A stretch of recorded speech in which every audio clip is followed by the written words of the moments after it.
Oh, ow! Where did that come from?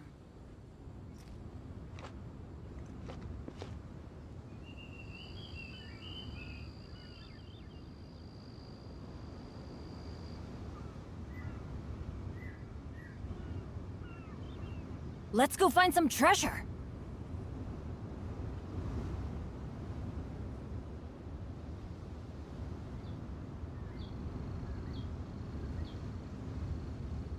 Benny's Adventure Team, assemble!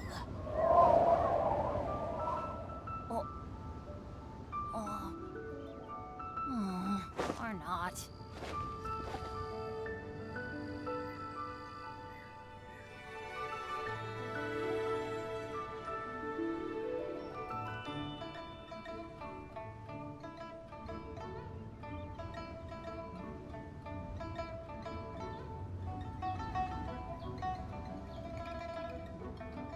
Oh, ow!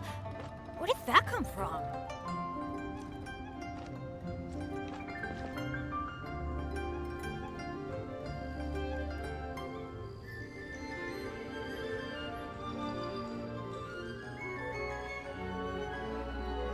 No one's joined me on an adventure in ages. Come on, let's go!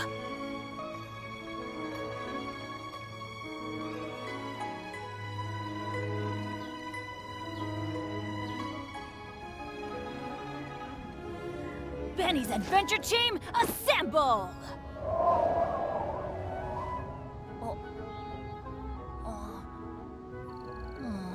Or not.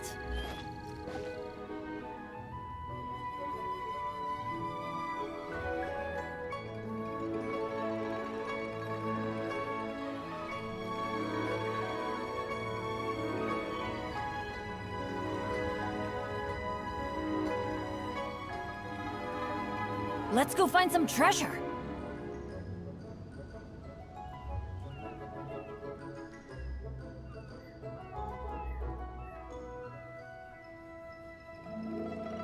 Benny's Adventure Team, assemble!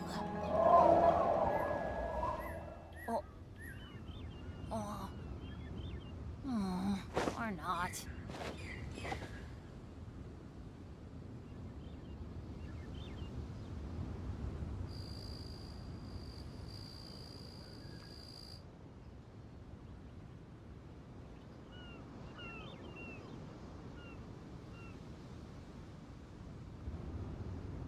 Oh, ow!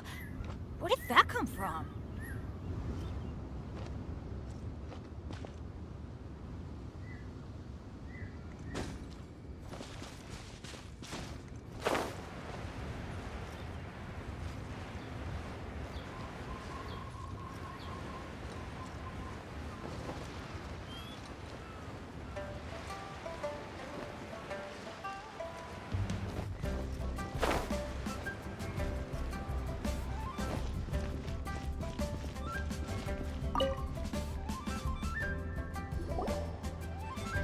Ah, you're the consultant to Wangsheng Funeral Parlor. Mr. Zhongli, I presume. The Millilith are watching our every move now. These are desperate times. We mustn't act rashly. Desperate times? The Adepti of Joyun Karst are finally on the move. Do they intend to exercise force? Most likely. I've heard that some members of the Qixing have already gone to meet them. Well, I say meet, but it's more like they're attempting to stall the Adepti outside the city. However, both sides were quite obstinate and hit an impasse. It seems inevitable, given the current situation. The Adepti do not acknowledge the Qixing. They only acknowledge the contracts of the Geo-Archon. If the two sides come to blows, Liyue Harbor will be in no position to stop them. Surely the Liyue Qixing are not the sort to give in so easily. Their boneheadedness is known throughout the lands. Yet it's because of that obstinacy that mortals and Adepti are now on the verge of conflict. And what now? How is it that the Fatui have come under fire? That's all Ningguang's doing. She proclaimed that in these tumultuous times, the Millilith must rein in the actions of the Fatui. Only now do they want to start keeping tabs on us? That's the Qixing for you. Anyway, Mr. Zhongli, you're one of Child's close associates. Please understand that your actions will reflect on us. Don't let anyone catch you off guard. It looks like things are about to boil over in Liyue Harbor. Do you intend to use your neutral identity as an intermediary between both sides? Or will you use your sword to turn the balance? Neither path is an easy one. Oh, by the way, Mr. Zhongli, we've heard that the Wangsheng funeral parlor has also been caught up in all of this. They're currently squaring off with the authorities at the gates. Things are taking a turn for the worse. I'm afraid I must leave now to handle things back at Wangsheng funeral parlor. I hope that Master Hu has been able to keep things under control for the moment. Consider your next course of action carefully, Traveler. If you're trying to prevent an explosion, it may be wisest to look for the fuse first. Whew. Having connections with the Fatui seems to be quite the double-edged sword. So what does Zhongli mean by looking for the fuse? Oh, Paimon gets it! If there's anyone that wants to see the whole city turned upside down, it's definitely him! He must be waiting for the moment when no one is watching to do something really bad. But where could we find him now? Where would he go at a time like this?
You lead the way.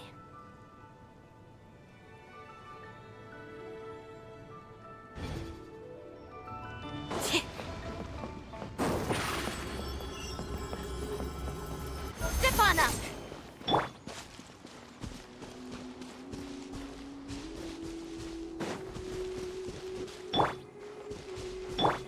Let the show begin.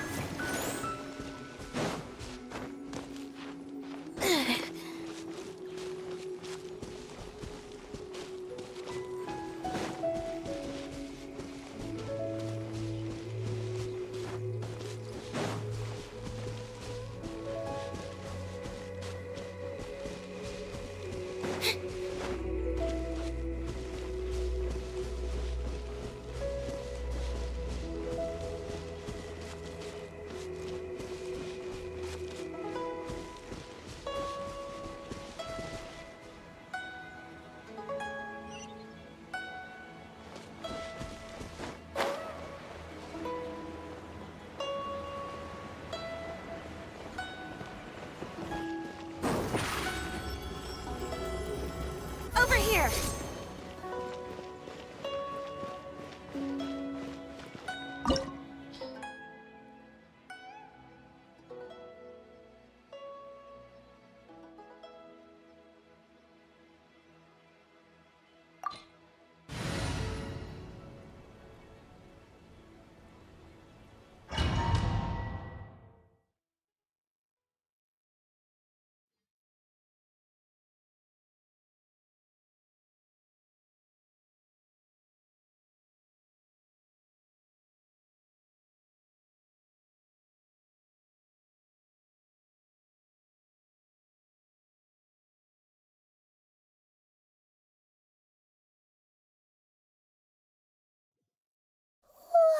Wow!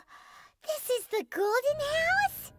It looked impressive enough from the outside, but who would have guessed that it was even fancier on the inside? And so full of Mora! This is where all of Tevat's Mora is minted, right? In that case, maybe they won't notice if a few Mora go missing. Oh, so it's a trap! Tricky, tricky. Good thing Paimon's got you here. But even if we can't take any, we can still have a closer look, right? Or better yet, take a nap on top of a mountain of Mora. It's like a dream come true. Oh, right. Back to business. It's quiet. Too quiet. Surely someone's gotta be guarding something as important as the Exuvia. Huh? Look! What happened here? Uh-oh. Paimon smells trouble. Quick! We have to go make sure that the Exuvia is all right.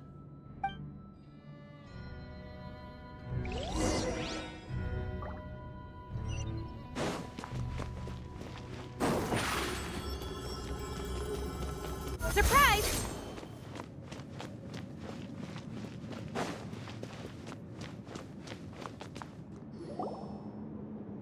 You've already fulfilled your task as guides, so why do you still linger here?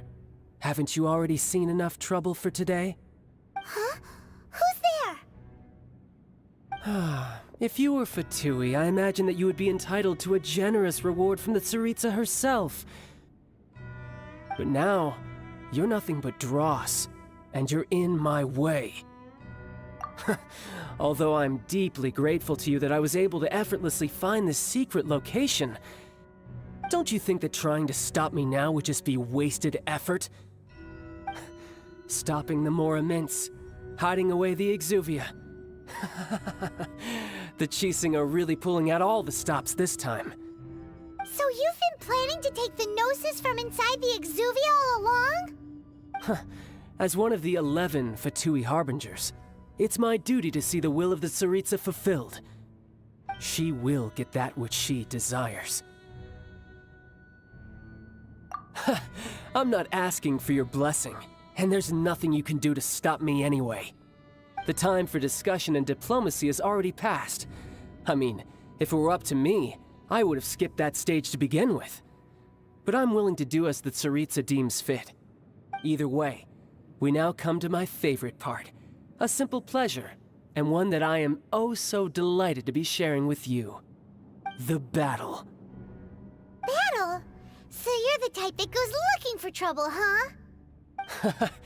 You could say that. When Signora offended the deities outside the cathedral in Mondstadt, she swiftly left the scene once her mission was accomplished. Instead of confronting you directly, she chose to rely on the snow and ice to make her escape. She wouldn't want the knights to come running towards the sound of battle now, would she? When she faces a worthy opponent, she will prioritize her mission, weigh the outcomes, and consider the consequences of her actions. But as for me, the greatest pleasure of being a Harbinger lies in crossing blades with strong opponents.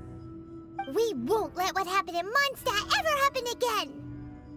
Oh, so you intend to fight me? Good. I won't kill you, Traveler. I'll just play along, to feel the thrill of battle. Besides, you could never defeat me, not even in your wildest dreams. But hey, try to relish the fight anyway, because if you ask me, without that, what else is there? Fighting talk, I love it! Now let's see you live up to it.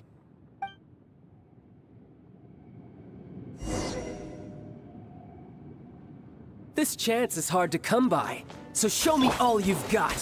So very few ever get the chance to square off with the Fatui Harbinger. So come now, amuse me, and don't you dare disappoint. How unbecoming. Over here! Let's dance! It's nothing. Come on! We can do it! Take cover! Cowering already?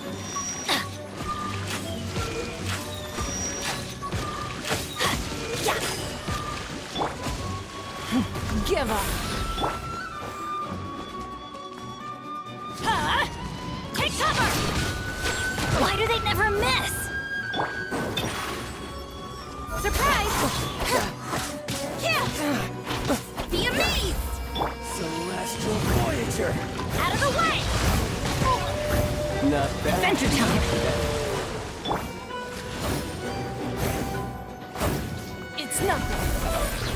Your life is mine. Run all you like. Step on up! Everybody stand back! Off we go! So quick to flee. Don't waste my time.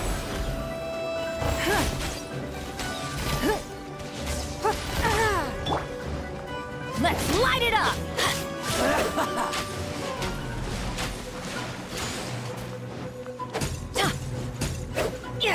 Cowering already? Out of the way! It's noted. You've made some progress. Not bad. You've got a trick or two. Haha, good. No wonder Senora was so wary of you. Well, that just means I can go all out. Brace yourself. This is about to get tough. Now, show me what you can do against the might of a Harbinger. Don't waste my time.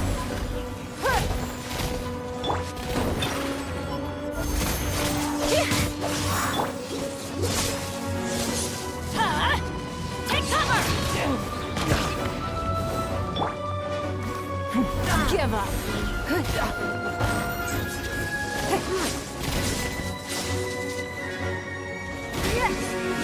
This!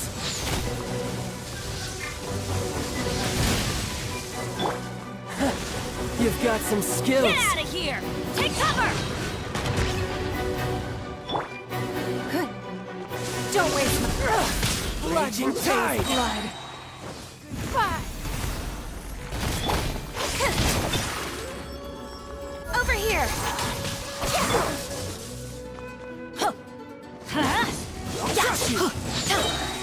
I'm going in! That's gonna hurt in the morning. All you do is run.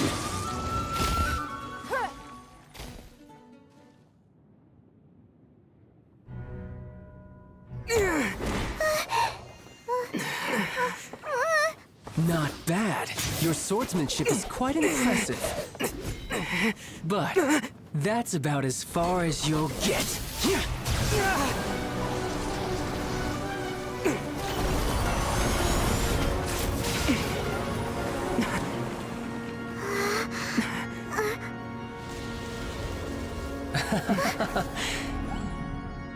Didn't think you had that card hidden up your sleeve. You were just playing us to get close to the Exuvia!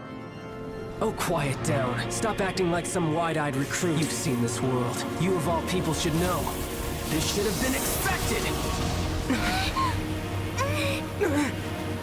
Well then, I'll be taking Morax's Gnosis now. I see. Well, this is most unexpected. You beat me to it, didn't you?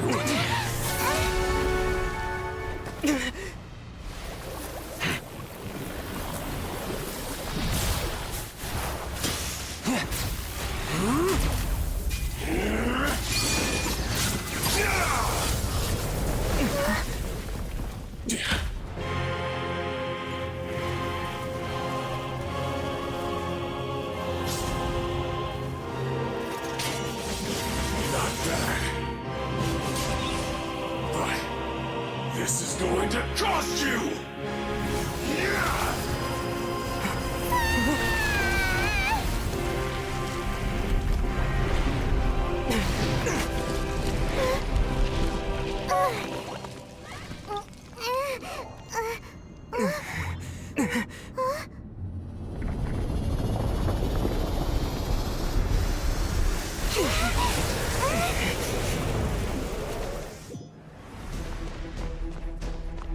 You got to the Gnosis ahead of me, didn't you?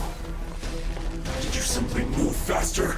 Or did you leak the information regarding the Golden House to me on purpose? No matter. Hand the Gnosis over, now! Don't make me take it from you! We didn't take it!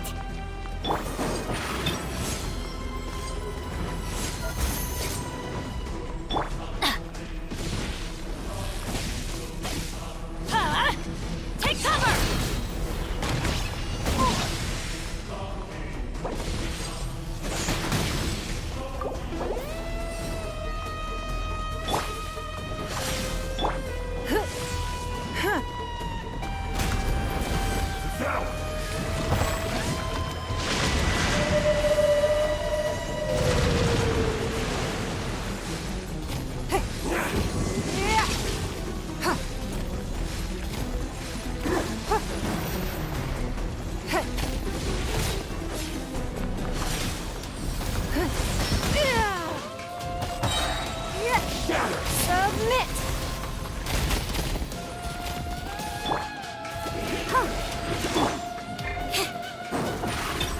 Surprise! Let the magic begin! Die here.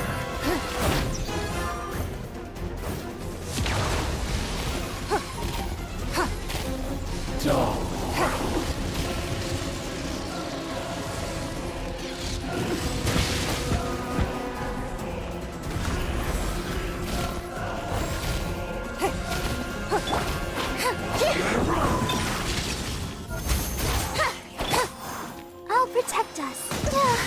Sister. Waste my time.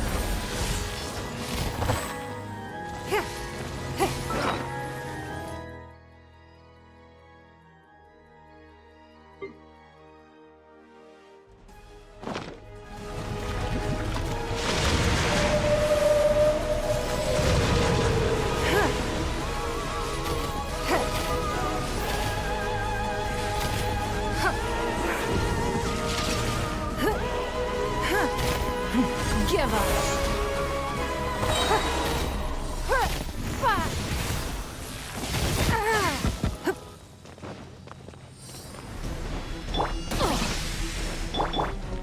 Die here.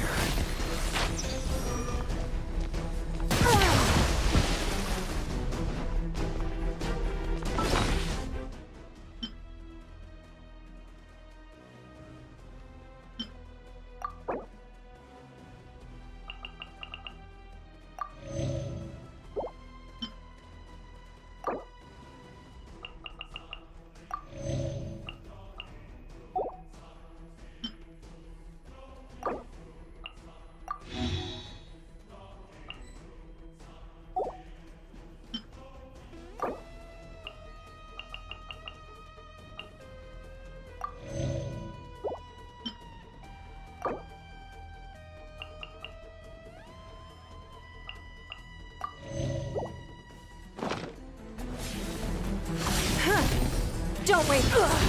You wait.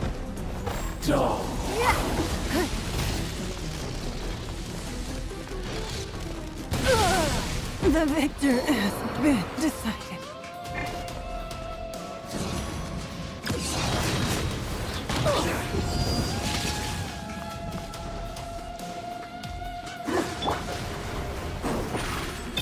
Step on up! Teamwork is dreamwork! That's gonna hurt in the morning!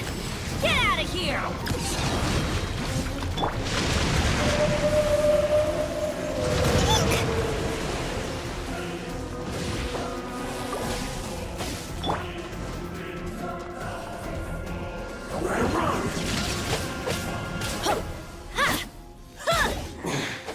You're cut above.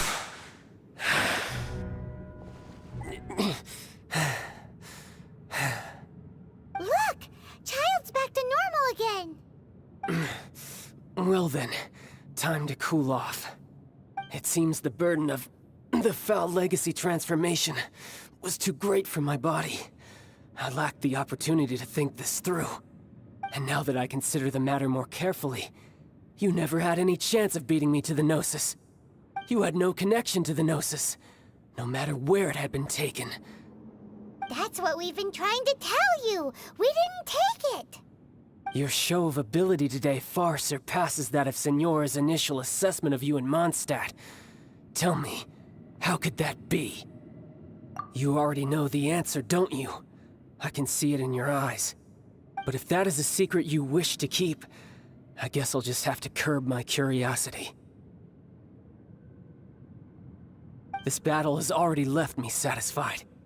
Anyone who strives as I do to grow stronger shall be called a friend, even if our friendship can only be shown in battle against one another. Pretty sure that's not the normal way to make friends. Unfortunately, I must bring this amiable conversation to an end. My quest still beckons. Given that the Gnosis wasn't taken by anyone, then we must look once again to the beginning. Perhaps it was never in the Exuvia to begin with. In fact, it might be that the Exuvia was just a diversion of sorts. What? So you mean that... Yes, it appears so. Interesting to say the least. It seems that the guardian deity of the capital of commerce is also well versed in little maneuvers beyond the boundaries of contracts. As such, we must now look to our backup plan. Backup plan? I had hoped it would never come to this, for the weak will be swept away in the process. The truth is, the world belongs to those who pursue strength. I seldom willingly involve myself with the weak. Unfortunately, we cannot be picky about our methods as Fatui Harbingers. Children must all learn to eat their vegetables sometime. So what are you planning to do?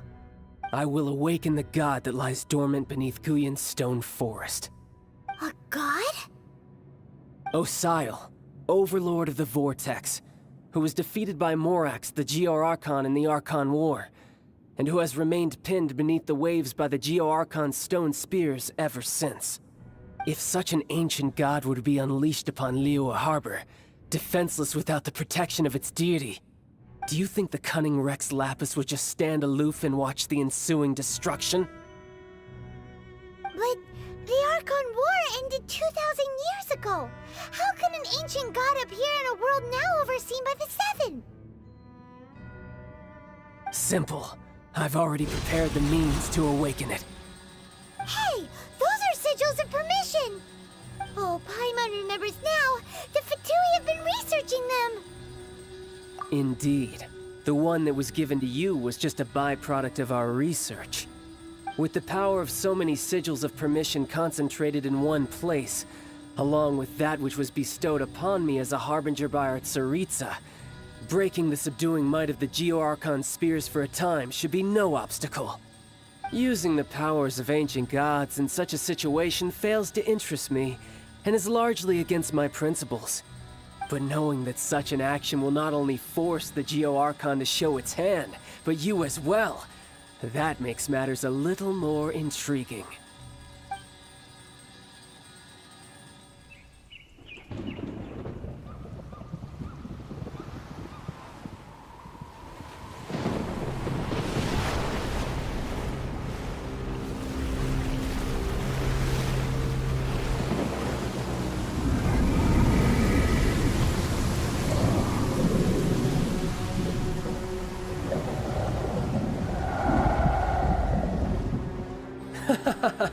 Let's see. Will the nation that has lost its deity be swallowed up by an ancient malice once more? If you wish to drown together with the people of Liyue, you're free to stay and enjoy the show. Huh? He's already gone. That guy is fast. What's going on?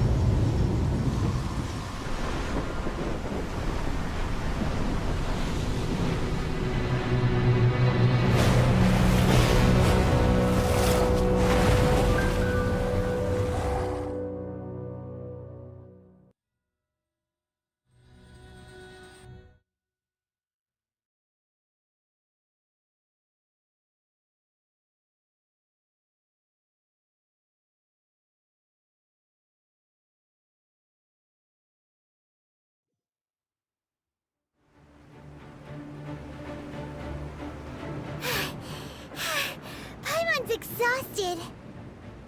If we hadn't happened to see the Jade Chamber flying over just as we came out of the Golden House, we really wouldn't have known which way to go. Did we make it in time? Is the Overlord of the Vortex still in the sea? It hasn't destroyed Liyue yet, has it?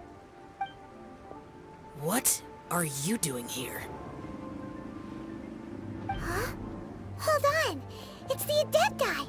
What are you doing on the Jade Chamber? Paimon thought you were arguing with the Chising. Is the fighting over? Faced with a calamity of such magnitude, we have agreed to put our differences aside for now and unite against this common enemy. Oh, Paimon gets it. So how do you plan to defend Liyue?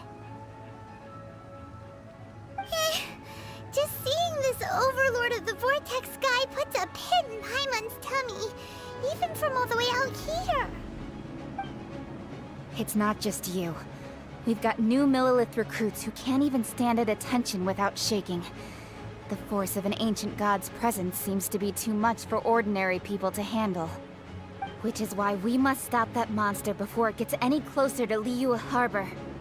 So the Archon War was fought 2,000 years ago against enemies like that thing? Now that's scary. So will the power of the Qixing, Millelith, and Adepti gathered here be enough to stop that god? We've already discussed this together, and our conclusion is... not necessarily. What? But all of you were supposed to be the Guardians of Liyue. Can't you think of something? One certainly could. Huh? The Qixing did once research the matter of the Guizhong Ballista when it piqued their fancy. And as fate would have it, one who did craft the Guizhong Ballista with one's own hands is here. For what could you mortals ever learn of Adepti mechanisms? Yet, it would take one, but a little tinkering to turn this ballista into an engine of war beyond your wildest thoughts. I suppose this is one blessing from the Adepti that we should be thankful for.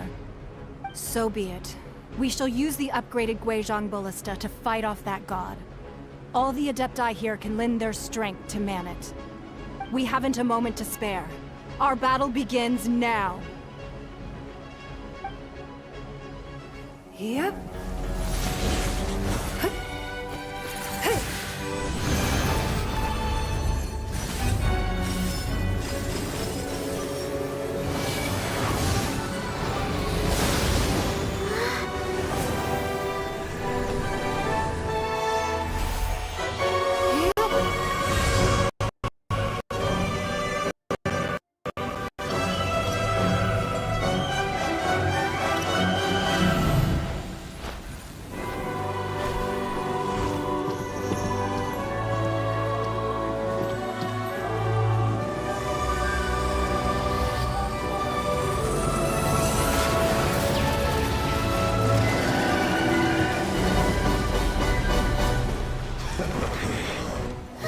The Fatui!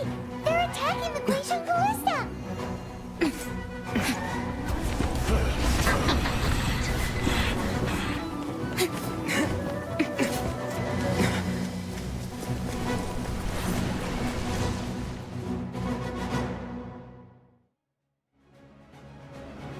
The three Adepti are manning the Guizhong Ballista.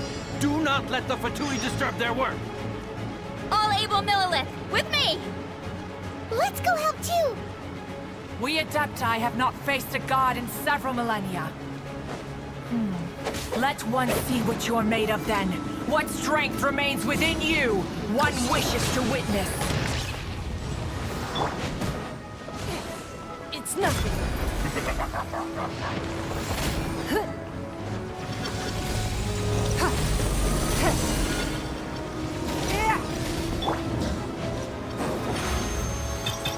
Over here! Don't be a killjoy! We've only just begun. I'll live.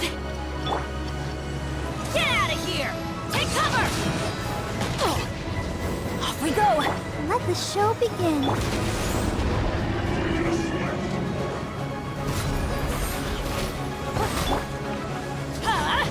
Out of the way! We'll break you! Step on up! You the fuck! Give up. Your life is mine. Don't be a killjoy! We've only Take just cover! begun. Looks like I went too far. Everybody stand back! What is that? That is Osial's divine power. I am very familiar with it. Be careful not to get hit.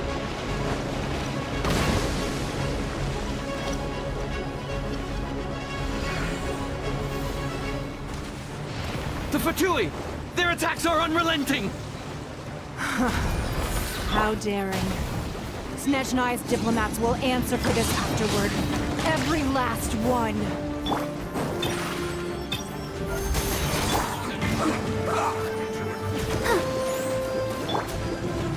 Don't waste my time.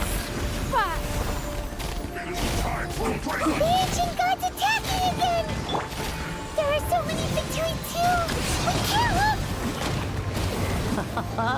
Were you about to say we can't hold them, children?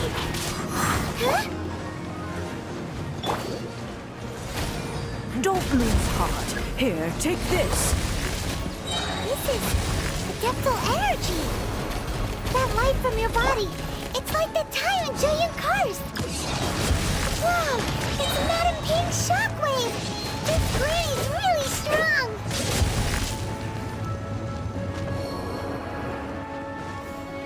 Off we go!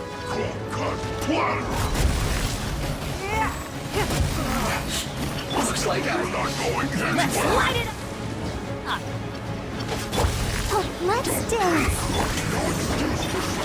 Surprise! Time to fulfill my Be duty. amazed! No Get out of backing here! off. Out of the way!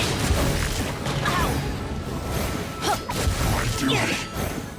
With the blood of the Chilean, I guard you against evil!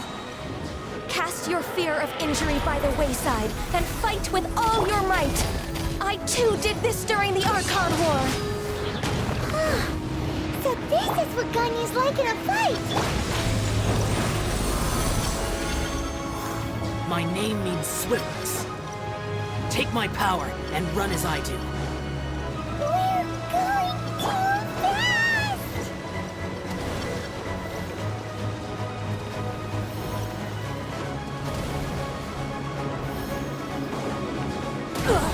You wait.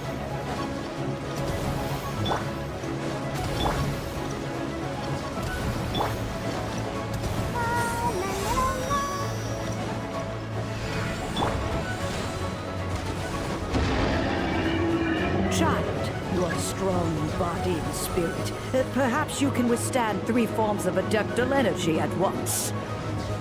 This will hurt a little. Please bear with us. Once you've adapted, try to use them in battle.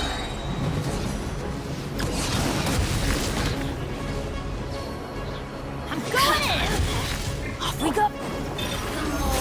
Assassins shine long. Give up! Submit! Get out of here! Out of the way!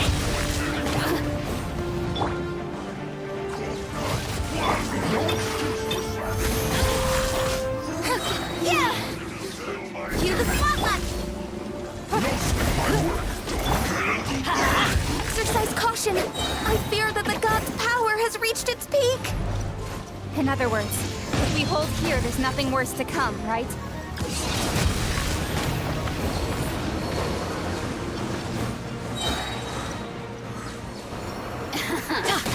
Let me amuse myself. Don't waste my time. This isn't good. I guess this is Over it. here!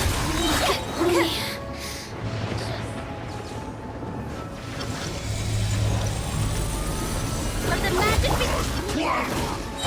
Give up. Your life is mine. Out of the way! Teamwork is dreamwork!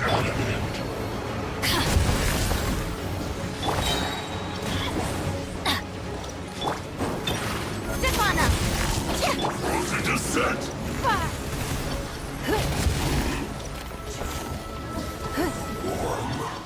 The Fatui's numbers are thinning! Fight on, comrades! Once we finish this lot off, the Adepti will be able to deal with the god in peace. Over here! Your life is mine.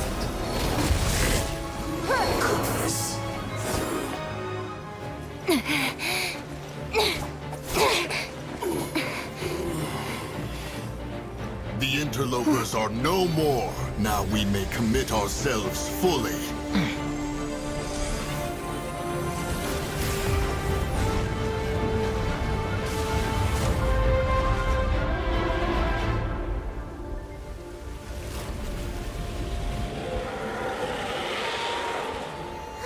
It's working! We just need to keep this up!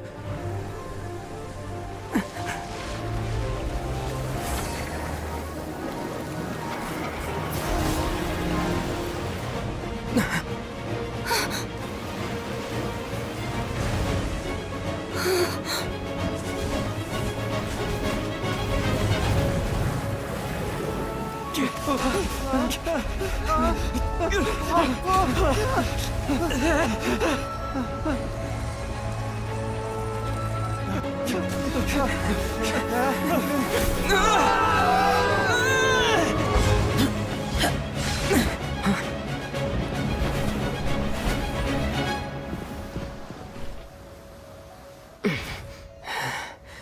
careful now. The Guizhong Ballista is destroyed. Without its covering fire, retaliation shall be difficult. But the Jade Chamber is our last line of defense. We can't give another inch, no matter what. I have another idea. What do you mean, Lady Ningguang? I'll sacrifice the Jade Chamber. What is the meaning of this? I understand. Traveler, lend me a hand. Farewell, old friend. Goodbye for now. Let us meet again in the future.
Is it finally over?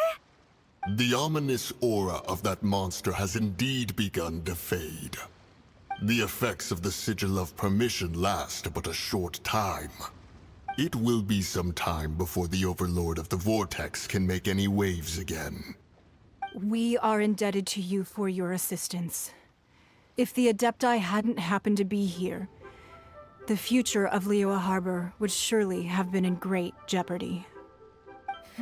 Save your flattery. We didn't just happen to be here. Surely you won't pretend to have forgotten the reason for which we came. Come now. There's no need for such harsh words, Cloud Retainer. I've heard that when Ningguang began learning to do business, she had already started setting aside part of her then limited income in preparation for building the Jade Chamber. At first, it was only the size of a small room, but with continued expansion, it has become the palace that lies before you now. It is a testament to Ningguang's entire life, both as a businesswoman and as the backbone of the Liyue Qixing. Seeing the Jade Chamber destroyed in the defense of Liyue means much to her. To me, such cooperation and sacrifice deserves at least some recognition, don't you agree? Well, I was really hoping you would say that such sacrifice could at least be used as some leverage in our negotiations. Thank you all for hearing me out. We know very well why the Adepti came here today. But please forgive us. We cannot yield to your wishes. Oh? 3,700 years. According to our records, the Adepti signed a contract with Rex Lapis to protect Liyue 3,700 years ago. Even to this very day, Liyue and its lands have stood the test of time, immovable as stone, just as it was thousands of years before. This is truly no small feat. But that does not mean that the Liyue of today is the same city as it was all those years ago. Do not merely cast your protective gaze upon the land. Instead, focus your sights on our city and each of the citizens that dwell within it. Are you questioning our means of protecting Liyue? I mean no offense. I simply hope that our Adepti forebears would see Liyue in a new light. Forebears, you say? One doubts you would be fit to be part of such a lineage. This morning, Rex Lapis appeared to me in a dream. What? In the dream, I yearned to tell him that we Qixing, though mortal, are equally bound to the contract. Each passing generation of the Qixing leaves many things of value to be inherited by the next generation. I also thought to tell him how the past generations of Qixing had strove under his rule to survive in our mortal world, establishing a network of contracts which has since come to be known as trade. But I dared not speak. I could only gaze at him in silence until the moment I awoke. Oh, Ningguang. Yet another perspective. What are you trying to say, Outlander?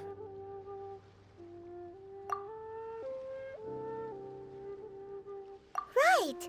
That's something that happened in Mondstadt. It's a story about the Four Winds and the people of the Animal Archon. The Animal Archon sought to quell the strife between the two sides, because he believed that such conflict would only scar the hearts of both, and that nothing good would come of it.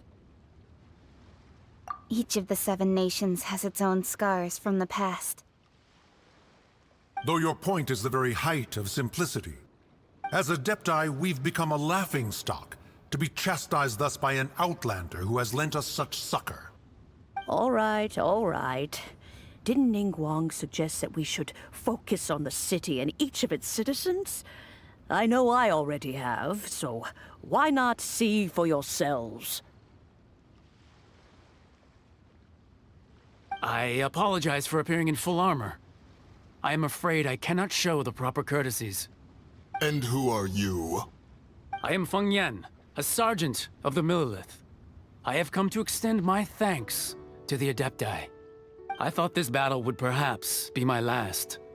But thanks to the aid of the Adepti, our forces were not as badly battered as I feared we might be. Although I am a mere mortal soldier, I promise to hold the line and never betray the grace given to us by the illuminated Adepti this day. Huh?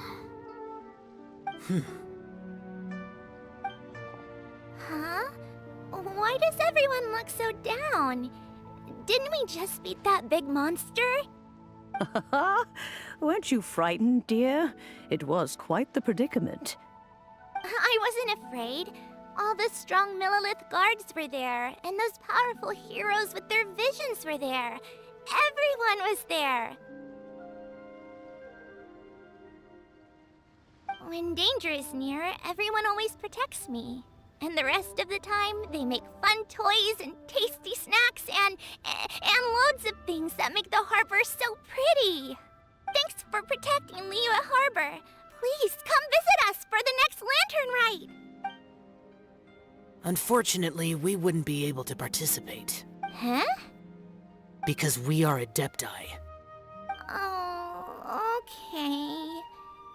It must be hard being an Adeptus. Aww. You see, this is what Liyue is like today. The country of contracts is grateful to the Adepti for their protection. But it is no longer necessary for the city to rely on the Adepti's power to solve every little niggling matter. Although their blood is weak, there is still strength to be found in those we call mortals. The time of contracts between gods and Liyue has long since passed. Now is the time of contracts between Liyue and its people. Seeing the port around us now, it is hard not to feel a bit out of place. Wouldn't you say so, Cloud Retainer? Your line of inquiry is askew. One did not spearhead this expedition to Liyue Harbor. Seems like the Adepti have had a change of heart. Let us return now. Eager to leave, Conqueror of Demons. Yes, one understands what the Conqueror of Demons means. The city of Liyue has changed much after our long separation.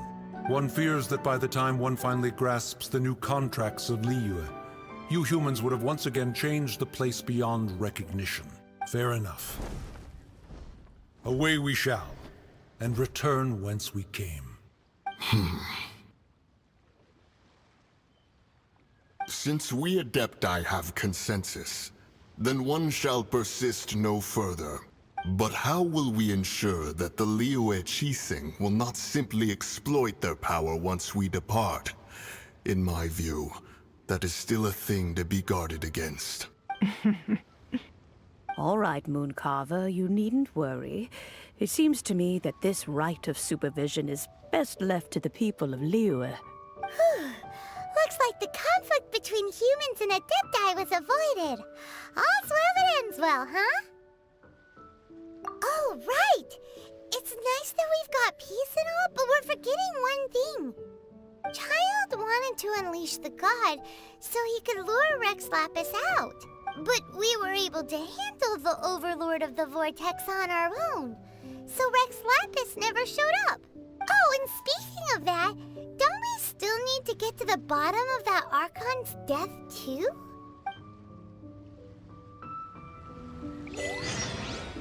Hyman doesn't get it. But isn't the strongest lead we have the Adeptiless rite of parting that we're organizing?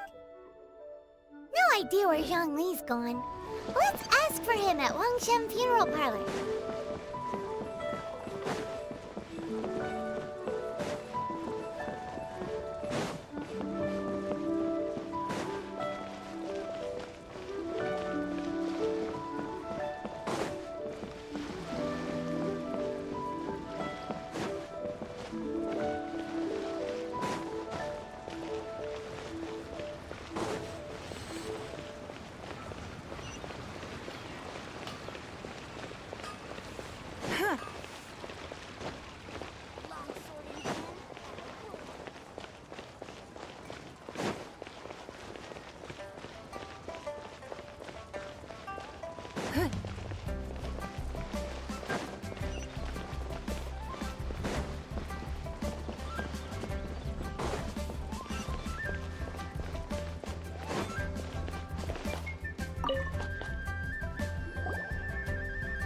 Is there anything I can do for you two? I'm afraid that Wangshen Funeral Parlor isn't in the best state to receive guests. We've come to see Zhongli. Could you please tell him we're here?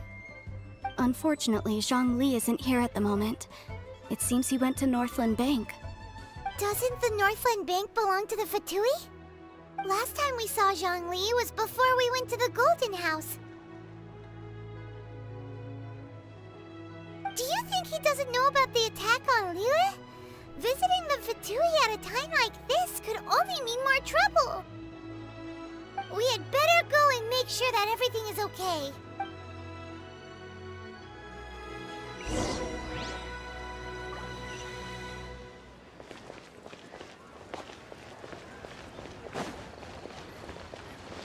The key here is consumer psychology.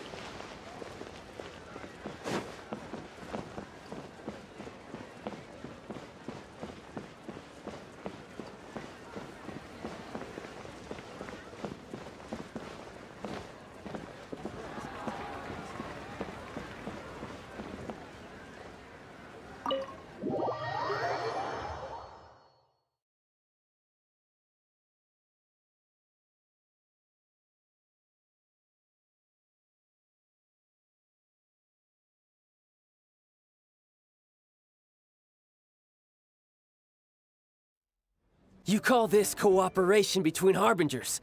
Cooperation involves communication, you know.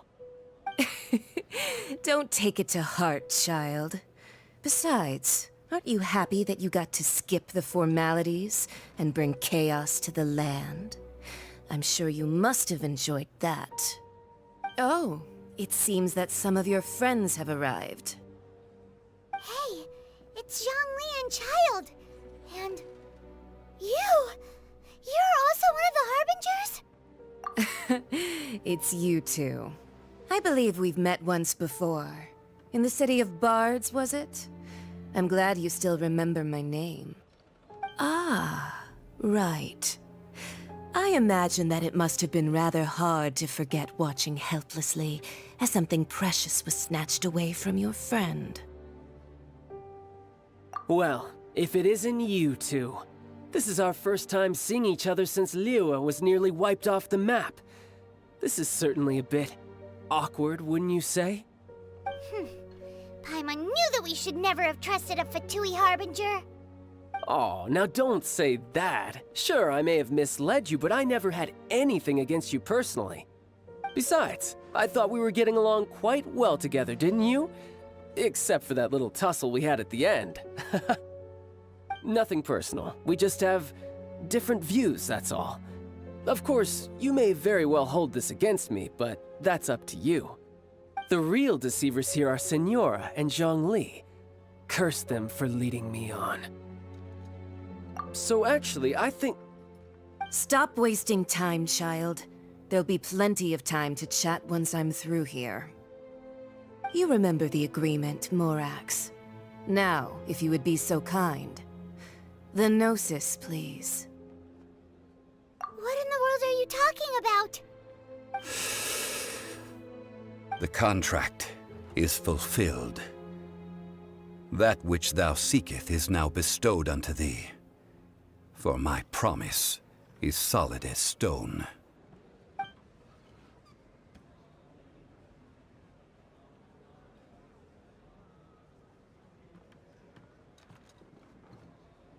How sanctimonious. What? So you're the Lord of Chio? No, wait! That's an exciting twist and all, but why give the Gnosis to the Fatui? I do not give it for free. I give it as agreed upon in the contract, for it is a matter solely between the Tsaritsa and I. Yeah, you don't think you went a little bit too far with that whole fake death thing? Everyone was preparing the ceremony for you, and splat! This big dragon falls out of the sky, and all of Lyric goes into an uproar. Talk about a disaster. Gathering all the forces that had been bubbling behind the scenes, and then stirring them together in a pot that was bound to boil over. That's what he wanted to see, am I right? Wait, what? Perhaps it's best that I explain.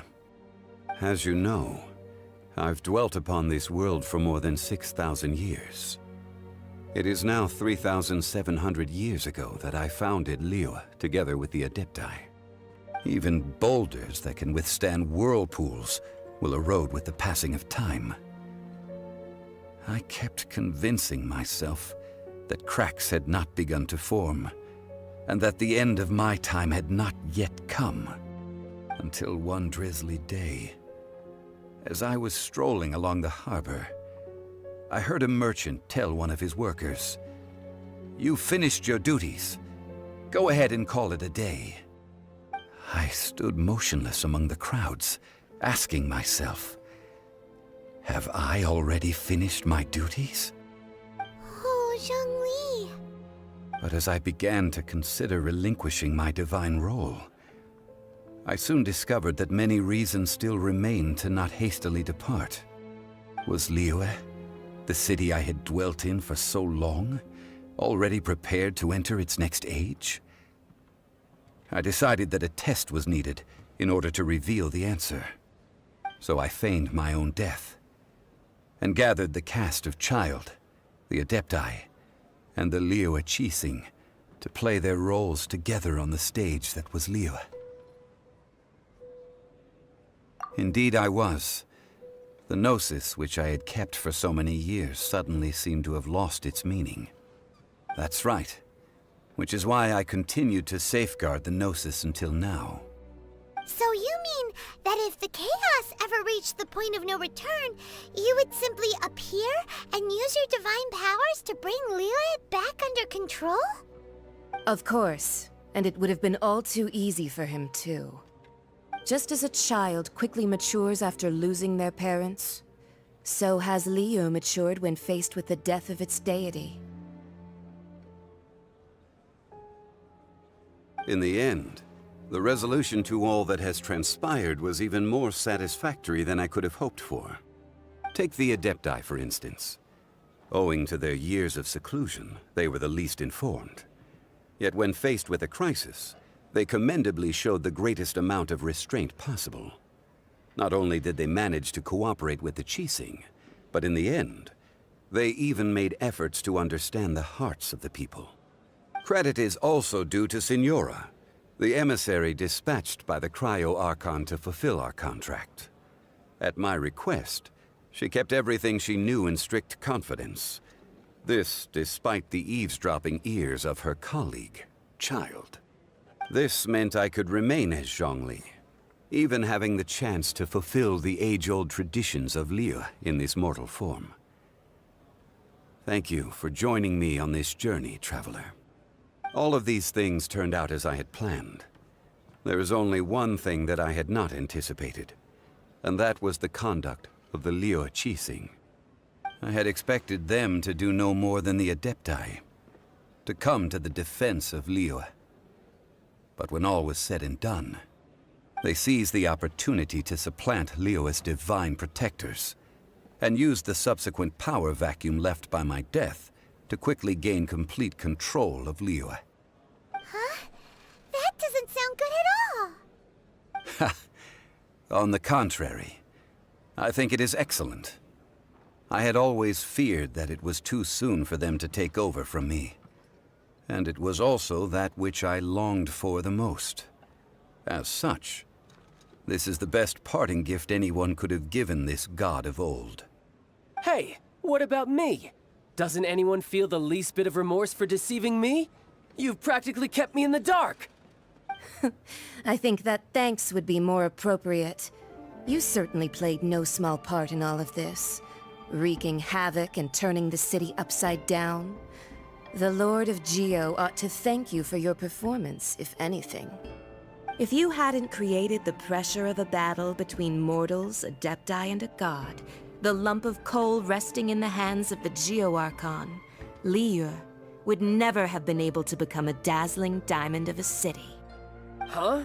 Just whose side are you on, mocking me like that? Are you itching for a fight? Hey, haven't you learned the Liyue saying, don't always call it as you see it? Well then, with the Gnosis in my possession, I have no use for such idle chatter. We should return to Zapoljarny Palace and seek an audience with Her Majesty, the Tsaritsa. Come, child. Fine. I'll meet you there later. I'm not sharing a boat with the likes of you. Do as you wish.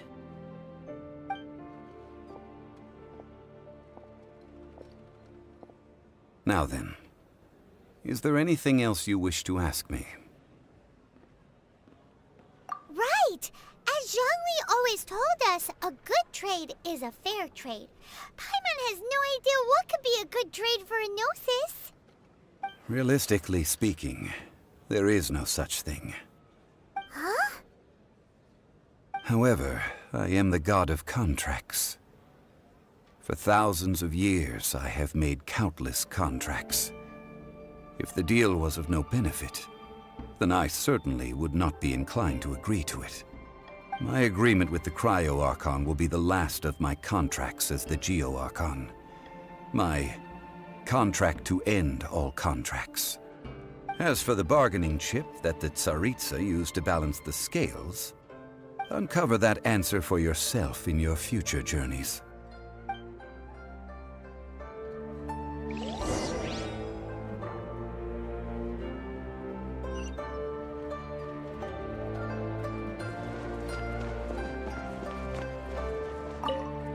Paimon can't absorb so much information at once. So, Zhongli, what sort of contract did you sign with the Cryo-Archon? Paimon's so curious.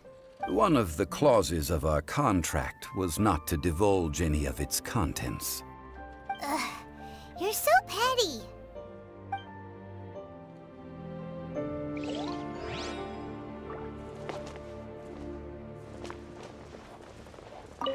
Paimon can't... So, Zhongli... One of the clauses...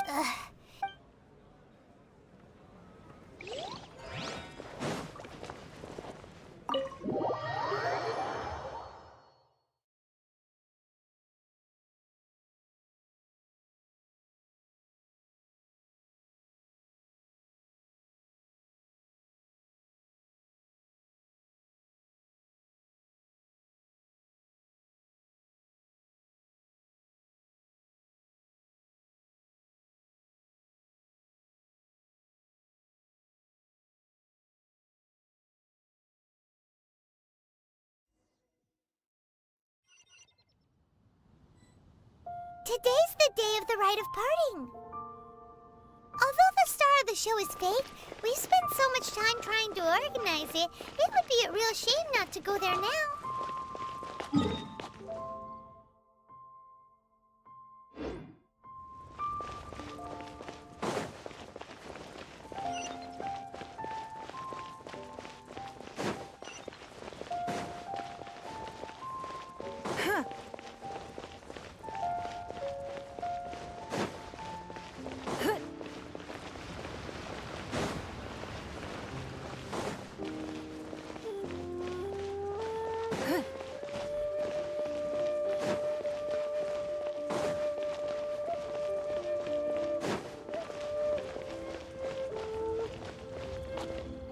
Well, since we're going through with this rite of parting, I guess it means that those rumors hit the nail on the head.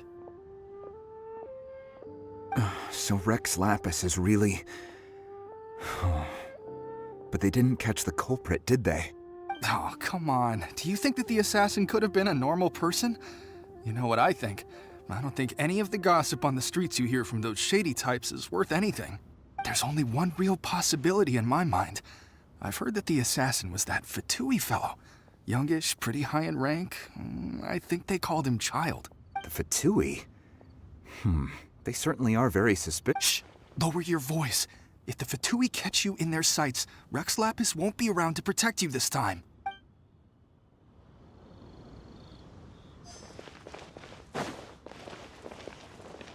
You know that god from the ocean couldn't have just shown up out of nowhere.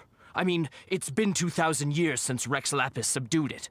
Yes, and to think that this happened right on the heels of the incident with Rex Lapis, too. Say, do you think the person who assassinated our lord and released that evil god might have been one and the same? Now that you mention it, that's very possible.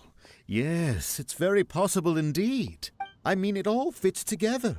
That person must have colluded with the evil god to harm Rex Lapis.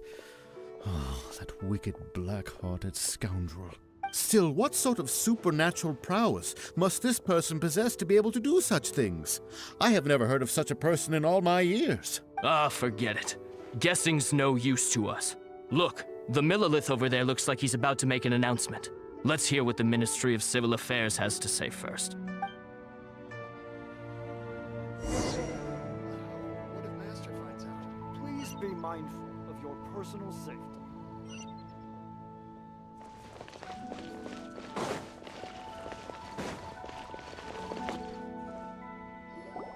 Hear ye all, the Qixing's words. Though a dragon soars ageless as the mountains, it too must return to dust. This is common knowledge.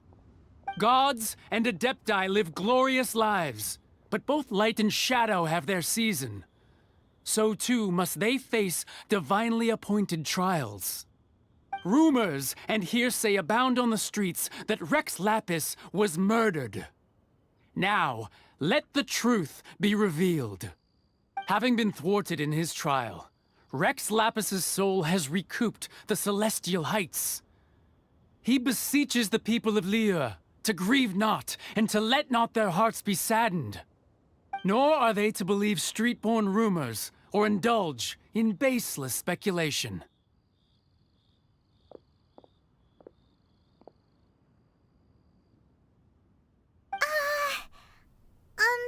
Paimon needs a translation on what the Qixing's announcement said.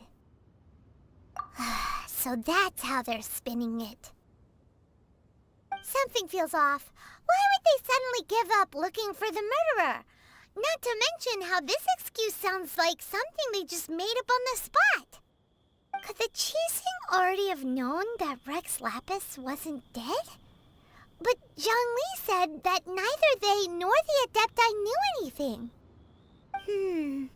Did Zhongli tell them in secret after his gnosis changed hands? Exactly, right? Ooh, seems like the rite of parting has been going on for a while now. Let's go have a look.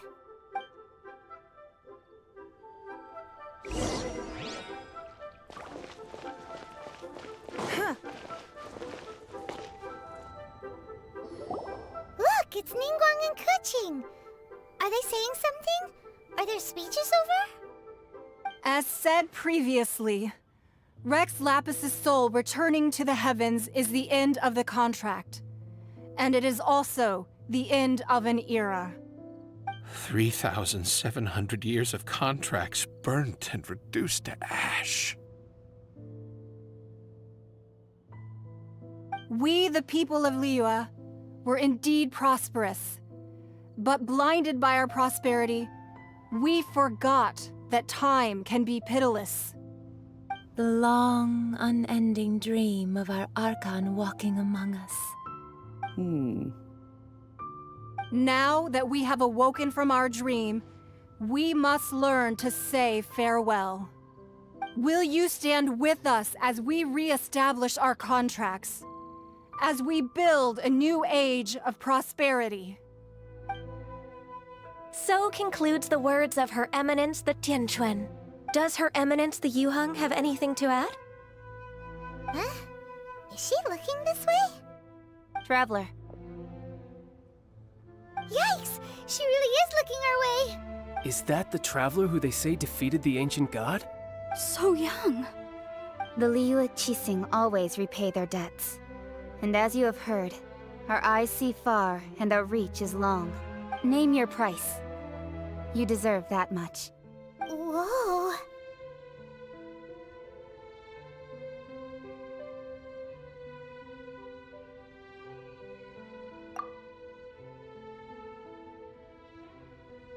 Well, could you help me put up some missing person posters?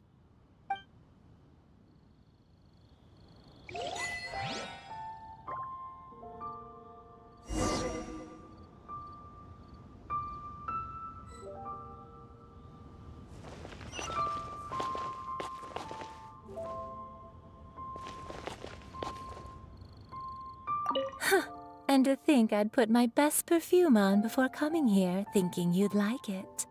But it seems as if those perfumes really were meant to be offered to Rex Lapis. Well, that's fine. Suffer no rivals in love, they say. And that's 3 gone in 1 stroke.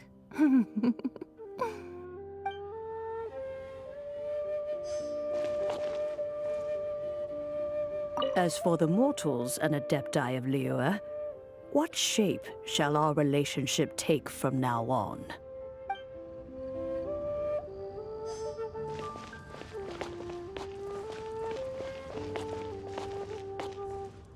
Roping you in was possibly the most masterful move we could have made. I believe that future generations will say so too when our deeds come up for their review.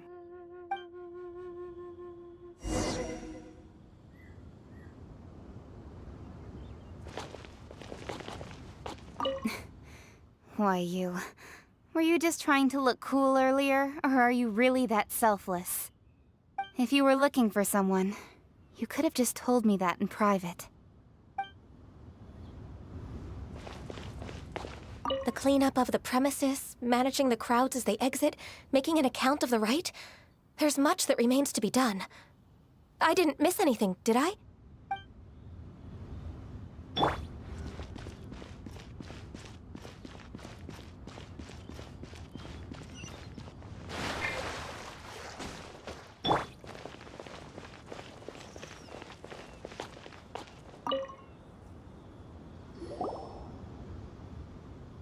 Hey, Zhongli!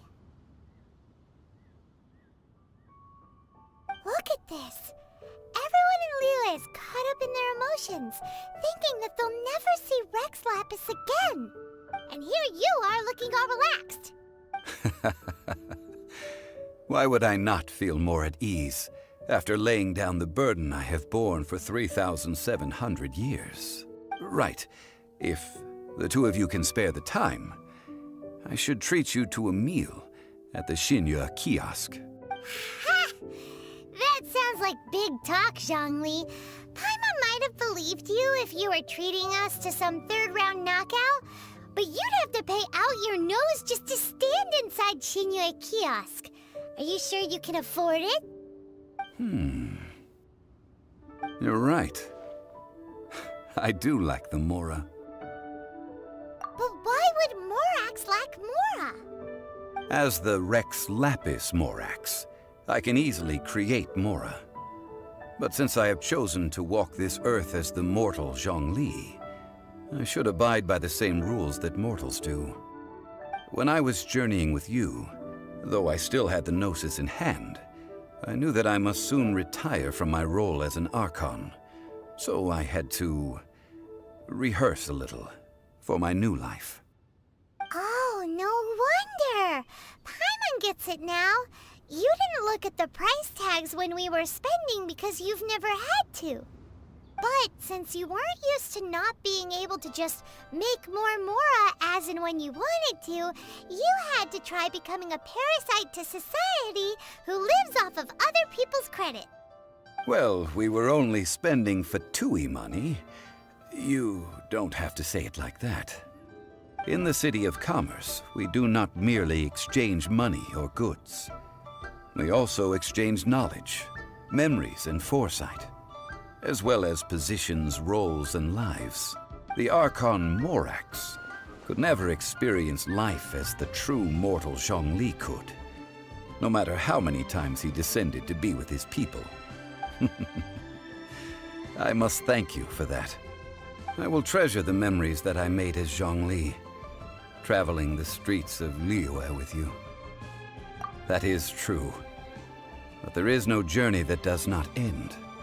No meetings without partings.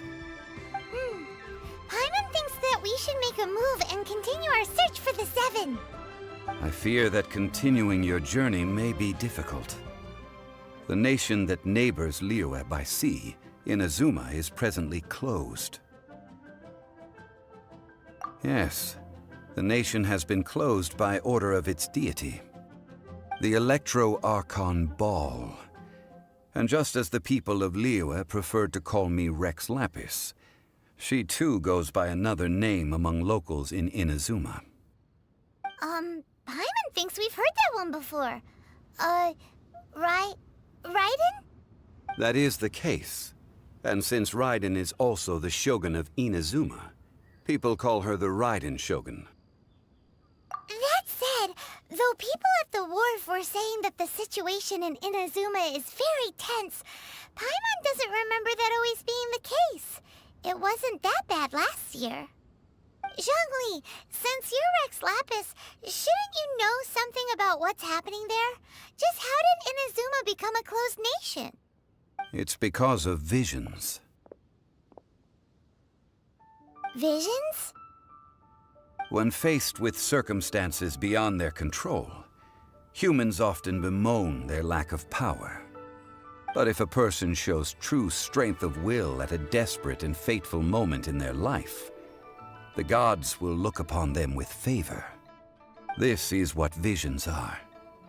Magical foci bestowed upon those who have been acknowledged by the gods. Uh-huh. That's how people in Teyvat see it. But starting from last year, the Raiden Shogun began promulgating the Vision Hunt Decree. Vision Hunt Decree? Yes. It was an order to seize all visions within Inazuma's borders, and to inlay them upon the hands of the statue of the omnipresent god. They want to seize visions. But why? Aren't visions blessings from the gods?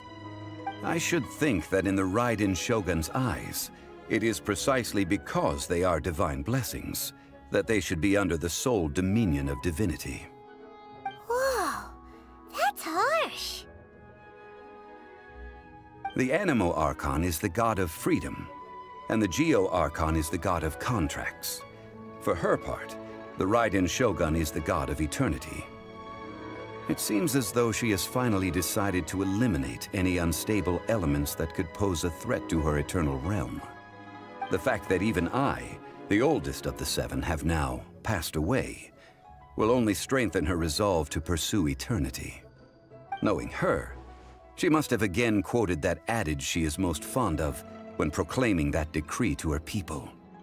7 ideals for 7 gods, and of these, eternity is nearest unto the heavenly principles. All right then. Was there anything else you wished to know? Ah, that was a good one. Failing a divine trial. How they came up with that excuse, I will never know. That said, the reason why the Qixing were so eager to resolve the incident and stop pursuing the culprit was indeed because they received news in secret that Rex Lapis was not dead. I hinted as much to the Adepti as well. How did I accomplish that, you ask? Have you ever heard of this particularly convenient Adepti art known as gifting dreams and visions? All right then. Was there anything else you wish to know? Yeah, about that. Before the Qixing made their announcement, we listened to a lot of people talking on the way. Most of them put the blame for everything on Child. These are indeed false accusations. But it remains undeniably true that Child did send people to the Jade Chamber to prevent the Adepti and the Qixing from defeating the ancient god. I've heard that Ningguang is busy milking that for all it's worth on the foreign relations front at the moment, browbeating the envoys of the Fatui. Ha! Those poor Snezhnayan diplomats. If it were not for Child's exalted position as a harbinger, I'm certain that they would have shifted all the blame to him and called for his dismissal by now.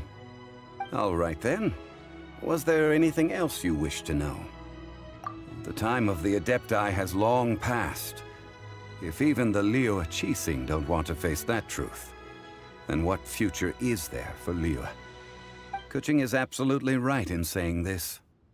Now, though I did laud Ningguang's desire for power, believing this to be a good thing, and thought as a matter of course that she must have been behind the Qixing's plan to take governing power over Liyue from the hands of the gods and Adepti, could the original person who brought up the idea of seizing power have been... All right then. Was there anything else you wish to know? That's right. Zhongli, now that you don't have your gnosis, what's going to happen to all the Mora in Teyvat? Since Morax is dead, are they all just gonna disappear? Also, isn't the Golden House the only mint in the entire continent? Will it even continue to work? The Mora present now will not vanish. But the Golden House will indeed have to cease operations for a lengthy period of time, since creating Mora requires the use of the Geo-Archon's power. This is terrible! We're all about to run out of Mora!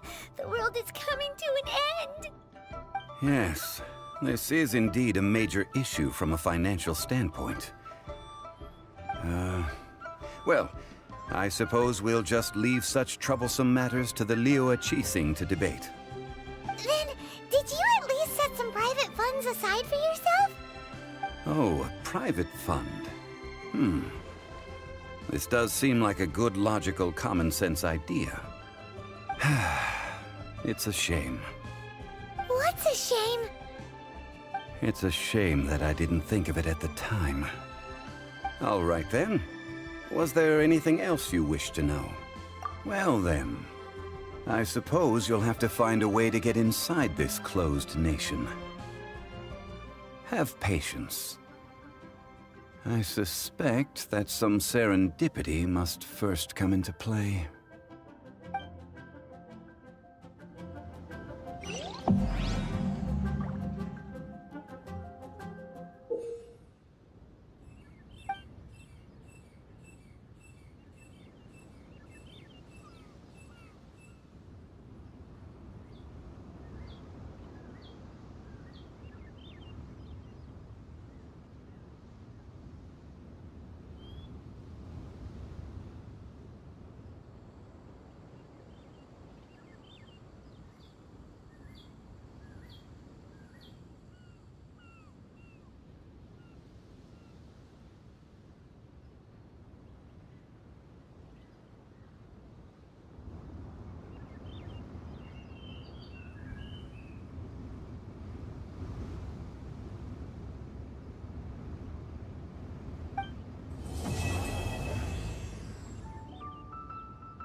I have gathered everyone here today to make an important announcement. Perhaps some of you will have heard the news already. I am, in fact, planning to rebuild the Jade Chamber. Rebuild the Jade Chamber? That's a huge project! So the rumors are true. No wonder the price of building materials has gone up so much lately. The Jade Chamber means a lot to Lady Ningguang. Getting involved in this would be a huge opportunity. Lady Ningguang, is there any way we can be of service? Patience. Since the news made it out a few days ago, I have already had many people contacting me to declare an interest in joining the project.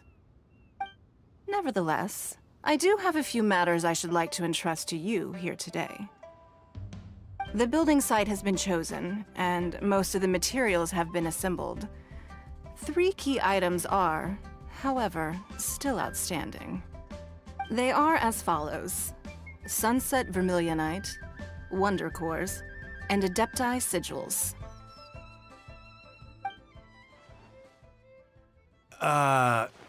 Excuse my ignorance, Lady Ningguang. I'm familiar enough with Plostrite, but I've never even heard of those other 2. Only sufficiently large pieces of Plostrite, or specifically Vermilionite, may earn themselves the Sunset moniker. This stone is what allows the Jade Chamber to float. Wonder Cores, meanwhile, are the central components of the mechanical structure of the Jade Chamber. Adepti Sigils serve as a means of integrating the mechanical devices with Adepti art. They are as indispensable as the mechanical core itself. Although these 3 items are rare, I trust that with your connections and capabilities, procuring them will not be a question of if, but of when. I take the saying, time is money, more seriously than most. Efficiency is everything. I will pay a generous price for the materials that you find, and in addition, the first 3 people who collect all the materials will have the opportunity to ask me a question. You may ask me anything, and I will give you an honest answer. I trust that this means of compensation will be to everyone's satisfaction. These things won't be easy to get hold of. But if it means a chance to get some inside information on Liyue Harbor's development plan for next year... Then it's the deal of a lifetime. Information from Lady Ningguang is priceless. Whoever gets to it first takes the market. Haha, what a coincidence! I won't divulge too much, but I heard some murmurings about some Plostrite just the other day. So excuse me all, but, I have some business to do.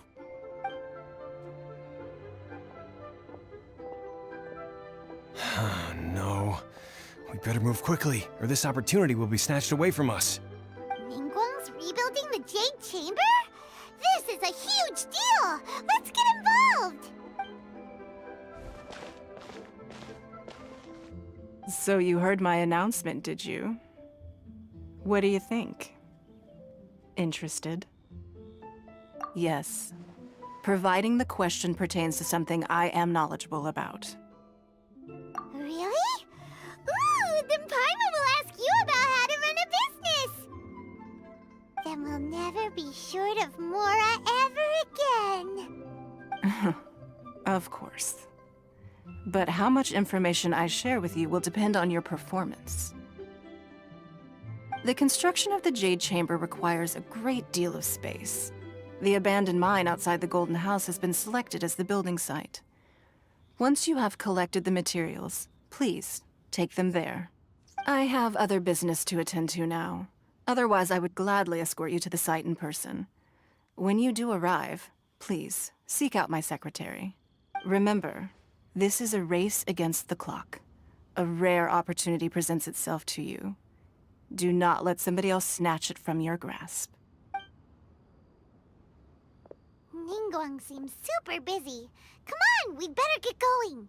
First, we gotta get out of Eugene Terrace. Huh? Look! It seems like there's something kind of fishy going on over there. Ma'am, you seem like an eminent and distinguished young lady to me. I can see that you're easily gonna win this procurement contest Lady Ningguang has set up. As it happens, we have some information about the materials that I really think might interest you. Come on, let's find somewhere a little more private, and we can get down to brass tacks. No, I don't need it. Don't be like that. Hey, come on! Don't go! Why don't you stand there after her? Oh, right, yeah.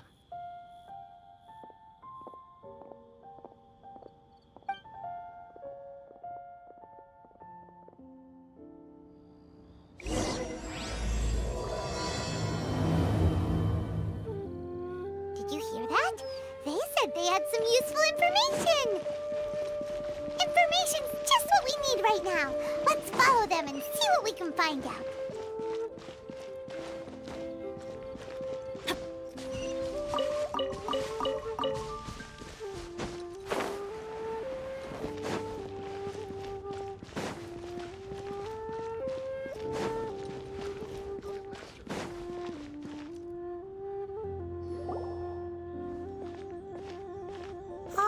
Children, come, come.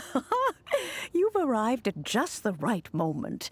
I've been looking for you. Oh, what is it, Granny? Need any help? Oh, no. You've done so much for Liyue Harbor already. I could hardly ask for more. In fact, my old friends and I have been putting our heads together to think of what sort of gift we might give you in return. A gift? For Paimon? Oh, child, you are so very modest. Uncommonly so, even. But you mustn't decline this gift. I simply won't allow it. When you traversed my old teapot in search of the cleansing bell, I heard your little friend mention that you often camp out in the wilds. That simply won't do.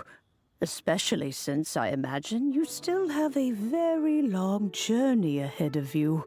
Fortunately, I have not yet grown so old as to see my subspace creation abilities atrophy. Oh, did my friends never mention that to you? Well then, it is a blessing we old folks once received from Rex Lapis, part of our illumination, if you will. I will not go into too much detail, but subspace creation is the ability to create a small, autonomous pocket world. The teapot that you entered previously was a little trinket created using that ability. So, in the eyes of an Adeptus, creating a magic teapot world is just child's play, huh?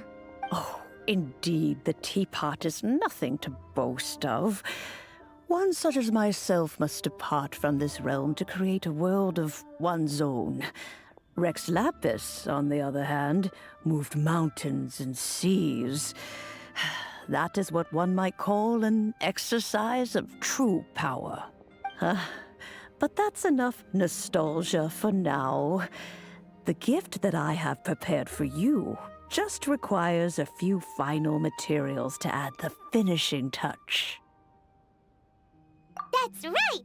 Finding stuff's what we're good at, after all. Oh, settle down now, children. There's no need for you to go running hither and thither. I have already found a fleet-footed youngster to prepare what I need.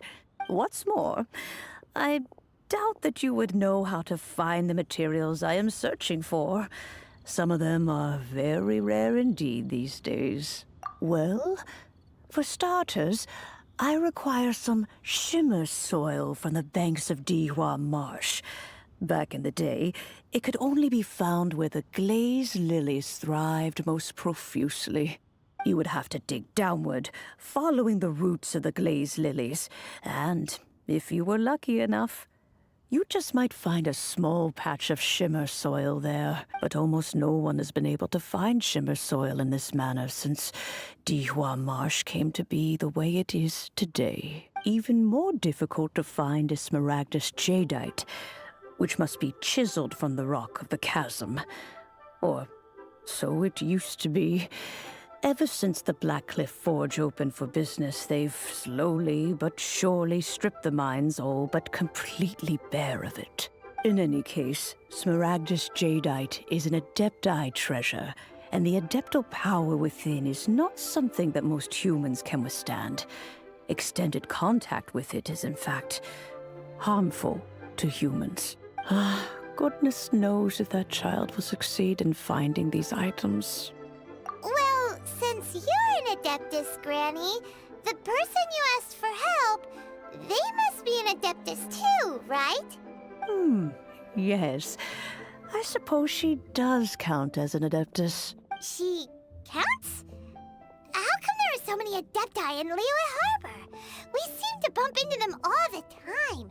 It feels like even when you go out to eat, you could be sitting next to an Adeptus and never even know it. Oh, maybe so. Who can say? A fair few of my old friends are rather fond of mundane mortal life, after all. I'm back, Granny. Oh, I don't believe we've met. Allow me to do the honors. This child here is Yenfei. She's the one helping run some errands for me.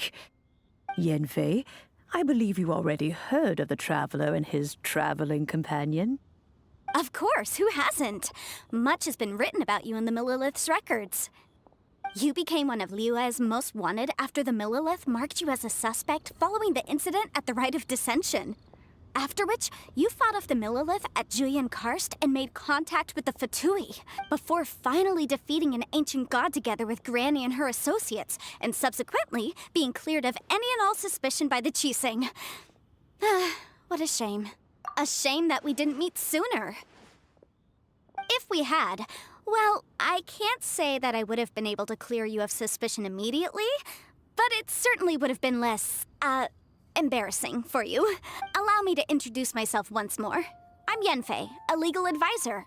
Got a legal problem? You can come right to me. Oh, yes, here's my business card. You'll find it has my contact details and office address. Keep it handy. If you have an urgent issue, just leave me a note at this address. Oh, and I almost forgot to mention, I offer a very generous discount for first-time customers. All right, Yenfei, all right. Let's get to the business at hand. I do not think these two are in any dire need of legal assistance at the moment. You'll have to excuse Yenfei. She's always been like this, ever the talkative one when it comes to her own affairs. Paimon was gonna ask the same question. You seem really different from the ones we've met before. An Adeptus? I guess, kinda. My old man said he was one anyway. He mentioned that he once campaigned with Rex Lapis for a long old time, and then after that was all over, he went back and married my mom. They had me, and once I was all grown up, the two of them upped and left on a journey, leaving me with Granny here. Well, that's a bit casual for an Adeptus. Aren't you guys supposed to sign solemn contracts to protect Liyue Harbor and all that stuff? What do you mean he just went back to get married? Well, my dad did say that he'd talked it through with Rex Lapis and that he was fine with it. Even contributed towards the wedding gift, apparently. Anyway, let's not dwell on that too much. So, Granny, I've gotten a hold of most of the stuff you asked for, except for Smaragdus Jadeite. I couldn't find any at all. Is that so? But Smaragdus Jadeite is really rather essential. Yenfei, are you sure you can't find some other way? They have helped Liyue greatly, after all. It is only right that they are duly rewarded. I know, Granny, you've told me 1,000 times already. Well, the chasm's definitely a no-go, but there's still a chance we can figure out some alternative means of procurement. Hold on a moment. Let me have a look. Whoa, that's a really thick book. What kind of things do you write in there? Commercial consultancy. Or Snezhnaya. Found him. Krusel. A Snezhnayan merchant who once came to me with some legal queries on certain articles in the legal codices. If my memory serves, all of them had to do with rare ores. He mentioned that he was considering acquiring some Smaragdus Jadeite to make hairpins, and wanted to know if there were any legal ramifications that he should be aware of. Said he was planning to sell them in Snezhnaya. So, I guess I'll go look for him. With any luck, he'll have gotten his hands on some Smaragdus Jadeite, or might have an idea of where we can find some. Oh, you want to join me? I suppose that's no problem, but it's best if you just stand by and watch. If you try to get involved, you'll only risk placing yourself in legal jeopardy. Wow, an Adeptus imploring us to avoid incurring legal liability. Well, that's a first for sure. Best we be a little more careful than usual while we're with her.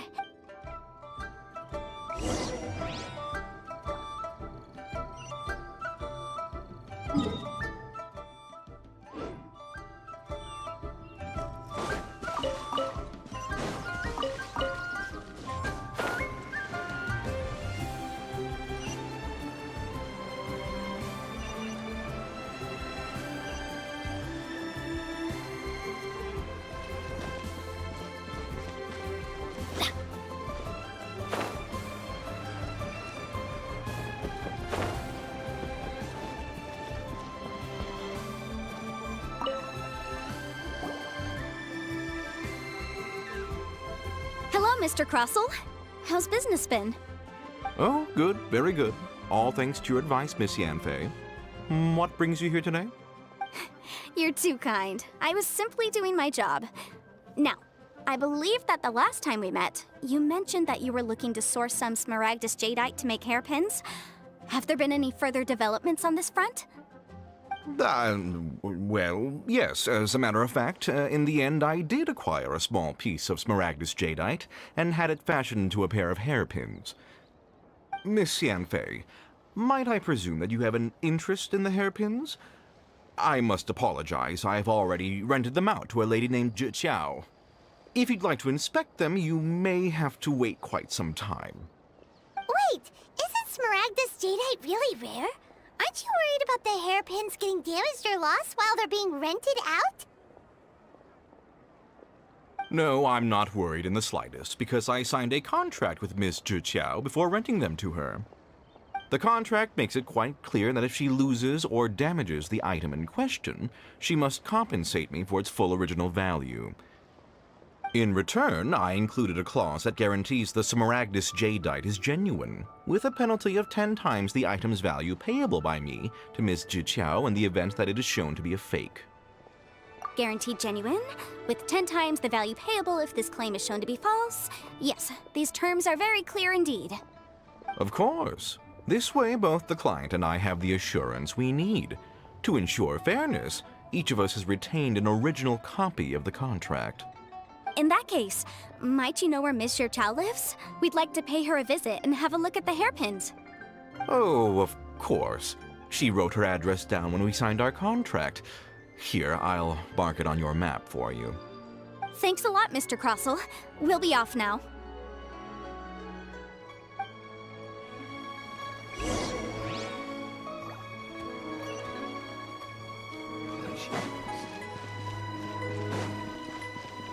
Adventure time!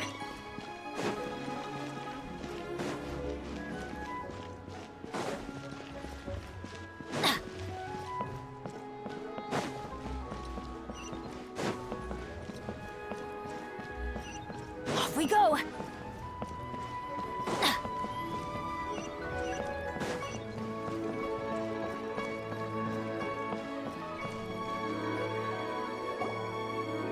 Oh, whatever shall I do?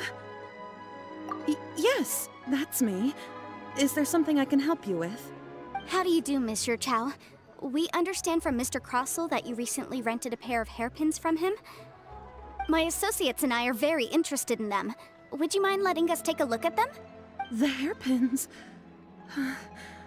I can't lend them to you right now. I've lost them. I don't know how it could have happened. I always kept them right by my side, and I hadn't even worn them yet. I spent so much money on them.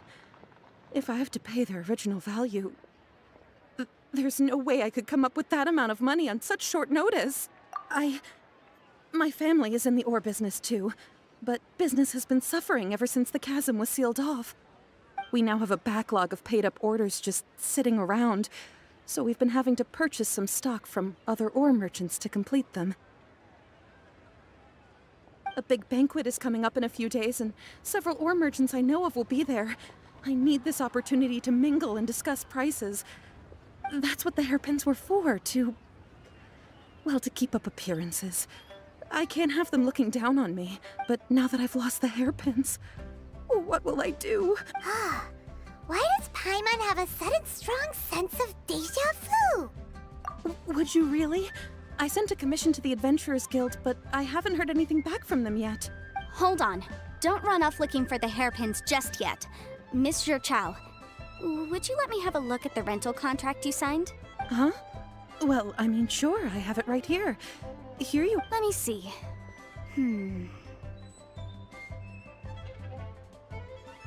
That's right! Yanfei said she's a legal advisor, didn't she? Maybe she can help Juqiao somehow. True. Though surely there must be a win-win solution. Right. I finished reading the contract. The terms are very clear, and they do indeed stipulate that you must pay Mr. Crossell the original value of the hairpins as compensation for the loss. Furthermore, the contract also expressly states that the amount of compensation must take current market prices into account. And given the rarity of Smaragdus Jadeite, I fear that the final amount of compensation may end up being significantly higher as a result. Even higher? Oh, no. Uh-oh. Juqiao looks like she's about to faint. However, all of this is assuming that it is indeed genuine Smaragdus Jadeite that was inlaid into the hairpins. Did you really have to pause before saying that part? Anyway, the hairpins are lost, so how exactly would we be able to find out if the Jadeite is genuine or not? Whichever way you look at it, we've got to start by finding those hairpins. Except that if we found the hairpins, there'd no longer be any need to check whether the Jadeite is genuine, would there? Seems right. Please. Please, Don't trouble yourselves over this. The fact is, I lost the item and I should pay compensation per the contract. However much it is, I will have to pay it. My family are merchants, after all. It's vital that we keep our word and respect our contracts. Now that it's come to this, I really shouldn't keep Crossell in the dark any longer. I'll go and inform him of the issue and then negotiate the amount of compensation. Yes, legally speaking, it seems this is the most sensible course of action. But before that, I have some questions about the hairpins. So hold on a moment, Mr. Chow. When you first touched the hairpins, what did you feel? What did I feel? Well, I remember that the gemstones set into the pins were perfectly smooth to the touch, like the finest quality jade. My family has seen much jade pass through its hands in the past, so I am quite certain of my judgment in this matter. Smooth to the touch. Finest quality jade. No, it's nothing. I just need to re-examine a few things. Let's head over to Mr. Crossell's.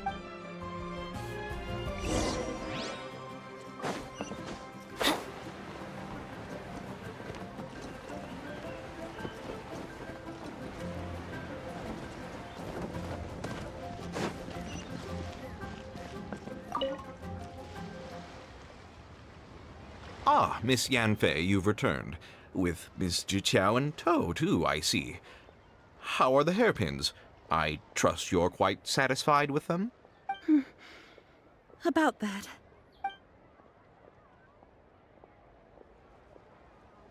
You lost them? Are you serious? Do you have any idea how expensive they were? I'm sorry. Truly I am. I'll pay the compensation as per our contract. Every last mora. Mora? Do you have any idea what I had to go through to get my hands on that Smaragdus Jadeite? I just don't... Forget it. Talking won't bring them back. Since Miss Yanfei is here, I suppose we can just have her estimate the amount that needs to be paid. No problem. But before I can give an official estimate, I'll need to do a little market research. Ah, yes, and if I may just confirm again, it was in fact genuine Smaragdus Jadeite inlaid into the hairpins, correct? Of course. Genuine article guaranteed, or I pay back 10 times the value. All right, understood. I'll conduct some market research, and once I'm back, I'll provide an official assessment of the sum owed by Mr. Chow in compensation. Please wait here, Mr. Crossell. Thank you very much. How could she lose my hairpins? She'd better pay every last mora that they're worth. Looks like I'll have to find some way to raise that money. Please wait, Mr. Chow. I have something to discuss with you. It's not convenient to speak here, so let's find somewhere that we can sit and talk in more detail.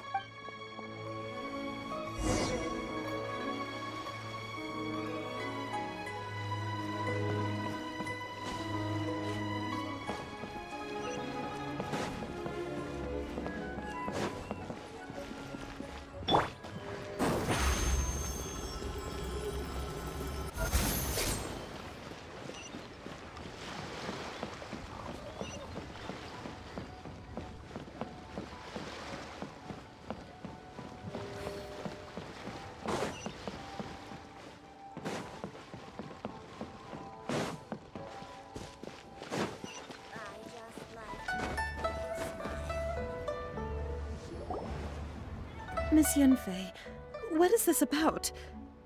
Are you here to tell me how much I owe? No. What I wanted to talk about is, there is a chance that the Orin laid on those hairpins may not be Smaragdus Jadeite after all. What do you mean? Are you implying that you already sneaked off and found them? Obviously not. I'm no adventurer, let alone a member of the guild. I don't run thankless, time-consuming errands for a living. Let's just say I made some deductions. I don't know if Granny told you this, but Smaragdus Jadeite is found deep underground and contains very concentrated elemental energy. If mere mortals come into contact with it, well, they'll be sick in the best case. And in the worst case, they could even experience a dramatic change of personality. It most certainly would not be smooth to the touch. Mr. Chow, did you at any time feel unwell while the hairpins were in your possession? No, not at all. I felt perfectly fine the whole time. Not even the slightest bit unwell. I didn't feel anything special at all, in fact. Now that is strange. I noticed earlier that there were elemental traces in Mr. Crossel's vicinity. If I've deduced correctly, he may still have the Smaragdus Jadeite in his possession. If that's the case, we should go confront him right now and expose his dirty scam right to his face! Absolutely not. If we were to confront him now, there's no way he would admit to it. Eventually, he would find some argument to compel us to leave, and then he'd throw the Smaragdus Jadeite into the sea the moment we were gone. After that, he would simply insist that Mr. Chow pay up per the contract. He would lose nothing. Meanwhile, we would have to look under every stone in Liyue, hoping and praying that the hairpins do actually still exist somewhere in this world. So vivid that Paimon thinks it might be experience talking. Oh, it certainly is. I've seen my fair share of situations like this, and brute force methods are certainly one way of resolving them. Fortunately, I have far more elegant solutions at my disposal. I'll share them with you in due course. Well then, since you're so experienced in dealing with problems like this, perhaps you could help me, Miss Yenfei. Oh, that won't be a problem. But first, Mr. Chow, can I ask you to please sign this contract?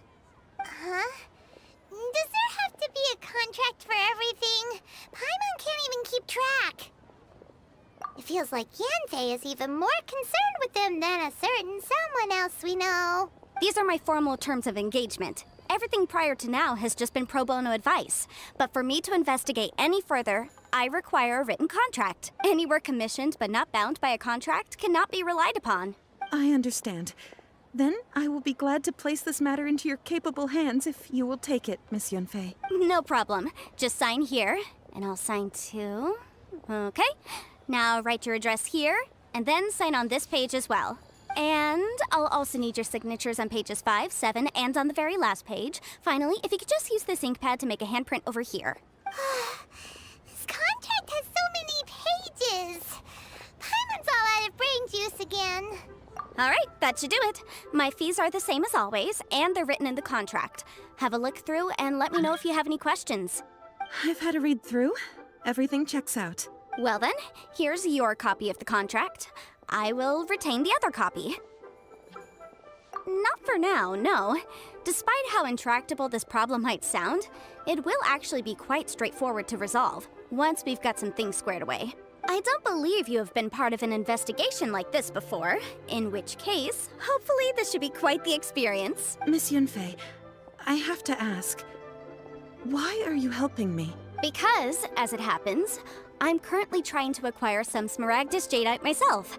I noticed strong traces of geoenergy around Mr. Crossel, so perhaps he has, in fact, secured some. Whether he actually made it into an item of jewelry or not is a separate matter, but either way, it's a lead. As long as we follow it, who knows? We might just be able to get our hands on some Smaragdus Jadeite. Also, the idea of someone abusing the law to their advantage, I won't stand for it. But again, let's not dwell on this. Let's go to... where can we find someone who processes ore? Ha! I've got it! Let's pay a visit to Chateau, the boss of the Jade Mystery. He's a professional when it comes to working with stone and ore. If Mr. Crossel had his ore worked on at all, Chateau would undoubtedly have been his first choice.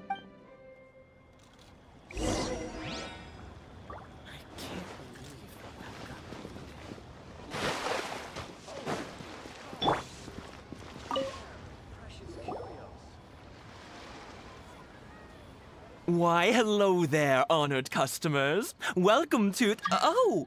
It's you, Miss Yenfei. Is something the matter? Surely not more spurious claims that my jade betting is rigged and no one can ever win? Oh, I swear on all that is sacred. No, nothing of the sort. Has a Snezhnine merchant named Crossel enlisted your ore processing services recently by any chance? A Snezhnine merchant named Crossel, you say? I do remember that. He brought me a piece of ore, claiming that it was Smaragdus Jadeite. That was the first time I'd ever encountered it, so I had no way of telling if it was really Smaragdus Jadeite or not. But if a customer insists, far be it from me to contradict them. He was quite generous with his money, too, so I didn't give it too much thought. I processed the ore as per his request. Do you have any leftover debris from your work on it? Why, yes. It was my first time encountering this ore, after all, so I kept a few loose shavings to study myself later. They're right over there, in fact. Thank you, sir. We'll take a look at them.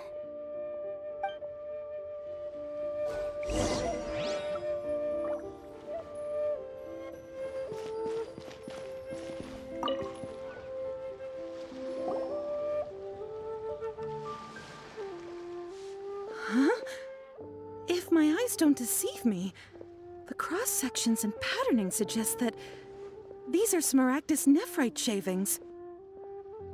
Yes, it's not particularly rare, nor is it especially valuable. It's used to make jewelry all the time. I've heard it said that Smaragdus nephrite is in fact the outer layer of Smaragdus jadeite, though no one's ever proven it. A thin layer of separation, huh? If you must see for yourself, try examining these shavings for traces of elemental energy. Smaragdus nephrite is an entirely ordinary ore, containing no elemental energy whatsoever. Is that so? Well, we might as well give elemental sight a shot. So, did you find anything? So they really are different. But wait, how come Jichao was able to tell what it was just by looking at the shards? That's pretty awesome. There's nothing special to it. It just so happens that I've come across a great many of these in my time. These two stones actually look very similar. Someone without a deep understanding of them would find it very difficult to tell them apart. There may be only a subtle difference for the casual viewer, but that translates to an astronomical difference in terms of the market price. And I'm sure, a significant difference in the cost of having them carved into shape. All right, let's focus up. We're going off on a tangent. But never mind, Shirto. Why would Mr. Crossel... Unusual actions have unusual reasons behind them. Let's take some of these shavings back to Chateau.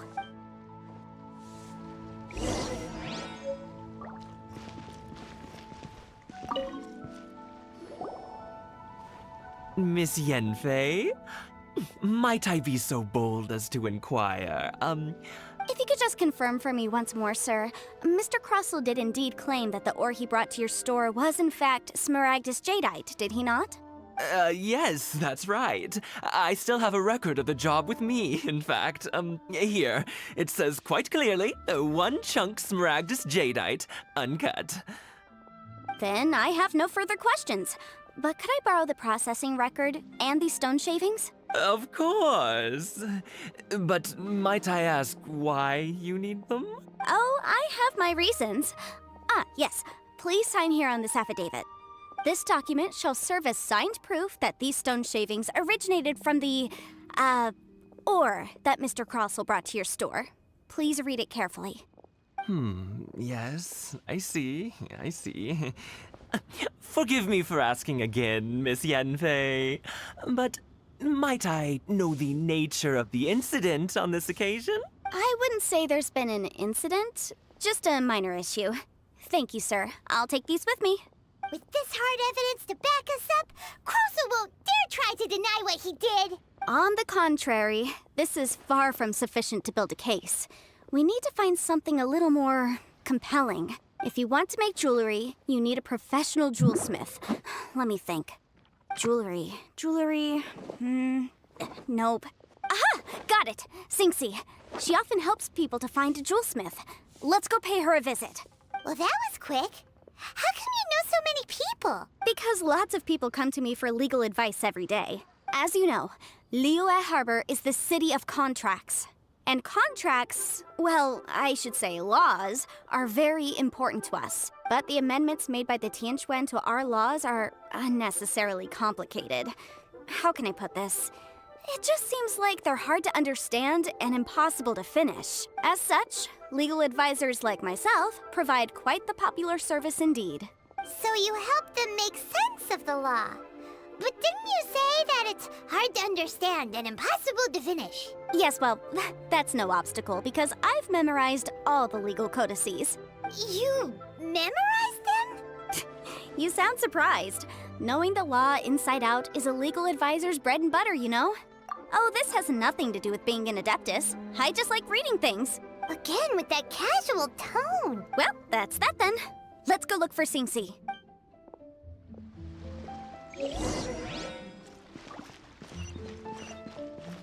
Adventure time!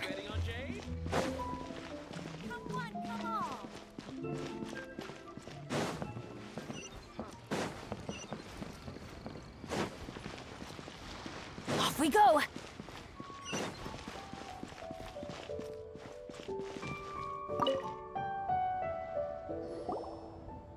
Oh, Miss Yanfei, it's you. Has something happened? Did the client from last time, Have no further trouble from then on? Yes, of course. I'm just here to ask you a few questions. Has a merchant by the name of Crossell asked you to put him in contact with a jewelsmith recently? Crossell? Yes, I remember him. He's a merchant from Snezhnaya, no? Yeah, he came to me with a chunk of something he called Smaragdus Jadeite. The design of the hairpins that he gave me was quite intricate, so it took me some work to find someone who was up to the job. Eventually, I found an older jewelsmith who made them exactly according to his specifications. This order was on hold for a very long time, and only completed quite recently, which is why I remember it so well. Doesn't seem like there's any evidence to be found here. Miss Sinxi, I'd like for you to confirm for me once more. When Mr. Crossell commissioned you to find him a jewelsmith, did he or did he not assert that the material he presented to you that day was called Smaragdus Jadeite? Yes, I'm sure of it. The hairpins were made using many expensive materials, and the asking price was quite high, so we had to put this transaction on record with the Ministry of Civil Affairs. Mr. Crossell wasn't very familiar with the necessary procedures, so I filed it on his behalf. I also kept a copy for my own records. See for yourself, the item is called Smaragdus Jadeite Twin Phoenix Pins. The inlaid gemstone is recorded as Smaragdus Jadeite. The document even has the official seal of the ministry on it. Thank you, Sinxi. Now, could you let me borrow this document? Sure, it isn't serving much purpose here anyway. I take it then that there's been some more trouble? Nothing you need to worry about, just a minor issue. I'll return your document as soon as I'm done with it. Thanks again! Why is everyone's first reaction always to assume someone or something is in trouble? I believe we have almost all the evidence we need. We just need to make one last trip. Let's go to Boo Boo Pharmacy to speak with Dr. Baizhu. The weirdo with the snake around his neck? What do you want to speak to him for? Because only he can provide an authoritative statement confirming that Smaragdus Jadeite is harmful to the human body. Once we have this final piece of evidence in our hands, we can wrap this case up.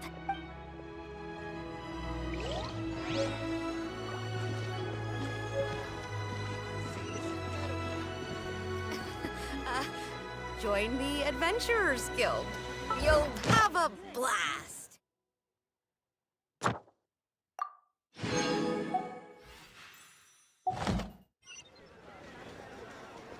Benny's adventure.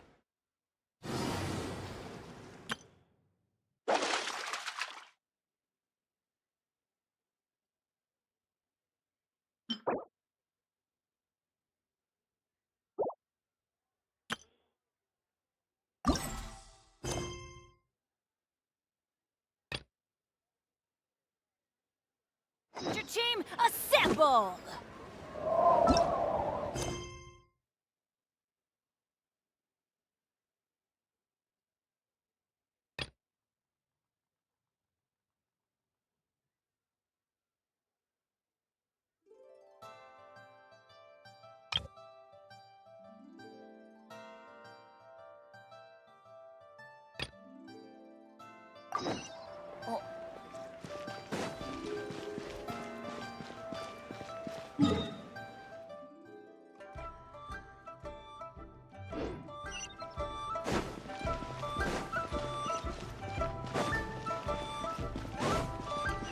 Adventure time!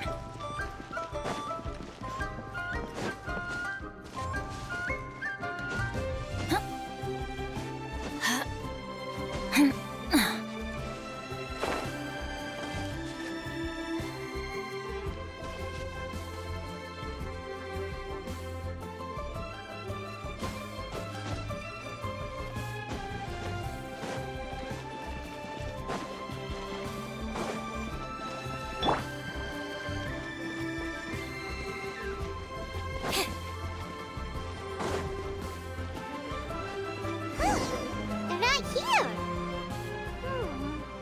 Let's keep looking.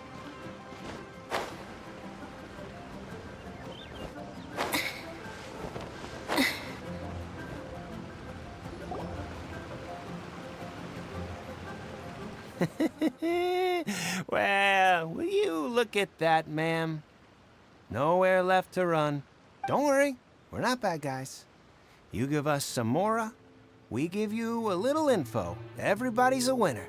Boss, I got a bad feeling about this. Look at her, the white hair, the energy she gives off. I'm telling you, there's something different about her. So what? She's loaded. How are we ever going to repay those gambling debts if we just let money walk away from us, huh? I've already told you. I don't need your information. If you still can't grasp that, I'm happy to repeat it in a way that won't be so easy to forget. Come on, ma'am. You seem like an intelligent lady. I shouldn't have to spell this out to you. It's not about whether you need the info or not, okay? It's about you taking out your money and handing it over and nobody getting hurt. I won't... No more excuses! I know you have money. I saw you. Yeah, I saw you. Strolling into Leo Lee Pavilion, ordering a table full of food, and only taking a few bites. Then Shinue Kiosk, then Wanmin Restaurant. Same story each time. You order all the signature dishes, take a few bites, then you're on your way again. How could you afford to be so wasteful if you weren't from a rich family? And since you're so rich, what's the loss to you in giving us a little spare change, huh? Master warned me not to lay a hand on anyone in Liyue Harbor. But here we are. Perhaps... yes. Let's call it fate. Boss, I'm telling you, something's not right. What are you afraid of? We're just selling information. It's not illegal. If she lays a finger on us, all the better. We'll sue her for everything she's worth. Oh, you again. The Millilith. What are the Millilith doing here? Did you do this? You ought to mind your own business. I swear! Silence! How dare you threaten innocent civilians? You're coming with us. No, don't be angry, sir. Please, let me explain.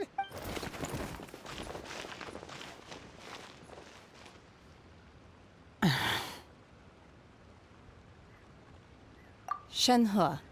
Shenhe? My name. Oh, so your name's Shenhe. Paimon's name is, well, Paimon. And this is Paimon's travel buddy. Oh, I've heard about you two before. Thank you for helping to defuse the situation. I could have dealt with it myself, though. I suspect smashing his head against the ground a handful of times is all it would have taken to get him to surrender. You can't do that. That's way too violent. This is Liyue Harbor. There are laws against that kind of stuff, you know. Laws? No. Apparently not. Really? So how exactly have you... That would be my stomach growling. I haven't eaten enough. She's so honest. Wait, that's right. They said you went around all the restaurants ordering this and that and the other, but only took a small bite of each dish. Then of course you're still hungry. So, anything in particular you're hungry for? Chingson, glaze lily, violet grass. These are my usuals. Medicinal herbs? Kinda hard to explain. Anyway, Boo Boo Pharmacy's not far away. Let's take Shenhe there for a big medicinal meal. After all, you can't work on an empty stomach. Psst. Do you think Shenhe might be an adeptus? It seems like it's her first time in Liyue Harbor, and she... Are you here to buy some herbs? I do hope you brought your prescription. Chingson, glaze lily, and violet grass, please. Half a pound of each. What kind of prescription is this? Sounds more like a lunch order. Oh, here you go. That's everything we have in stock. Thank you. She's really eating them!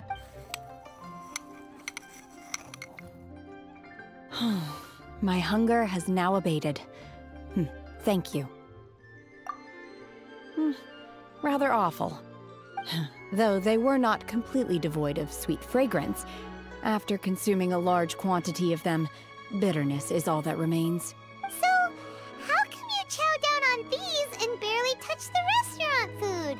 If Paimon had enough Mora, Paimon would go to the fanciest restaurant in town and order a whole table of food and eat it all in one go! Because I'm not sure whether I will remain here in the future. The food of the mortal realm is most delicious, but should I return to the mountains, yearning for the food here shall only pose an obstacle to my continued spiritual development. Sampling each dish in order to appreciate its taste is enough. Return to the mountains! That proves it! Paimon knew she was an adeptus! Enough about me. What are your plans from here? Oh, right! Paimon almost forgot! We came out to take part in the Rebuild the Jade Chamber competition! And now we're probably super behind because we've been held up for so long. I see. I heard something about the contest when I was passing by. Yep! You get to ask Ningguang any question you want if you win! Were you interested in the contest too, Shenhe? I came for the rebuilding of the Jade Chamber, but until this point I had no intention of joining a contest. However, you have shown me your kindness, and I would now like to lend you my assistance. Oh, don't worry. I ask for nothing in return. Wow! You really don't have to, but having an adeptus help out will make things a whole lot easier, so... Then let's not delay. I have a plan. Great! Paimon bets this is gonna be the awesomest plan ever! I am not sure whether or to what extent this plan can be classified as awesome. I do, however, believe it will be highly effective.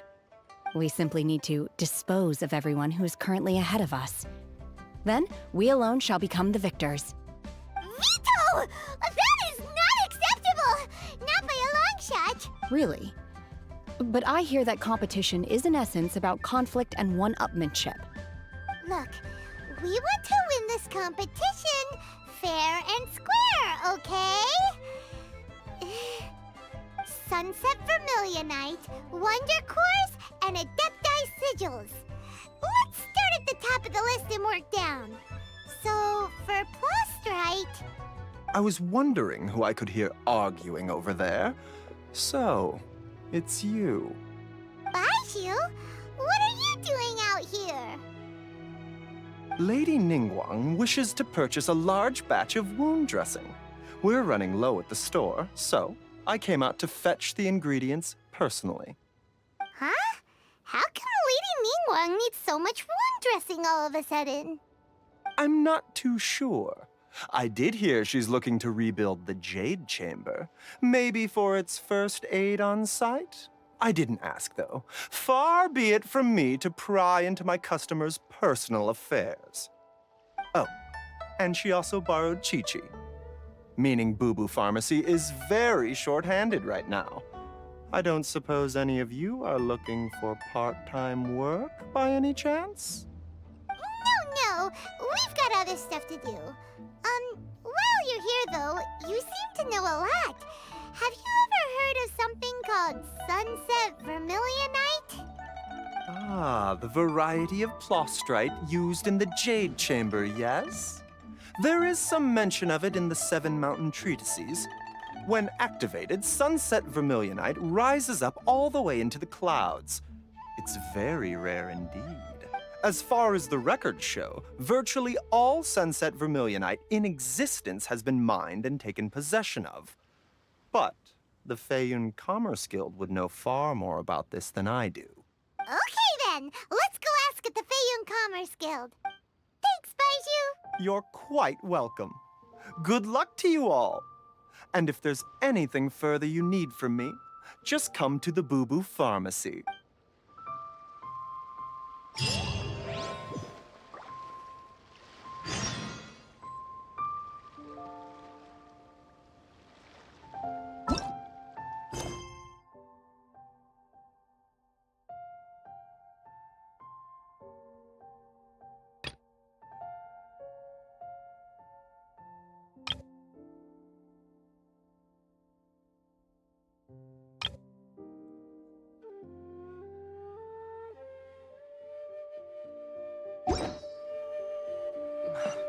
I can't read what this says.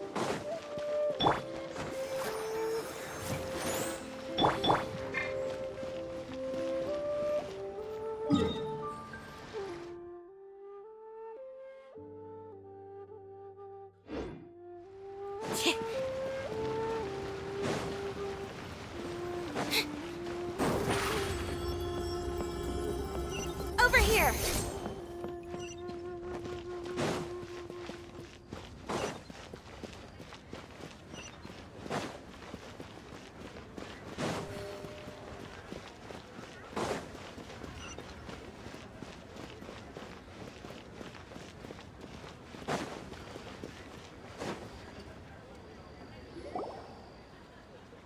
Master Xingqiu, thank goodness you're finally back. Oh? Why do I detect an urgency in your voice? The guild has had a whole string of strange orders in recently. Everyone's been completely caught off guard. Your father gave me specific instructions to ask you to stay and help out if I happen to see you. I see. Have someone sort the orders by type for now. I'll deal with them myself shortly. Oh, how wonderful. Thank you, Master. With you on the job, I can breathe a sigh of relief. Hey, Xingqiu! Glad you're here. We want to ask you for some information. Traveler, Paimon, please wait a moment. Shu, I need to entertain some guests. Please continue with your work for the time being, and we'll discuss the matter of the guild's orders in more detail later on. Understood, Master Xingqiu. Then I will leave you in peace. I wasn't counting on finding you here today. What's going on? And how, pray tell, may I be of service? Xingqiu, have you ever heard of Sunset Vermilionite? Oh, I see. So you've entered Lady Ningguang's contest as well. As well? Do you mean... The truth is, the Feiyun Commerce Guild is in possession of some Sunset Vermilionite, but only one piece. We are holding it on behalf of someone who has asked us to put it up for auction, and a lot of interested parties have already come to us inquiring about the price. At the end of the day, it all comes down to supply and demand. In this case, I'm guessing the final transaction price may be in excess of 500 million mora. 500 million?! Honestly, I would recommend that you don't bother bidding on this one. The price is greatly inflated, and it's just not worth it. But without any sunset vermilionite... Don't panic. I don't suppose you ever heard of Sea Gazer? Who? Sea Gazer was once very close to Mountain Shaper, but if I am not mistaken, he has already passed away. Yes, precisely. I didn't know anyone else knew about him. According to records of drifting clouds, Sea Gazer once built an abode to store his rarest and most exquisite treasures, among which was some sunset vermilionite. After Sea Gazer passed, the abode was abandoned, and its location was lost to time. Luckily, I came into possession of a stack of folk history books just recently. They make some oblique references to this lost abode, and after cross-referencing them against each other, I'm now fairly certain that it is situated in the Lisha area. That's great! But is it really okay for us to just go and take his treasure? Wouldn't it be a little, disrespectful? With him being an Adeptus? You needn't worry. As far as I understand, Sea Gazer was very open-minded. Even while he was alive, he wouldn't have let something like this bother him. Open-minded? I have not heard of Sea Gazer being described in this way before. May I ask where you read that? Just a rumor I heard out in the mountains. All right then, let's go. There's something about this young lady that reminds me of a good friend of mine. Oh, I almost forgot. Adepti abodes tend to have very ingenious designs, especially when it comes to their defense mechanisms. Plus, it's likely to be crawling with monsters after being abandoned for so long.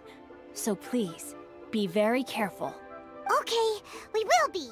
Thanks, Xingqiu.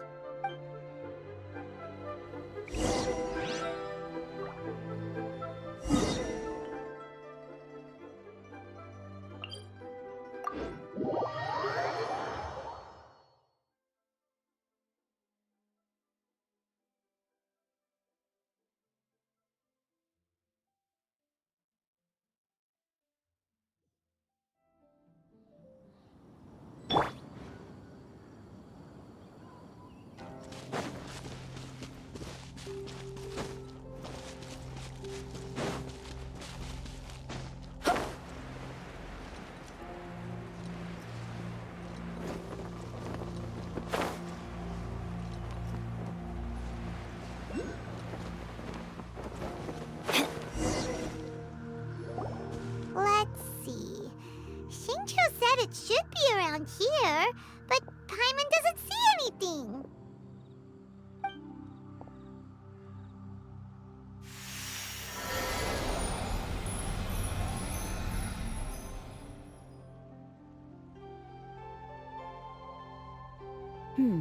This place was hidden using a special Adepti art. But now that I have removed it, we can inspect the area more closely. Wow, that's amazing! Yep, let's take another look around. Hey, look!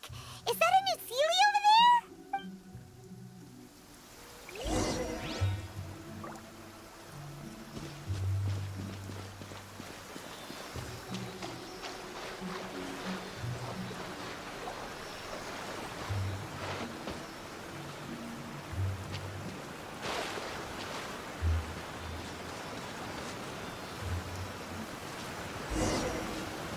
The Sealy got to here and then disappeared. Should we go over and take a look?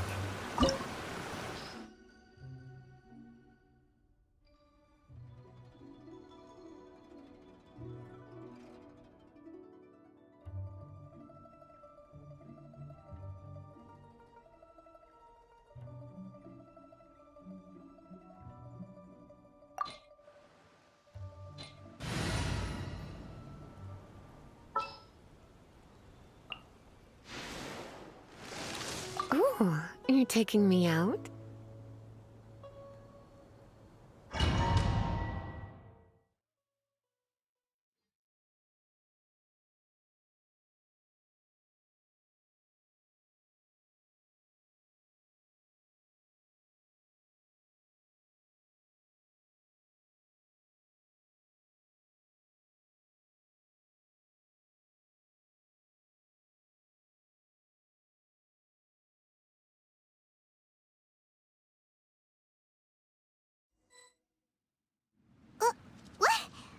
Weren't we at a waterfall just now? How did we suddenly end up here? Oh, so many clouds. It feels like we're high up in the sky. I believe this is the abode of that Adeptus. With any luck, the sunset vermilionite we're looking for should be in here. Really? Let Paimon see. Huh? Isn't that the Sealy from before? Look, it's gone and snuck beneath the clouds. And now that Paimon takes a closer look, the rocks and trees here don't seem complete. Oh, could there be something below the clouds? These are not real clouds. They are the product of an Adepti art used for spatial partitioning. If we want to go down, we must first destroy the mechanism that is maintaining the Adepti art. All right, then let's do it. I sense the presence of monsters in this place. I don't know where they are hiding, so we'd better be careful.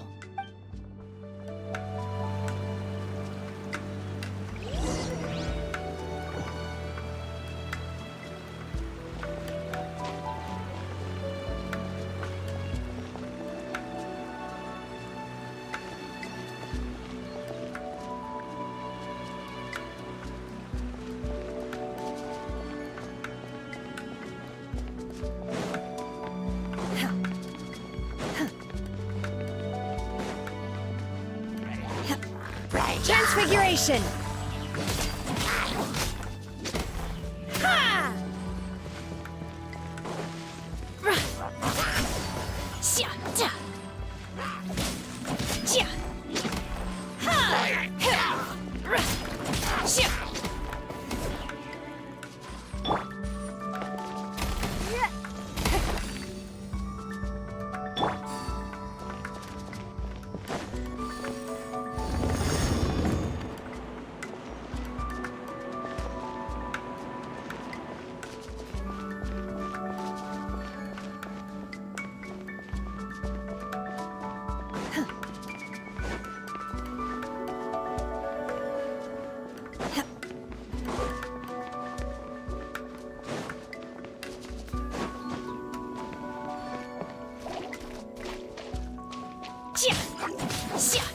My will embodied!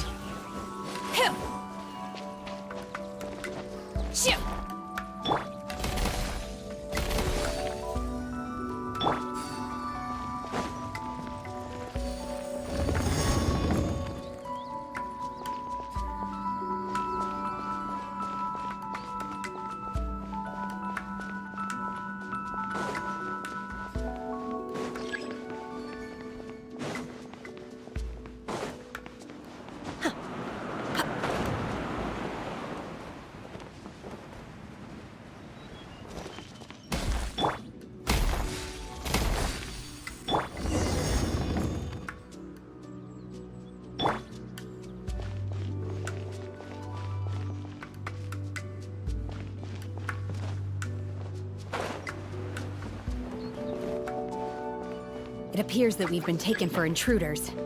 This time, why not allow me to take care of this? Everybody stand back!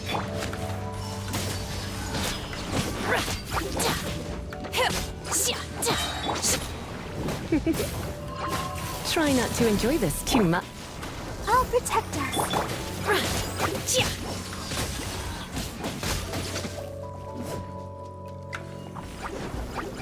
Cryo Incarnate!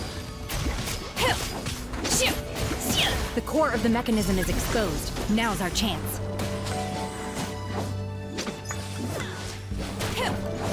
Obey!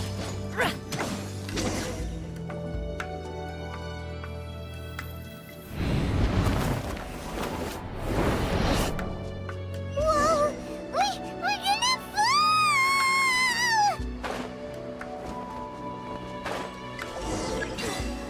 Is everyone okay?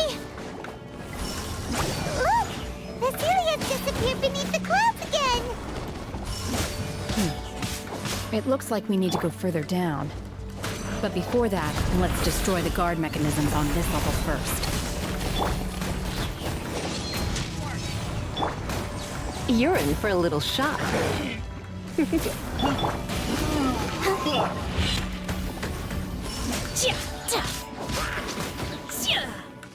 Take your true form!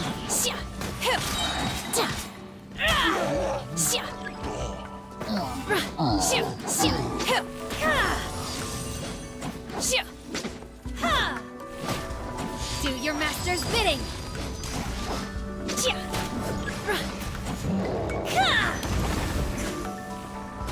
Manifest! You're in for a little shock.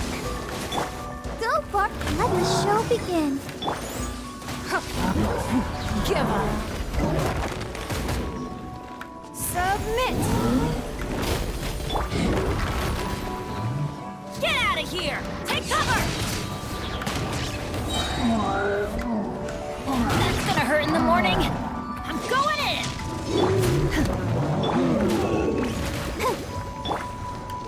My will embodied!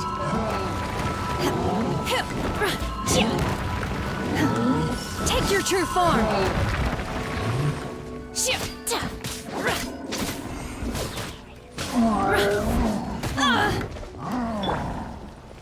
Don't waste my time.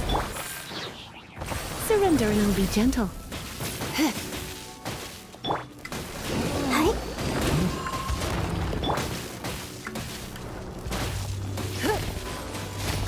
Give up!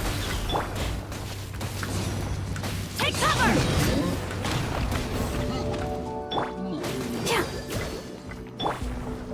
Obey!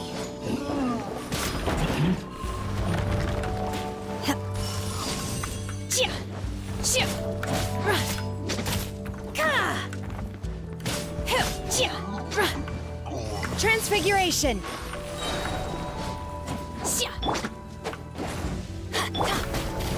Your life is mine! Come a little closer. Manifest!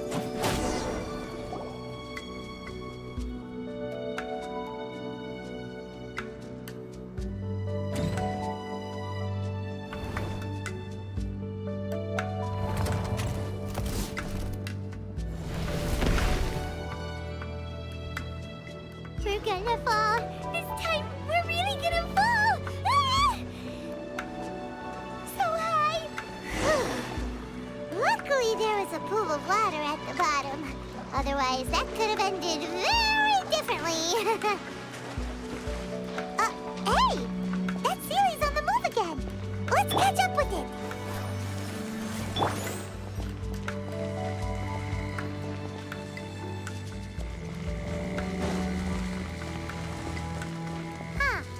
Something looks different about this stone wall.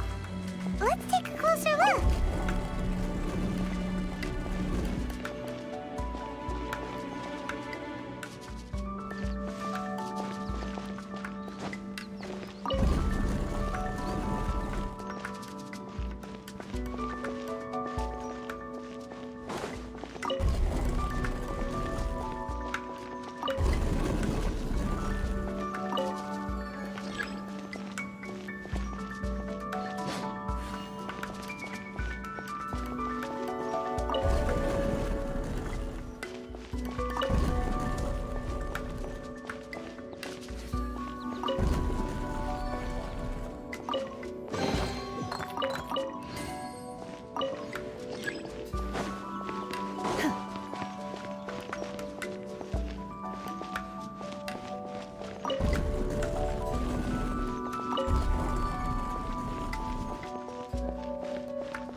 By ordinance divine!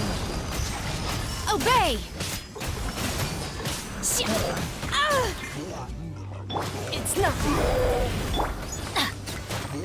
Get out of here!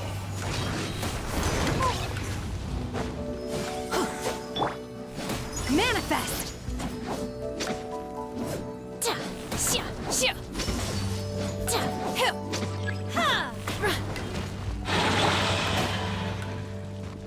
Teamwork is dreamwork! Adventure time!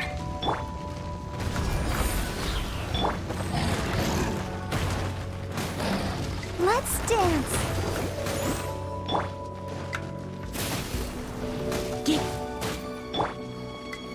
Unleash! Obey! Out of the way! Off we go! Give up! Submit! Unleash! Cryo incarnate! Obey!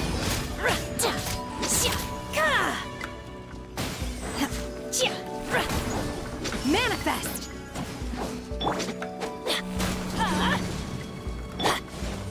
Don't waste my time. Obey!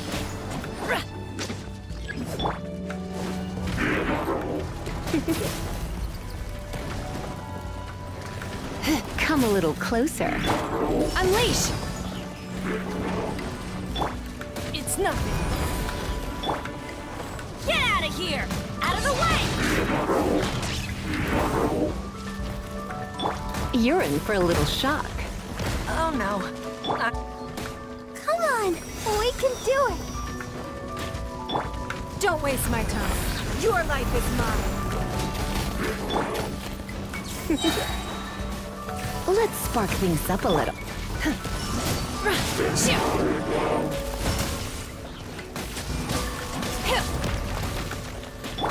It's nothing. Come a little closer. I'm going in!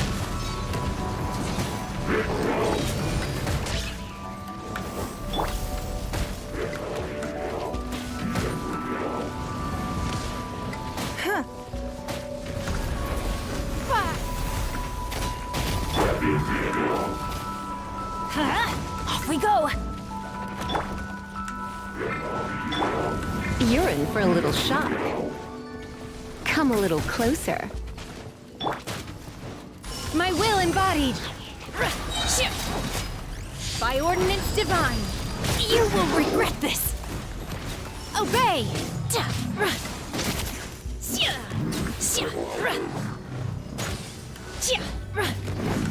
Manifest!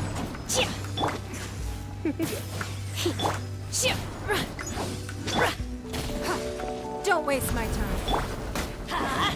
Teamwork is dreamwork! Obey!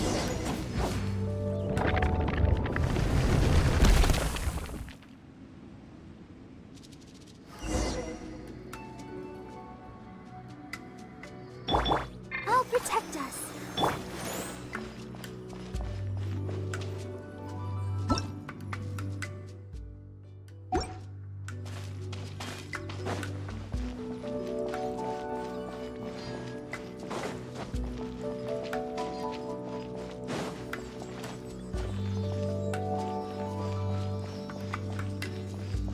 Look, over there! Could that be the sunset vermilionite?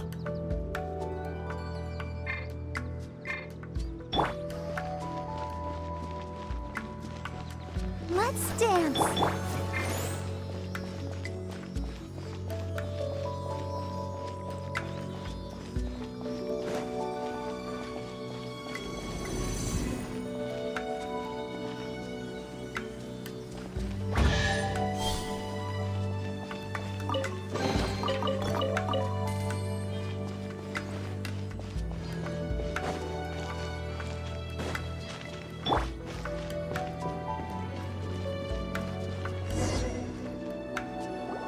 Is this it?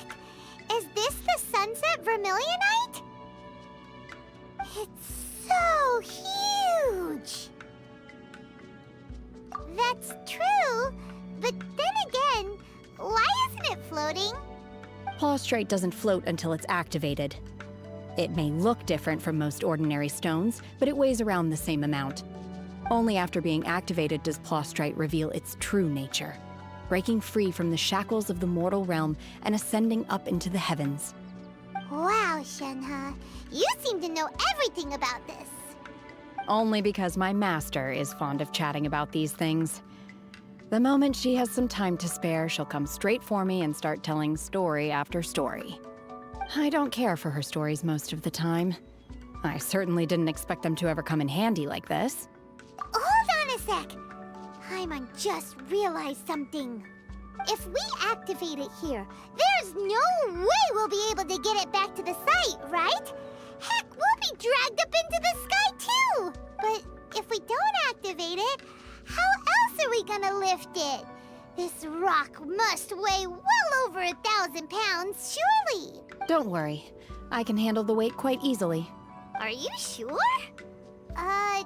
Be careful! Please don't worry. I'm well aware that a plaustrite sample this large must be highly valuable. I will be gentle with it and make sure it does not get damaged. My safety. That's right! Paimon's sure you can handle it and everything, but if something this heavy lands on you, you're gonna get yourself hurt, no matter who you are. You gotta be extra careful when lifting heavy objects. It's just common sense! Is it now? Well then, thank you. I'll go on ahead with the plaustrite. Let's meet at the building site later. How is Shenhe able to carry that huge rock all by herself? Adepti super strength much? We can't slow down yet. Let's go meet her at the building site.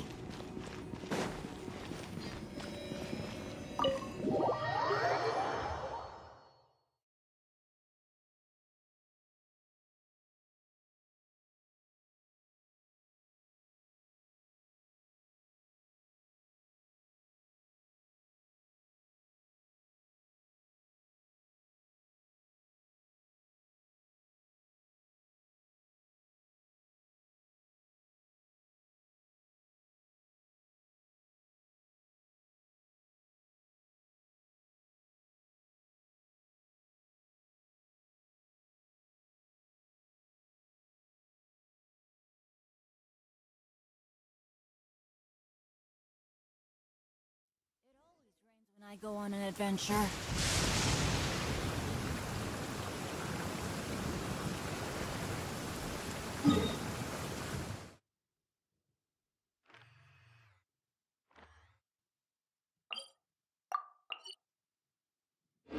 Benny's adventure.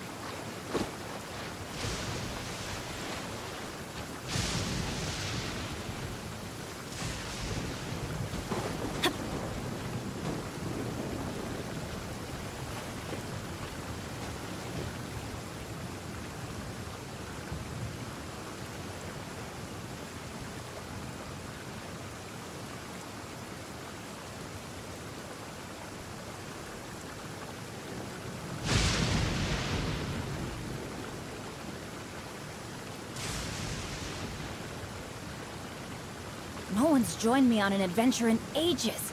Come on, let's go!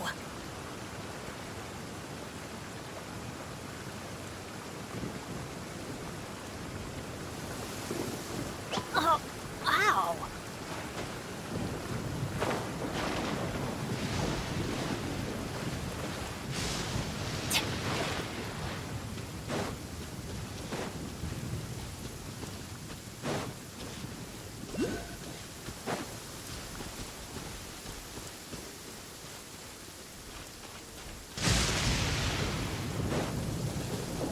Want a taste of my hammer?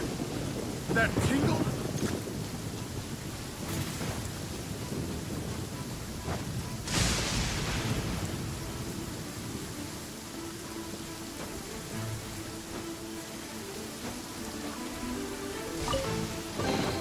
Now that's what I call treasure!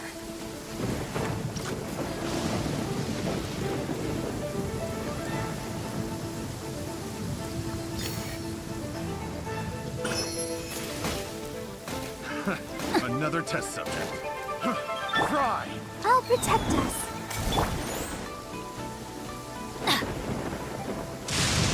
Adventure time!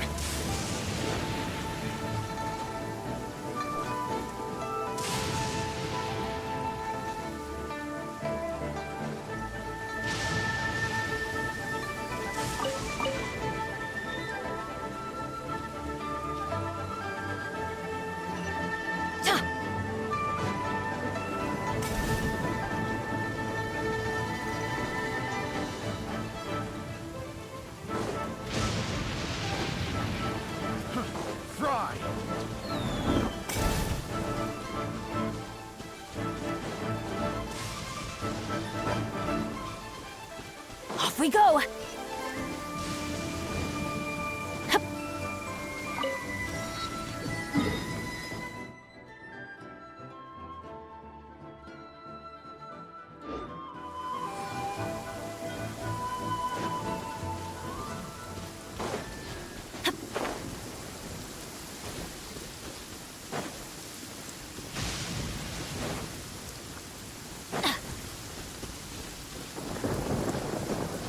Adventure time! Off we go!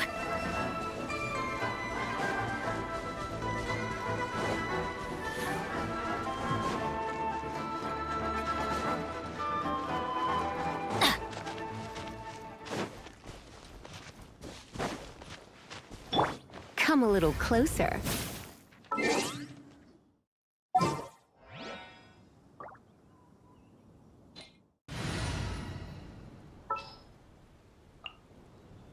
Is it time for a magic show?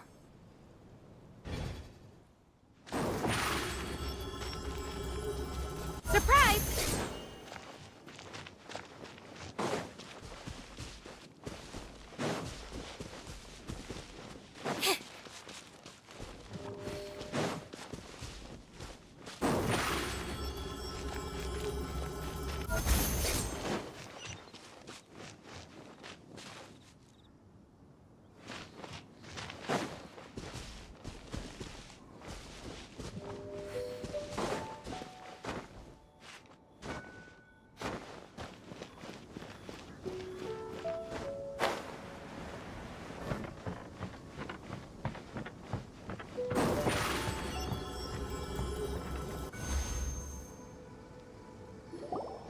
Oh my god, I can't believe my eyes. How can she lift that massive rock all by herself? She's gotta be one of those Adepti, surely. Oh, mighty Adeptus, please give me your blessing so that in the coming year I may reap a more bountiful salary. This is top tier in size and quality, and the condition it's in is quite simply immaculate. Congratulations, this item is approved for submission.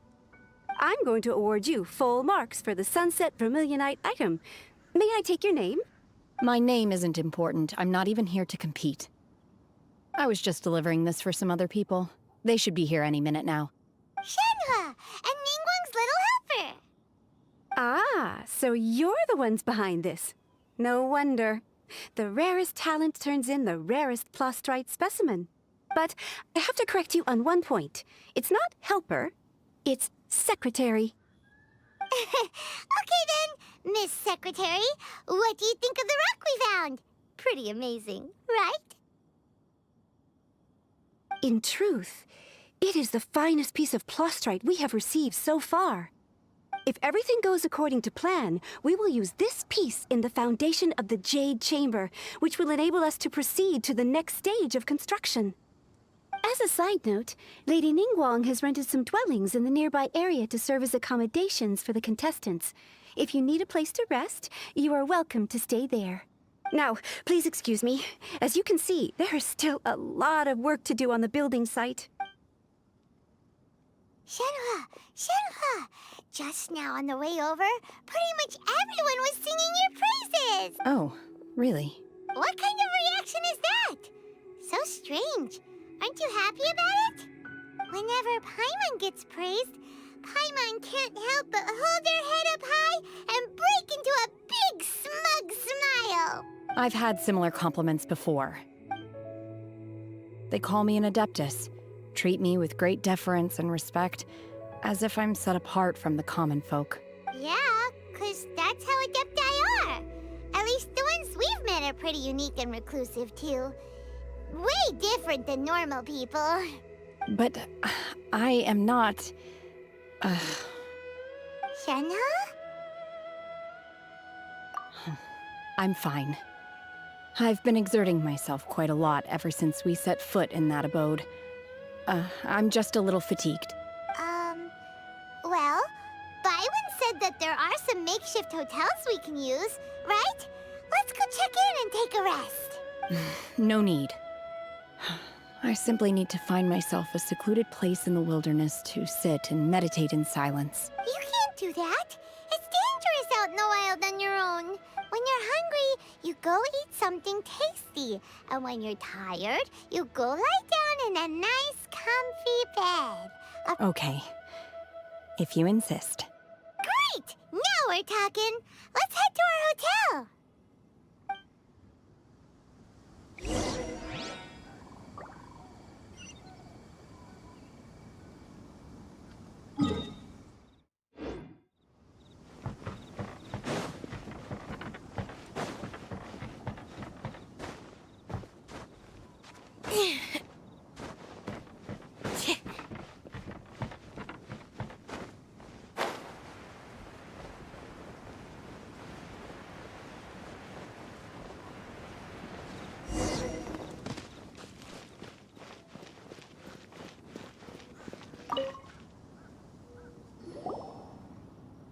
Hi there! Checking in, are we? You're just in time. We only have 2 rooms left. Since this was chosen as the building site for the new Jade Chamber, we've had a constant stream of people in this area. And not just workers either. Visitors, business people, tea sellers, all sorts. So, business is booming for me today. Very few vacancies. You're lucky you got here when you did. Great! One of your rooms is still being cleaned. I guess it should be ready within the hour. The other room is just through the door on the left. Here are your keys. All right. Hope you enjoy your stay. Please excuse me, I'll leave you to it. Shenhe, you should go get some rest. We'll hang around outside until the other room's ready. Paimon's gonna go see if there's anything good to eat around here. Paimon couldn't help but notice one of the guests walk in with a huge grilled chicken drumstick before. Let's buy one for Shenhe too. She can have it as a midnight snack. Or save it for breakfast tomorrow. All right. I will head to my room for now. If you need anything, don't hesitate to disturb me. I'm a light sleeper. I will hear if you knock on the door. See you tomorrow. Hey! Isn't that Cloud Retainer? What's she doing here? Let's go and say hi.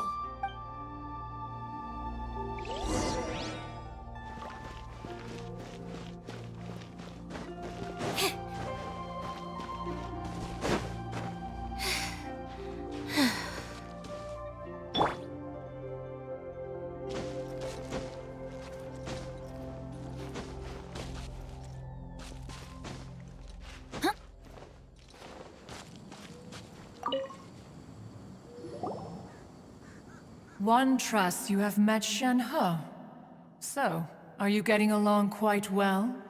So far, so good. Yeah. So, you know Shenhe too, Cloud Retainer? Naturally. Save for Ganyu, who spends the majority of her time in Liyue Harbor. All the Adepti living today are acquainted with Shenhe to some degree. Cool. So, what's her Adeptus name anyway? Calling her Shenhe feels kind of friendly, but also kind of disrespectful. So Paimon's thinking maybe it'd be better if we called her by her Adeptus name instead. Her Adeptus name? Why, pray tell, would Shenhe have an Adeptus name? Don't all Adepti have a special title they go by? On this latter point, you are correct. However, Shenhe is human. Oh, right. Wait, what? Paimon neither! This is a real surprise! Do you mean to say that she presents differently from ordinary human beings? Well, to start with, her problem-solving methods are extremely direct. Ah, yes. She was like this all those years ago when one first met her. In this respect, she has not changed. One first found Shenhe by chance in a cave. One was passing by and sensed the presence of a god's remains. Being of an ever-vigilant disposition, one entered immediately to inspect the scene. Inside was Shenhe, then aged around 6 years old. In her hand, she held a dagger with which she was confronting a monster. When one arrived, she had already been locked in confrontation with this monster for several days. Most mortal children are fragile, both physically and mentally, and are highly reliant on their parents for survival. But not so her. That she was able to endure such terrible danger was due not only to her strong willpower, but also to the bloodlust and homicidal instinct with which she was born. One dealt with the monster, yet she still refused to lower her guard. She even pointed her dagger in one's direction and remained ready to strike. Only after she was satisfied that one had no intention to cause her harm did she finally relent. She then passed out without uttering a single word. In other words, if you hadn't passed by that day, Shenhe might have... Not necessarily. Upon one's arrival, one could sense that the god's wrath was gradually receding. Even had the stalemate continued, one suspects that Shenhe may have still emerged the victor of the confrontation. That's still so dangerous, though. Why was a tiny little kid battling against the wrath of a god in the first place? Alas, the mortal world is rife with suffering of every kind. And she had experienced her fair share of this, even at a tender age. Seeing that she was homeless, one decided to adopt her.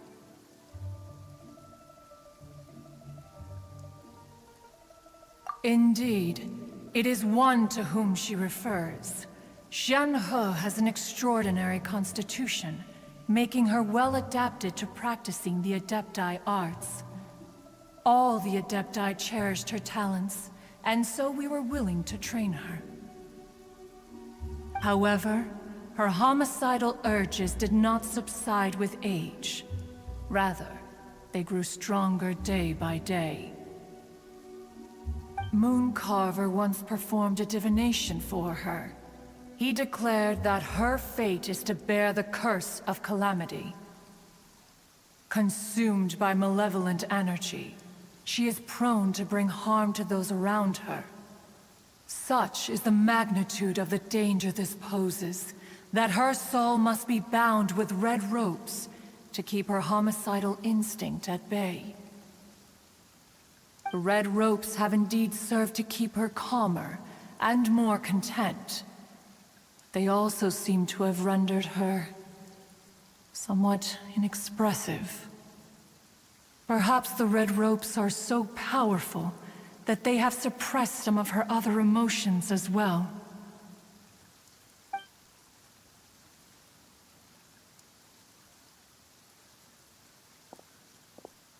It is only by fate that people's paths may cross. Now that Shenhe's path has crossed with yours, please be sure to treasure the gift that fate has given you, and take good care of her. Oh, now Paimon gets it. You came out here to check up on Shenhe because you were worried about her, didn't you? Huh. You dare draw such a facile conclusion on the nature of one's present excursion? Incorrect. The truth is that while Liyue Harbor may seem peaceful today, danger is always lurking in the shadows. Ningguang once made a bold assertion that this is to be the era of the contract between Liyue and the humans. Well, one is most curious to observe how she will respond to the coming storm. If she handles it admirably, one is willing to be a witness to her achievements. But if she does not, the Adepti shall not hesitate to seize control. Let us conclude our conversation here for today. One has occupied enough of your time, and night is approaching. Be sure to get ample rest. So, Shenhe isn't an Adeptus after all. She just grew up around the Adepti.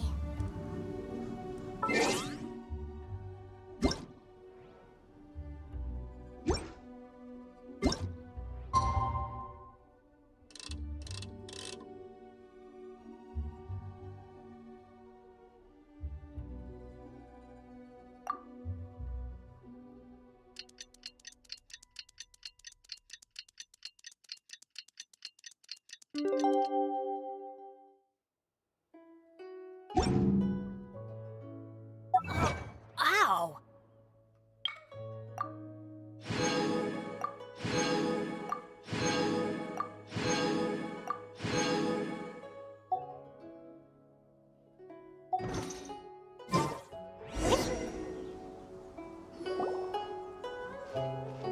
Hey!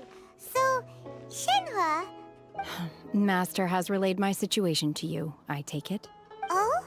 How did you know? I'd intended to wait until you came back before going to sleep, but I didn't hear you come in. I was worried that something may have happened to you. So I went outside to check and caught sight of my master. On top of this, you have been acting very strangely around me this morning, causing me to suspect that my master must have told you everything about me. After all, Master is... very talkative. Sorry, Shenhe. Paimon had you down as an adeptus this whole time, but it turns out Paimon was wrong. It's okay. I don't mind. The fault is mine for not explaining everything to you sooner, because in my experience, trying to explain is a futile pursuit. Still, though you mistook me for an adeptus, you never treated me as distant and unapproachable. Instead, you treated me as you would a friend. For this, I am very grateful indeed. To be fair, we've met our fair share of real adepti, too. Anyway, now it's settled. From now on, you're our friend. Whether you're an adeptus or a human isn't the important thing. First and foremost, we're just plain old friends. Got it. Although I don't know quite what it entails in terms of what I have to do, I must say I like the title, Friend, very much indeed. Great! Well, now that we're all rested up, we should start searching for the other 2 items on the list. But before we do that, let's go to the building site and ask Ningguang's little helper how the progress is going. After all, Sunset Vermilionite is so rare. Paimon doubts many competitors will really be able to find any. If it turns out some of them have given up already, we'll be able to take things a little more slowly. Oh, and another thing. We bought some grilled chicken drumsticks on the way back last night. There was a place just outside. Here's one for you, Shenhe. Try it! They're so good. I concur. It has a rich flavor, far more agreeable than those I've cooked for myself in the wilderness in the past.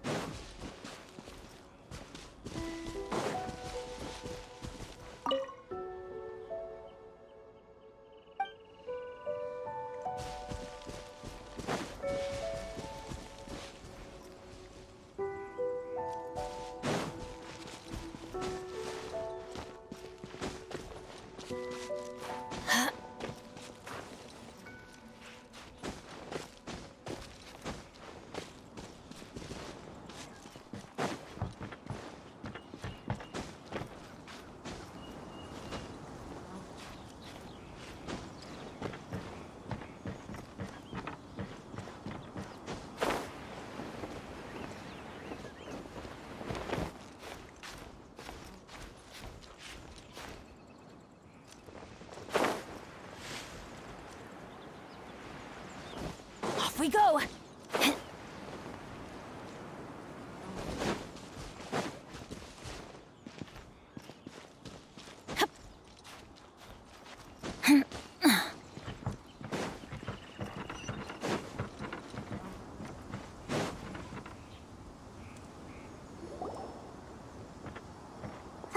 Look! The Jade Chamber is floating into the sky! But it seems to be tied down by something. That's because it's not finished. Hey, Byron! And hey! People Paimon doesn't know? Given the enormous scale of the Jade Chamber, we split the construction work into 2 phases to make sure the structure remains balanced. Before we find some suitable plastrite, we build the Jade Chamber's keel at ground level. Once the plastrite is ready, we place it into the keel and let the partially constructed Jade Chamber rise up to the height of the surrounding mountain peaks. The remainder of the construction work is then carried out at that altitude. Once everything is ready, we release the iron tethers and allow the Jade Chamber to rise to its target altitude. Miss Bywin, we've brought some new materials to submit. One moment, I'll be right there. The construction work has only been able to progress this rapidly thanks to the plastrite provided by you. Lady Ningguang is most grateful and looks forward to seeing more of your work. Wow, can't believe you sourced the plastrite so quickly. It's the key piece of the puzzle. Looks like you beat us to the punch. Wait, I know you. You're the one who fought against the Vatuian Osile, right? Oh, sure enough, your reputation precedes you. Pleased to meet you. I'm Beto, captain of the Crux. Beto? Are you here to join the Jade Chamber contest too? Sure am. I happened to get my hands on a chunk of sunset vermilionite on a voyage a while back, so I figured I'd bring it over. Huh. So even though it's rare, we're not the only ones who managed to get a hold of it. Oh, I've got some introductions to do. This is the renowned Miss Yun, or Yunjin, probably the most famous figure in the Liyue opera scene. Greetings. These two are Paimon and the Traveler. I'm sure you've heard of them before. And this is... sorry, I'm not sure we've met. Shenhe. I am their... friend. Good to meet you. Well, from today on, I guess all of us are friends. Miss Yun is also here for the contest. Turns out she needed to borrow a boat, so we came together. It's an honor to finally meet you both. I've heard much about you. Miss Shenhe, though we are only meeting for the first time, I have a feeling that we will get along very well indeed.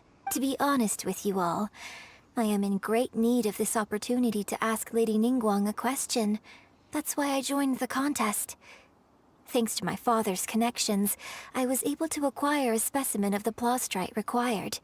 Fortunately, it was approved for submission, despite being a little on the diminutive side. Wow.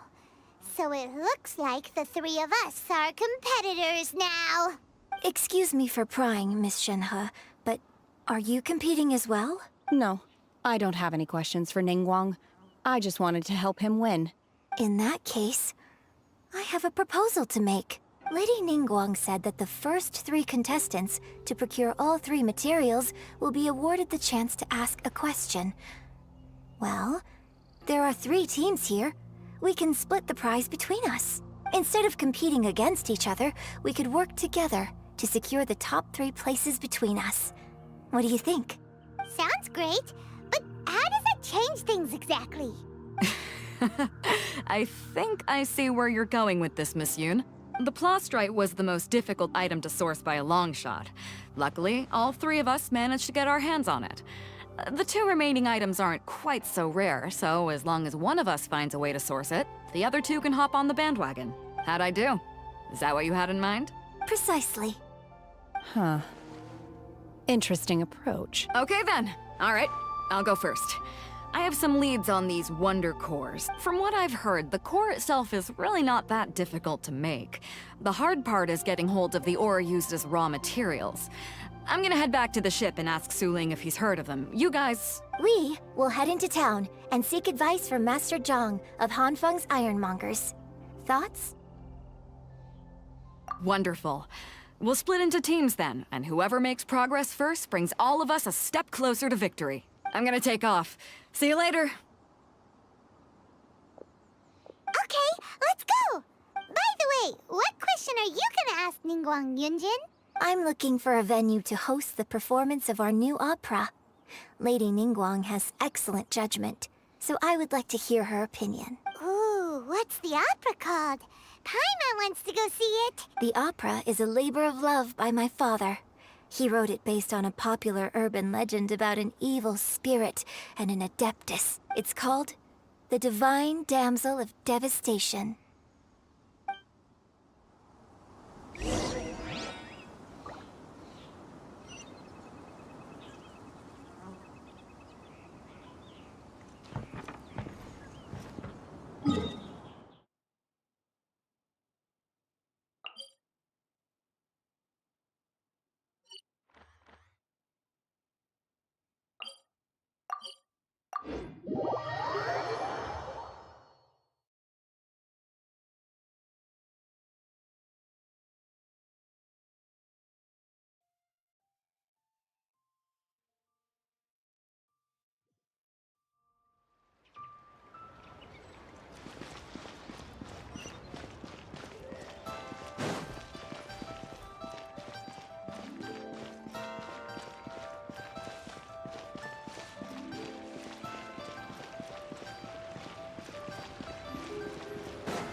Ah, hello.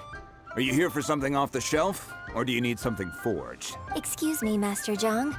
We were wondering if you'd heard of something called a Wonder Core. Of course I have. Sorry, who's asking? My name is Yunjin.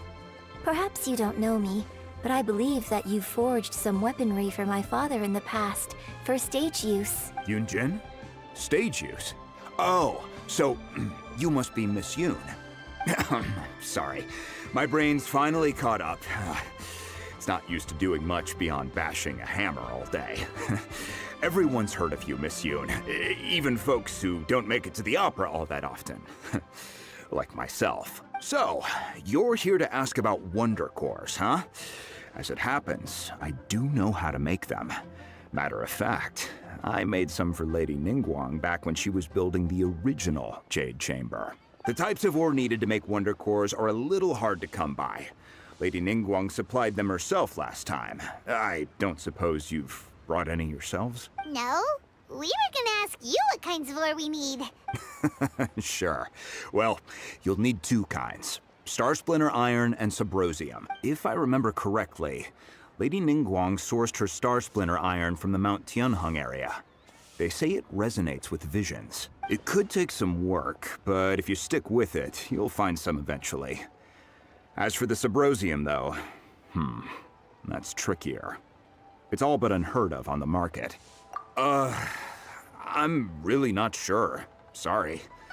What I've heard is that the people around Mount Tianheng have some sort of magic trick that can pinpoint the location of the stuff. Of course, it's probably just hearsay. If you want my advice, start by looking for Star Splinter Iron around Mount Tianheng. And if you run into any locals, ask them a few questions about Subrosium. Mount Tianheng. Interestingly enough, the story of the divine damsel of devastation also takes place on that mountain. I hear the view there is quite spectacular. A favorite destination of the Adepti, in fact. Perhaps it can give me some inspiration. Let's not delay. We should head straight there.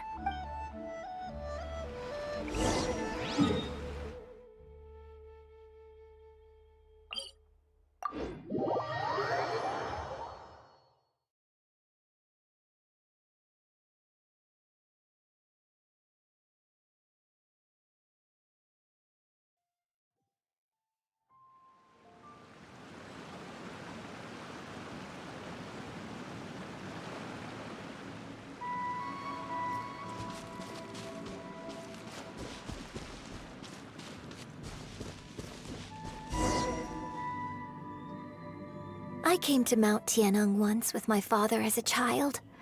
I remember it being such a long climb that I could barely feel my legs by the time we reached the top.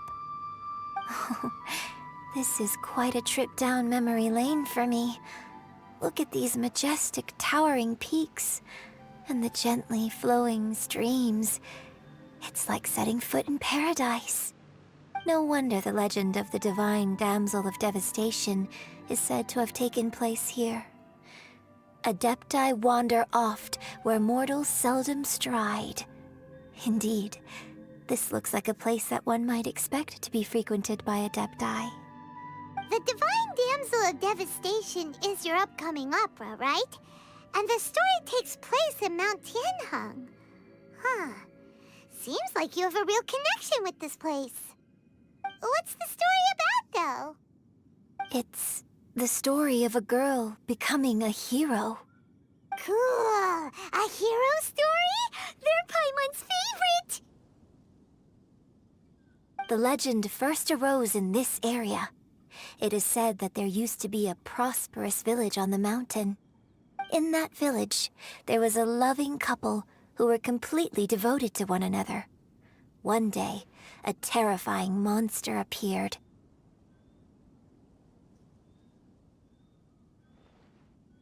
The wife was out collecting herbs and was captured by the monster.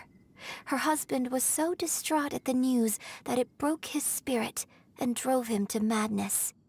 The vile and vicious monster told the villagers, "If you want to live, you must sacrifice a child to me." What a nasty piece of work! Ugh. Paimon sure hopes this monster gets put in its place! But the monster was so terrible and so strong that all within the village were terrified of it. They had no choice but to give in to the monster's demand. Just while they were discussing whose child would be given over to the monster, a little girl suddenly stood up and came forward. No! Don't do it, little girl! Unbeknownst to anybody else, she was concealing an exorcist's blade. She approached the monster's lair, feigning fear and trepidation. When she finally arrived, she courageously drew her sword and entered into a fierce struggle with the monster, from which she eventually emerged as the victor. Her extraordinary abilities drew the attention of the Adepti, and they took her as one of their own. Her story became the stuff of legends. But alas, the paths of mortals and Adepti seldom cross, and she would never again re-enter the mortal world. And so, destined to grace the mortal realm for but a brief moment, she vanished like a wisp of smoke into thin air. That's how the opera ends.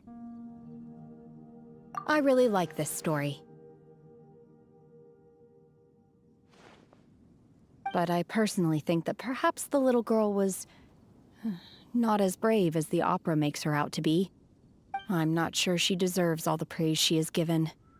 I've never considered that before. Opera is always an interpretation of the events it purports to portray. A certain degree of deviation from the truth is always inevitable. When my father wrote the script for this play, I suppose his intention was to inspire his audience with the character of the divine damsel. I think it's a great story. The ideal story. Well, it sure inspired Paimon! Let's go get ourselves some Star Splinter Iron! Yeah!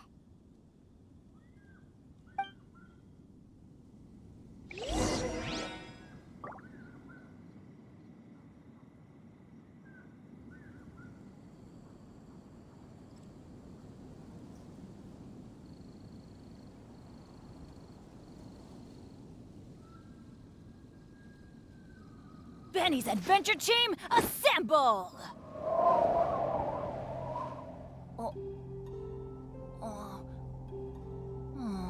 Or not.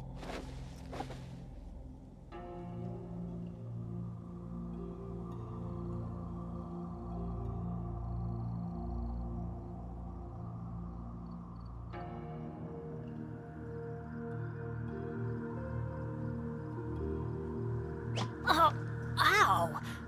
Where did that come from?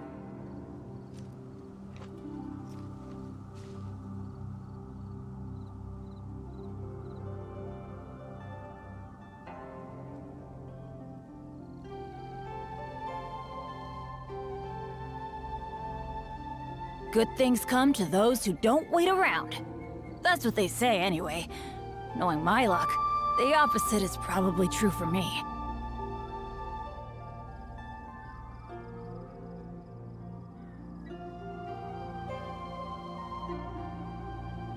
Benny's Adventure Team, assemble!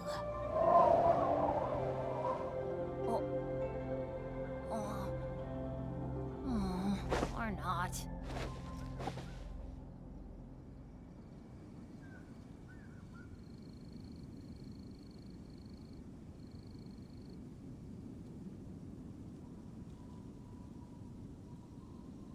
No one's joined me on an adventure in ages. Come on, let's go!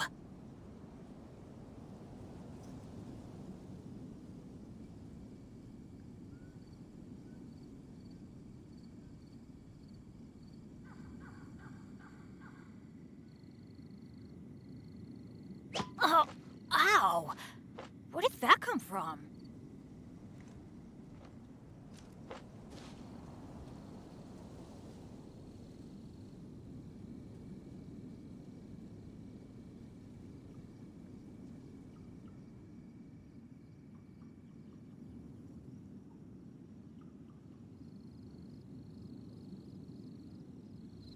Benny's Adventure Team, assemble!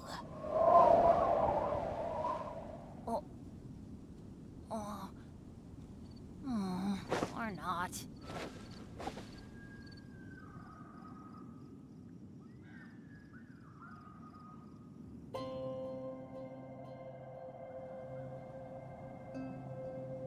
Let's go find some treasure.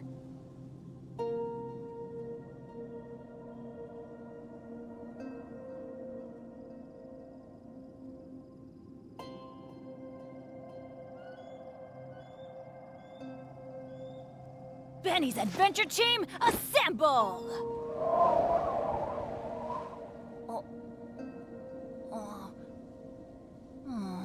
Or not.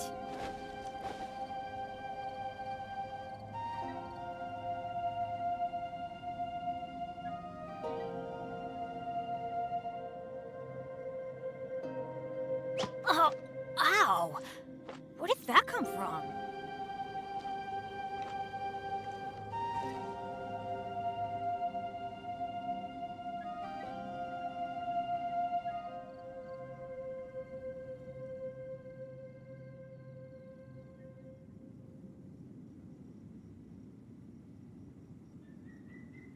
Benny's Adventure Team, assemble!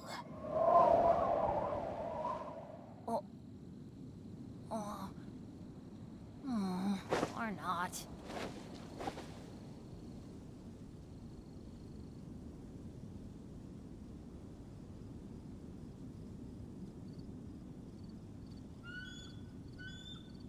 Oh, ow! Where did that come from?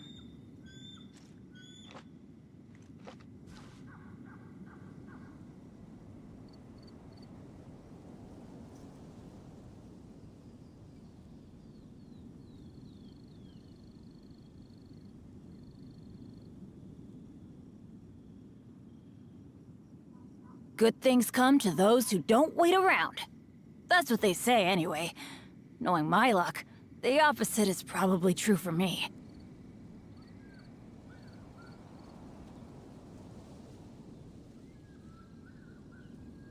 Benny's Adventure Team, assemble!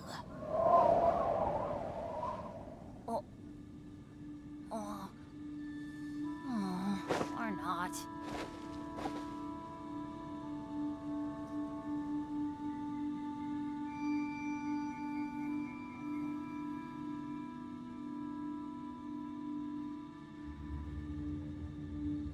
Oh, ow!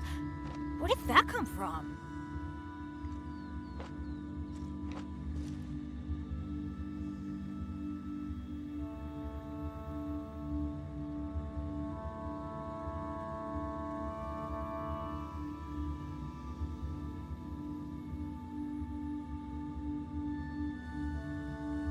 Benny's Adventure Team, assemble!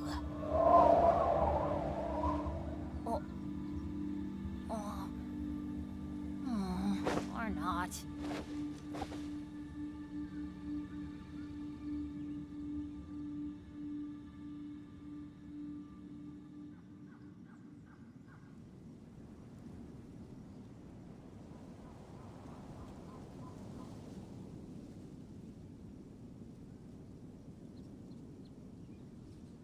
Oh, ow!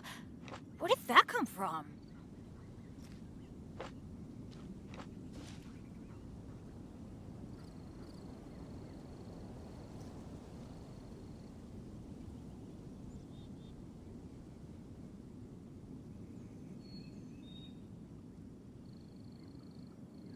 No one's joined me on an adventure in ages. Come on, let's go!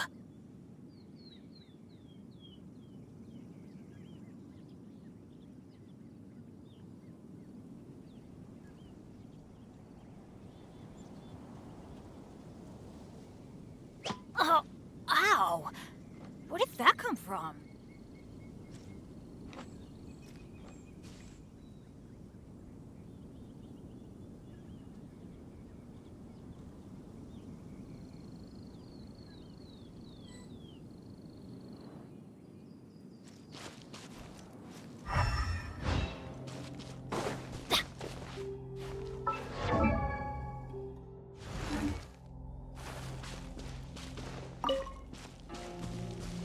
Adventure time!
Off we go!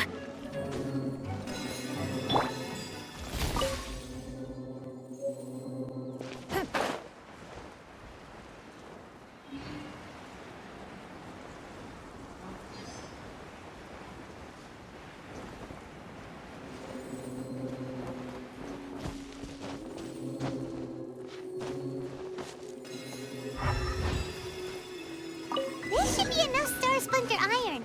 Now we just need to find that Subrosium. I think I saw a village on our way here. Master Zhang said we should ask the locals for help. Why don't we try there?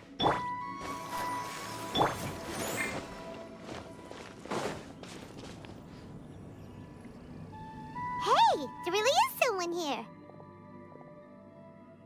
Yunjin, looks like you were right. Excuse us, sir. Can we ask you something? Huh.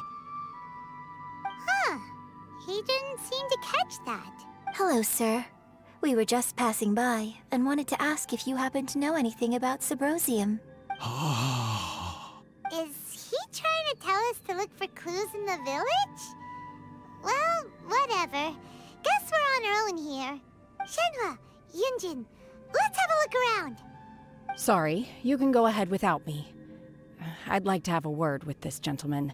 If that's okay with you, Uncle Mingjin. It's... Shenhe. Shenhe. You're alive. The rumors were true. So, all these years? I'm sorry, I don't know how to find Subrosium.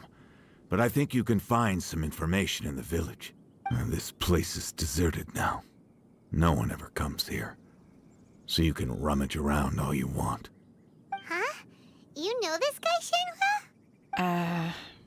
Thank you, kind sir. We'll go and take a look around. Don't worry. Mingjin has no ill intention towards Miss Shenhe. She'll be quite safe. Okay, then let's see what we can find in this village.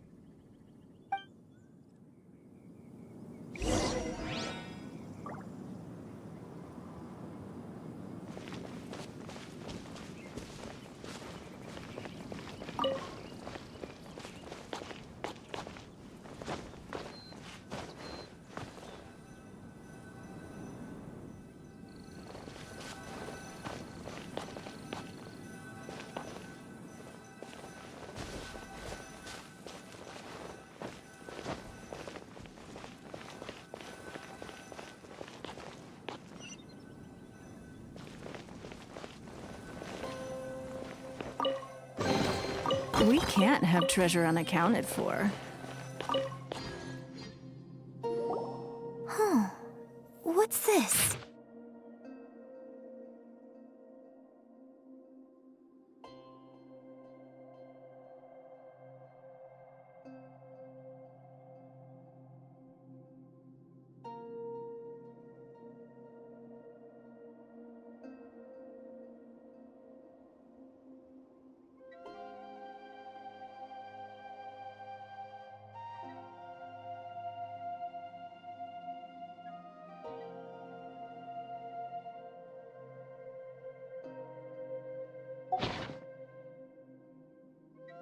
So, Shenhe is the divine damsel?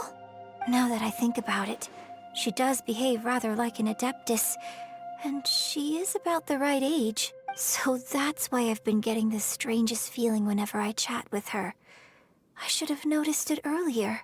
According to this text, the divine damsel from the opera was actually the daughter of the loving couple. And She didn't volunteer. She was sacrificed to the monster by her own father. Oh, the truth is even more lamentable than the opera. Now I understand why Shenhe said the girl was not as brave as people think. It wasn't her choice to enter that ghastly situation. She was forced into it. Oh, it looks like my father may need to make a few revisions to his beloved opera.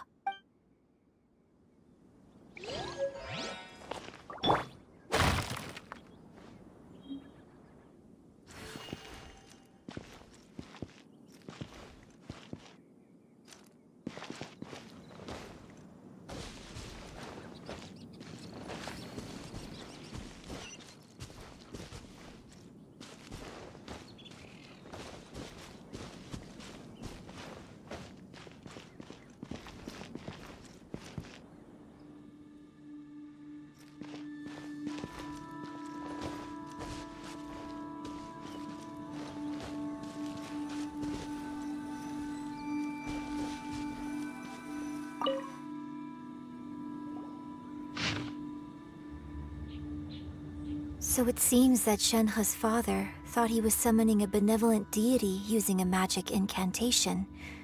But in fact, he summoned an evil god's remains, which took the form of a monster.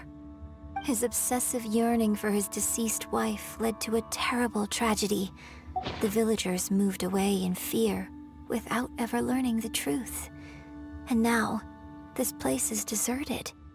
Still, I do wonder what the connection is between Shenhe and Mingjun.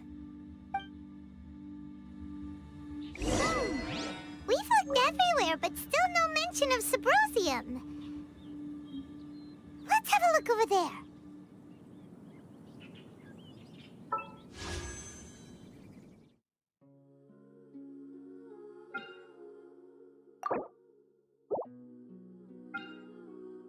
Good things come to those who don't wait around.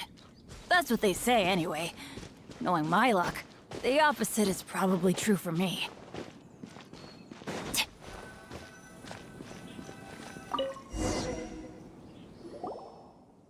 This is it! So basically, we need to go to the middle of the lake south of Mount Tianheng at dusk, and we'll find us some Sabrosium! Let's go back and tell Shenhe the news!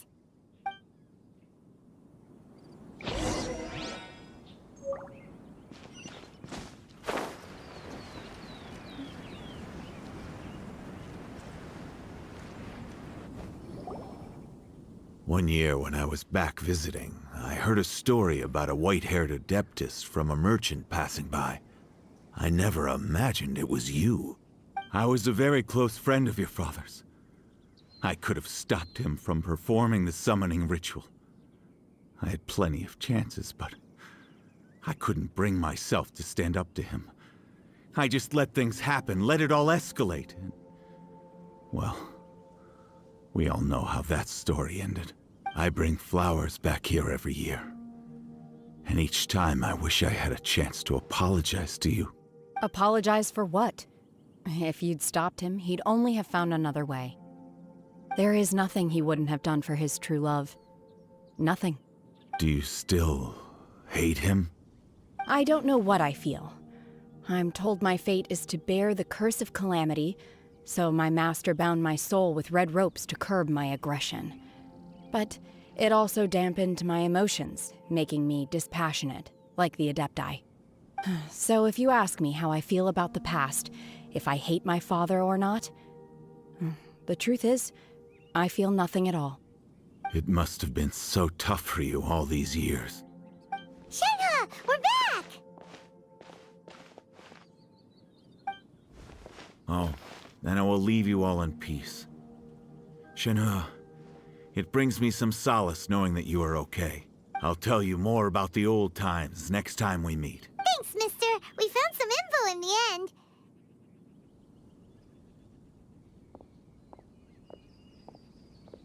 Shenhe, look!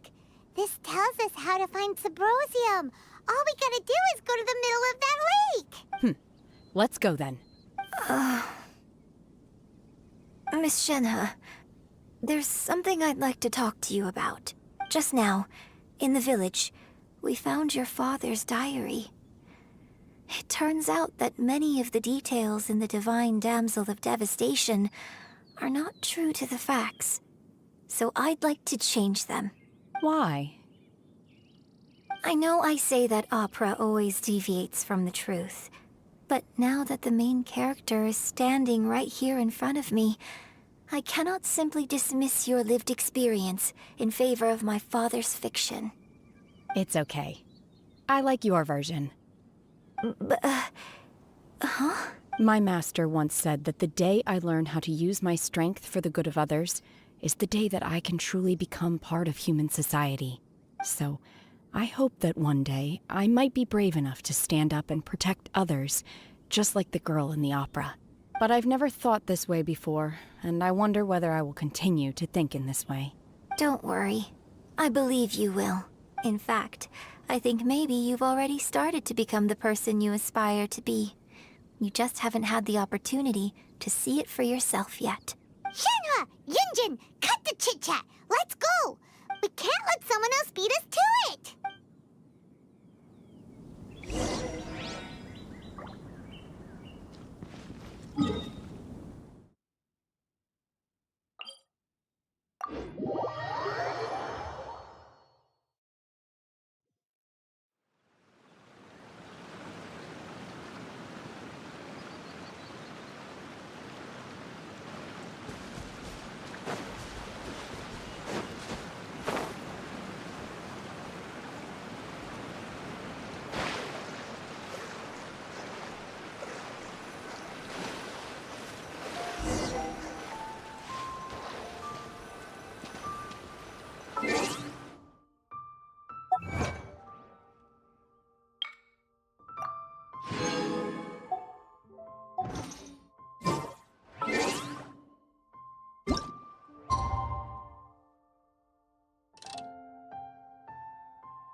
Oh, ow! Where did that come from?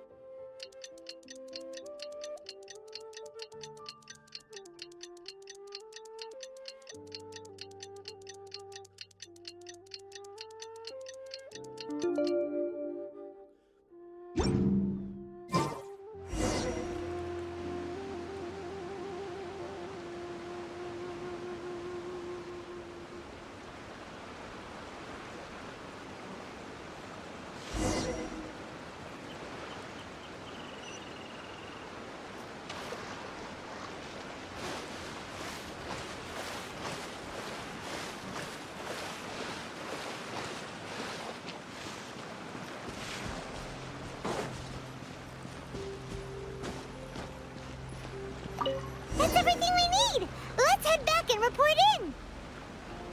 Paimon's curious if Beto's made...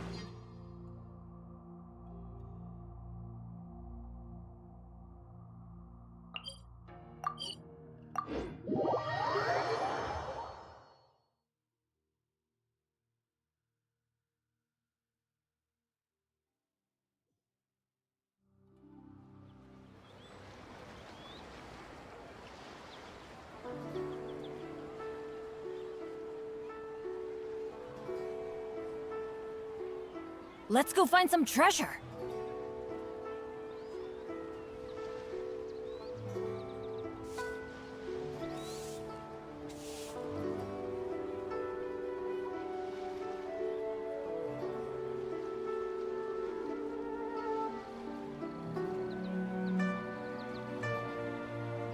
Benny's Adventure Team, assemble!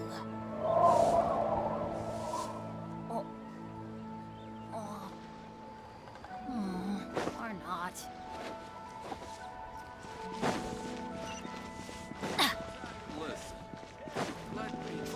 Off we go!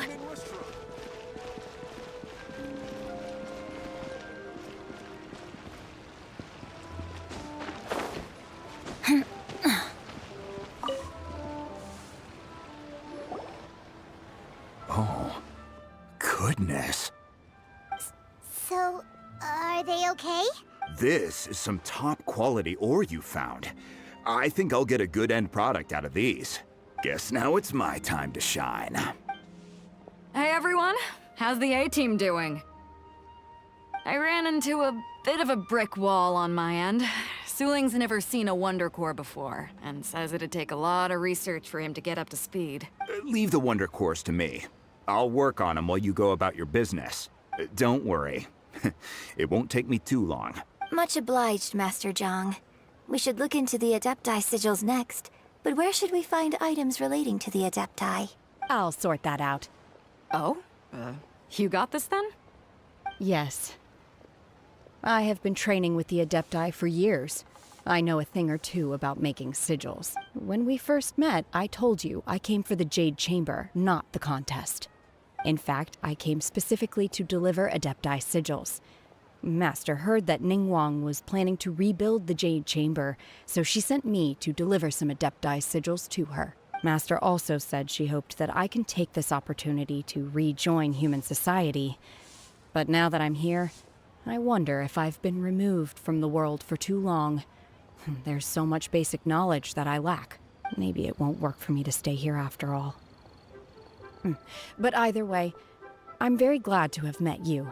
And I'll take care of those Adepti sigils. Without knowing the ins and outs of your situation, I can't say whether you should stay or not.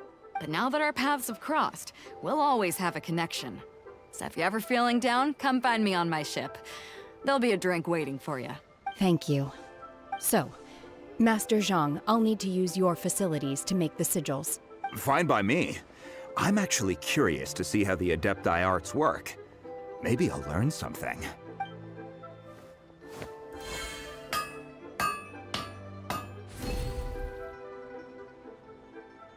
Whew. The sigils are ready. Though they are in some respects inferior to my master's, I can assure you there will be no quality issues. I've finished forging the things you asked for, too. Great! Let's go submit them before someone else gets there ahead of us.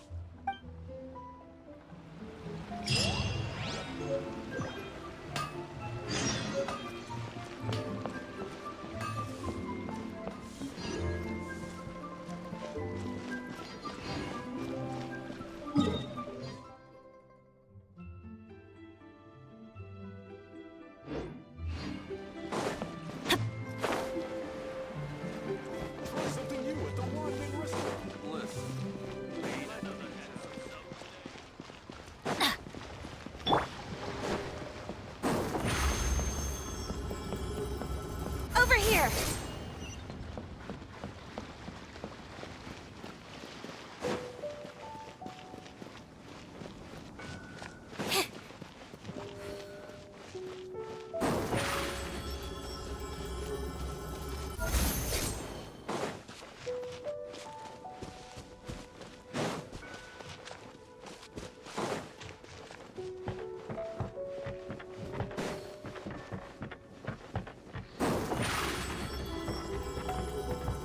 Surprise!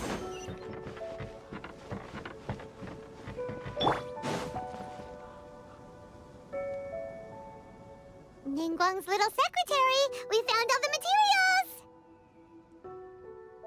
Oh, already? All three of you found them together. Okay, I see. The Wonder Cores and Adepti sigils look good. It seems that we found our winners. I hereby announce that the winners of this material procurement contest are the Traveler, Yunjin, and Beidou. What? It's over already? I haven't even found the Plustrate yet! I can't believe it. So close, but so far. I'd like to invite our three winners to please proceed to the Jade Chamber, where Lady Ningguang is waiting for you. Huh? Where's Beidou? She was right here! Captain Beidou has some business to attend to. She will join later. Please come with me for now. Alright then, guess we'll head on up to the Jade Chamber first. This has been a long time coming. The last time we went up to the Jade Chamber was ages ago.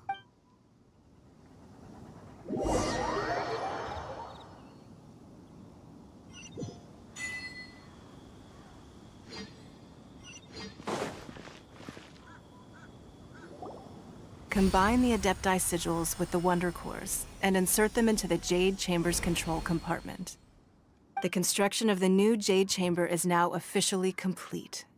Once the tethers are released, it will soar into the sky. Thank you all for your work.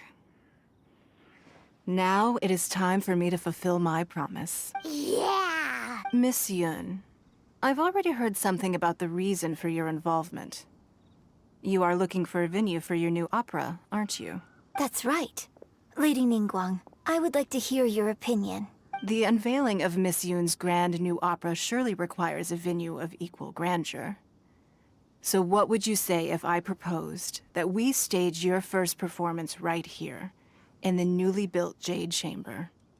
The Jade Chamber offers a splendid panoramic view of the mountains and the bustling city. It is fitting for the finest performance to be hosted in the heavens. I can think of no better stage for you than here, Miss Yun. Thank you, Lady Ningguang. Then I will prepare my props and other articles shortly.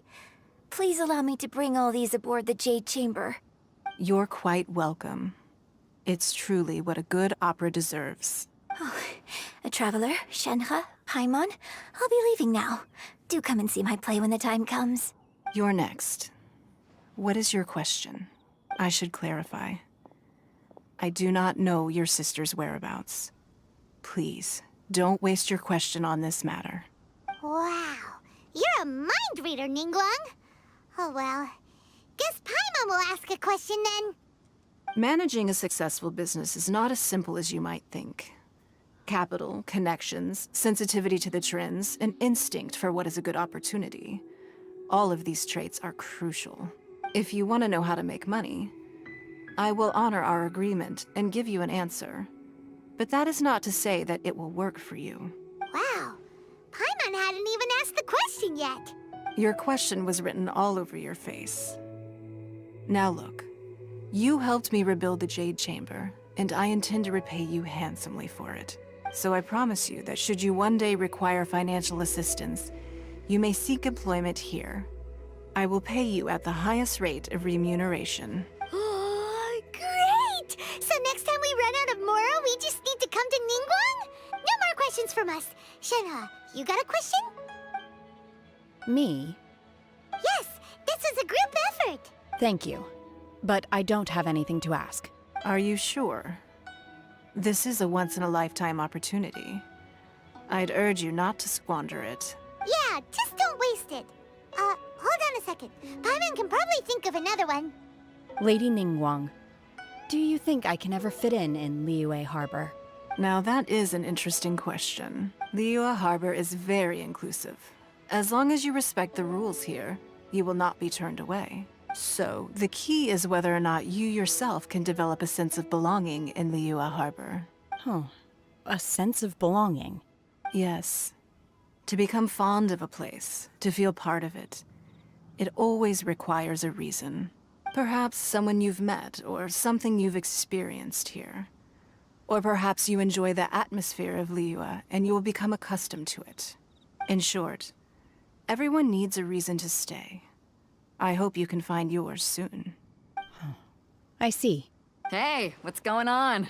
I just went to see the fleet. I'm a little later than expected. Come on, Beidou. It's your turn. Do you have a question for Ningguang? Me? Nah, I ain't got any questions. She forced me to help out, so I figured I may as well get involved with the contest. Ningguang, don't forget what we talked about. It's not gonna be easy to deal with. I don't think my fleet can take it on their own. Don't worry. I have made preparations. The wound dressings are ready, and the Millilith have set up an ambush. Glad to hear it. Watch your back. Stay alert. Beidou? Ningguang? What are you talking about? You'll see when the Jade Chamber ascends. However, it's not the most pleasant topic of conversation. Maybe it's better that you don't know.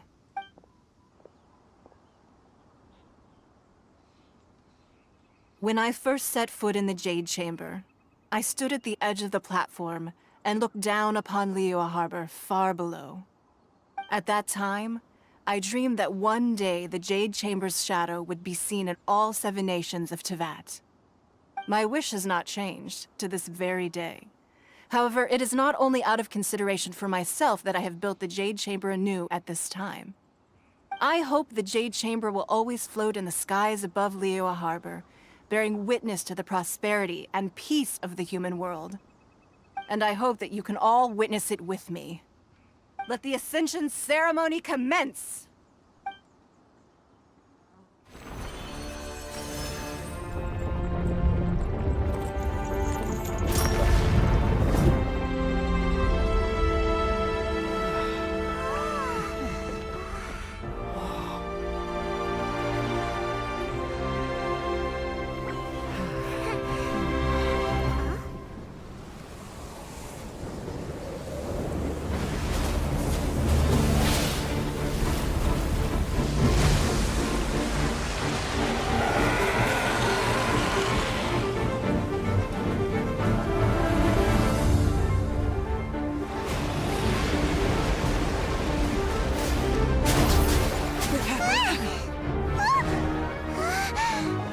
Right on cue. The Avenger of the Vortex, Beisht. Who is that? Osial's wife. Final follower of the Overlord of the Vortex. Sounds like you knew this was coming! Beto sensed something was stirring in the deep. She warned me months ago. Knowing she harbors hatred toward the Jade Chamber, I chose to rebuild it now as a way of drawing her out. Got it. Well, let's go fetch the Adepti. No. Huh? In this human age, the people of Liyue must find a way to overcome this crisis on our strength alone!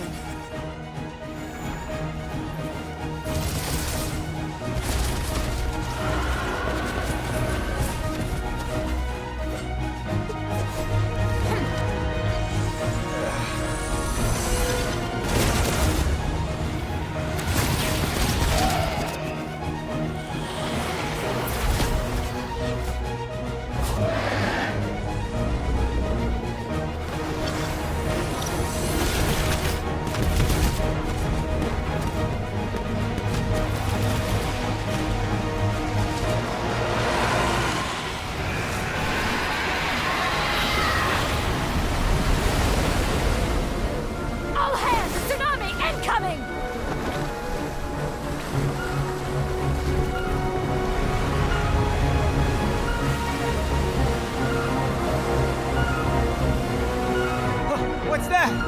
Wait! A giant wave!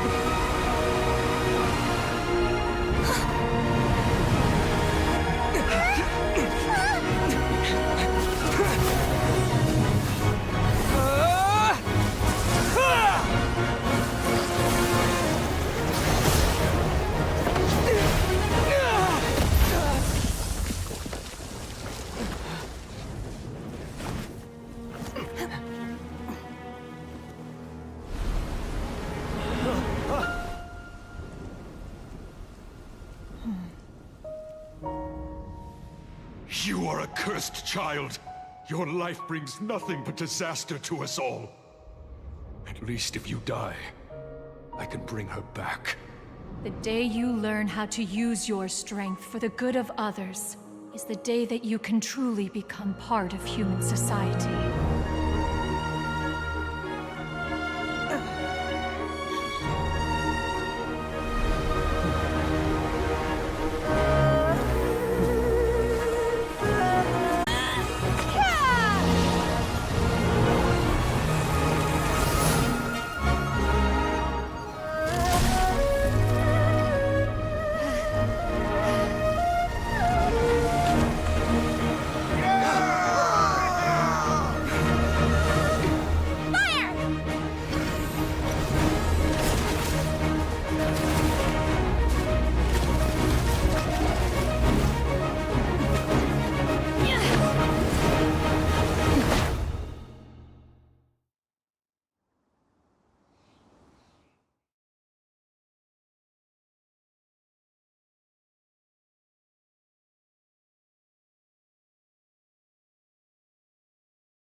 What are you doing here?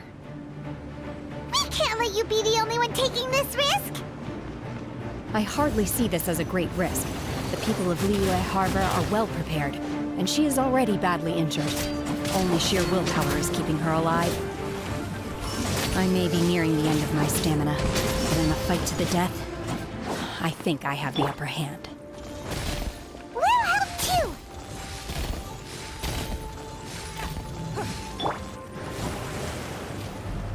Cue the spotlight!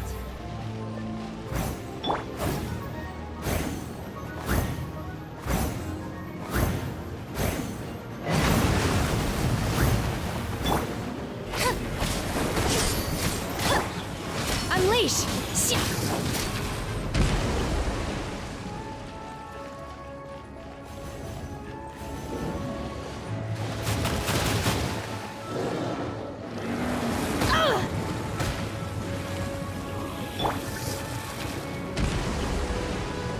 It's nothing.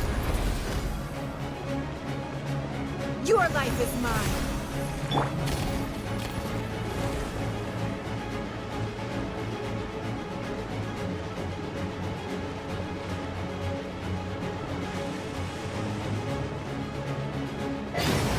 Get out of here! Take cover! That's gonna hurt in the morning.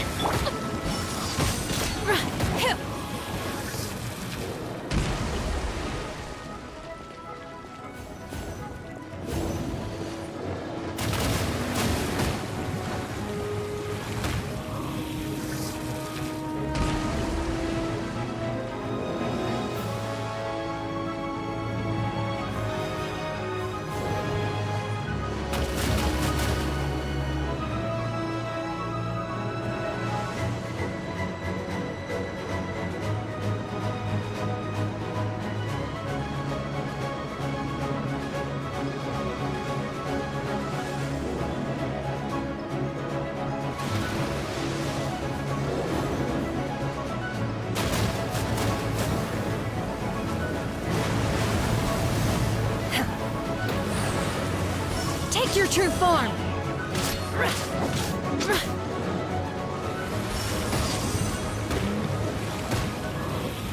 Let's dance!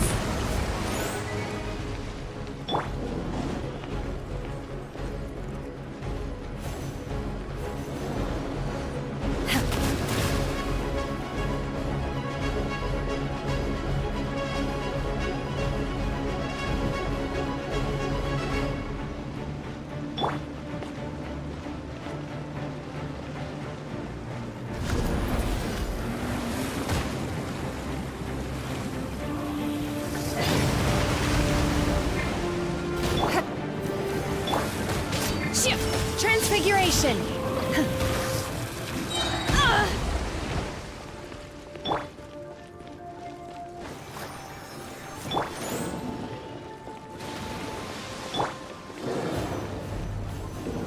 Don't waste my time.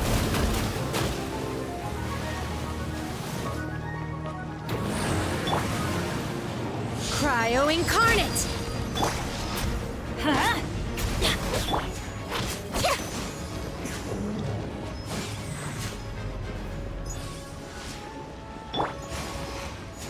Ready, steady, go!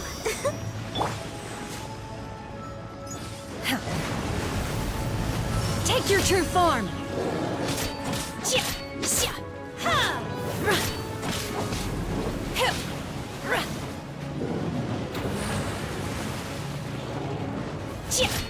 Obey!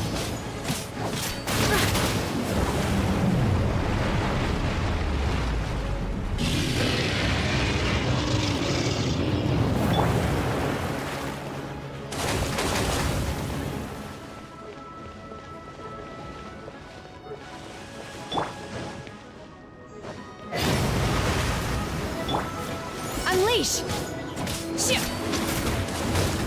I will wipe them out! Blood repays blood. Rude!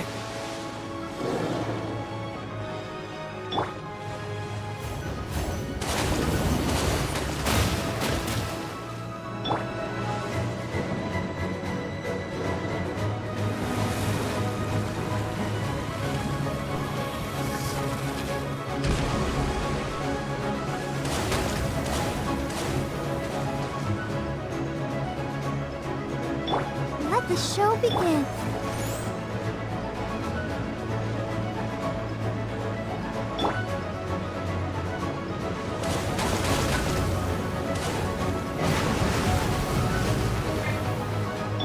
Manifest!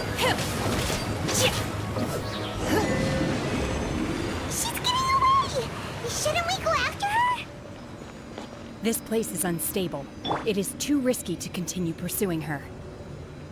If the place collapsed, the consequences would be disastrous. Let's head back.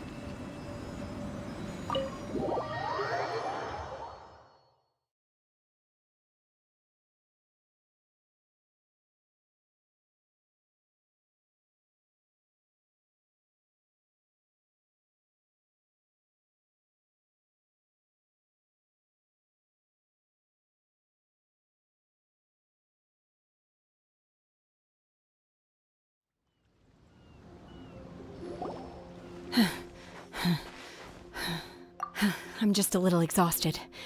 Otherwise, fine. I wanted to deal with it myself. I didn't expect you to follow me. Don't worry. She's not coming back anytime soon.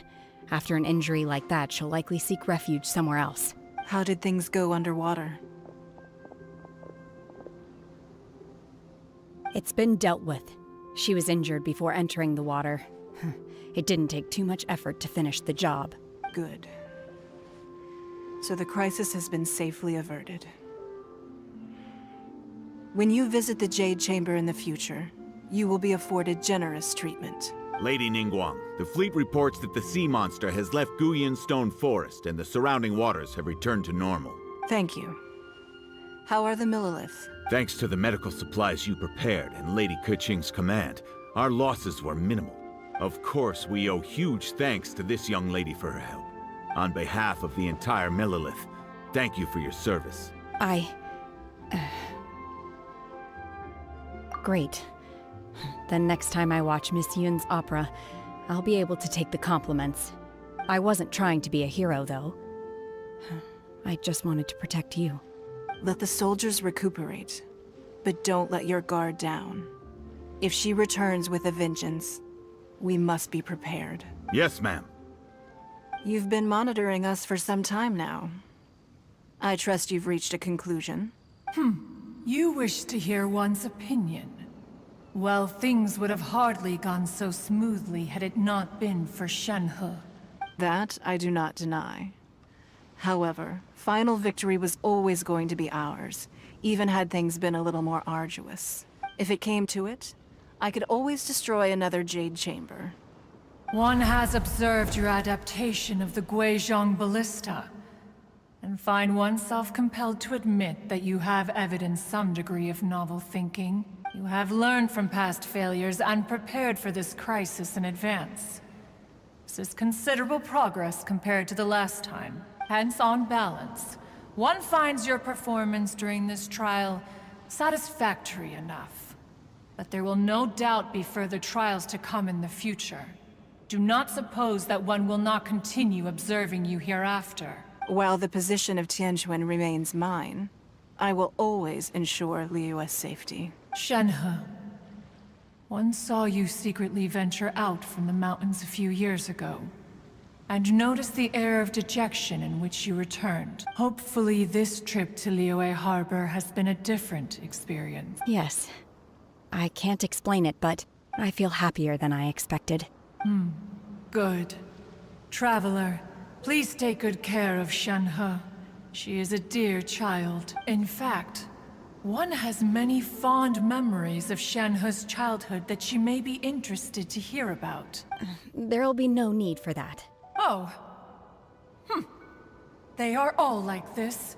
Fine. Since you care not to listen, one shan't be telling you. One shall be going homeward now. Please, have a good rest. Come to the Jade Chamber when you have recovered your energy. We must celebrate both the completion of the Jade Chamber and the fact that Liyue has weathered another crisis. This banquet must be the most spectacular ever.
adventure time!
Wow!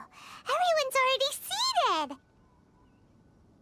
It's Paimon's first time attending a banquet in the Jade Chamber. The food here looks amazing. All of you here are my distinguished guests. I am determined that each of you thoroughly enjoys yourself. Those who don't drink alcohol, please, help yourself to other beverages. Fine wine is a delight to the senses, but it is far from the only one. I trust you will find the marvelous view from the Jade Chamber to be an equally gratifying indulgence. Have you heard? Miss Yun's going to be performing today. Sure have. Honestly, it's the main reason I'm here. I've never missed any of Miss Yun's performances, and I don't intend to start now. I hear she's going to perform The Divine Damsel of Devastation today, the one written by her father. I've been so excited that I've barely slept the last few nights. Hey, look! Miss Yun is going on stage!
神女披冠到这里本该接近尾声，但今日我再添一笔，唱与诸位听。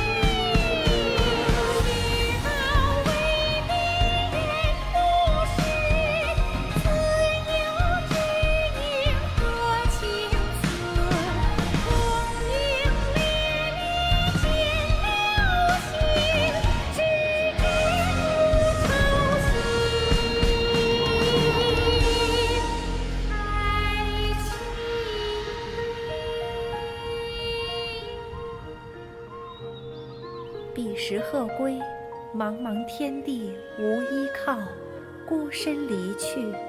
今日再会，新朋旧友坐满堂，共聚此时。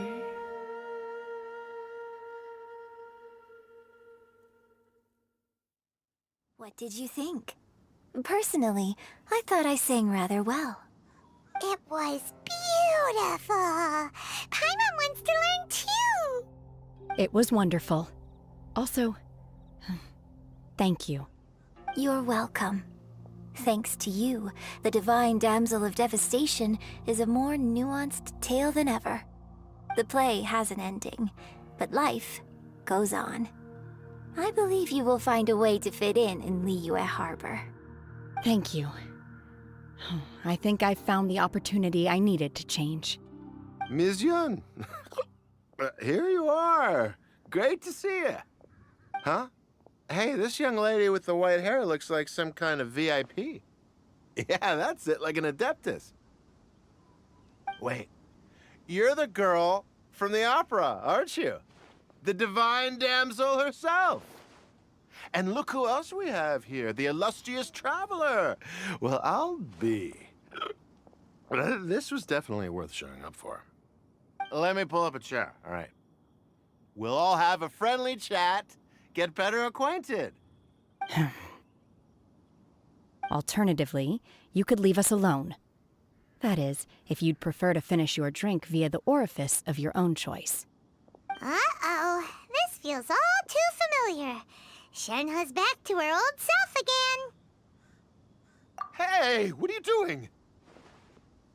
Calm down, Shenhe. Calm down.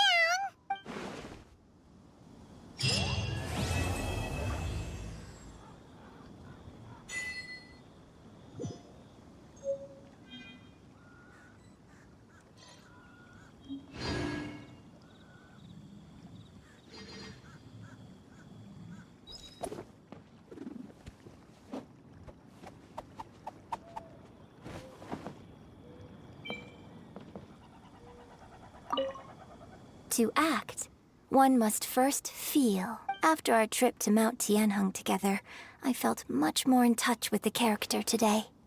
I believe I was able to deliver a more profound performance because of it. Next time I have a new opera, may we study the character together again.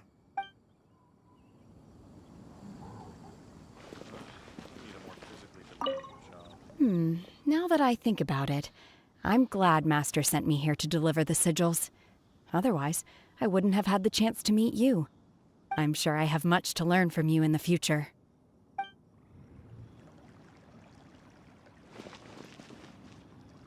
You've made an exceptional contribution toward the building of the new Jade Chamber. I will not forget this. I shall be sure to repay your kindness at an appropriate juncture.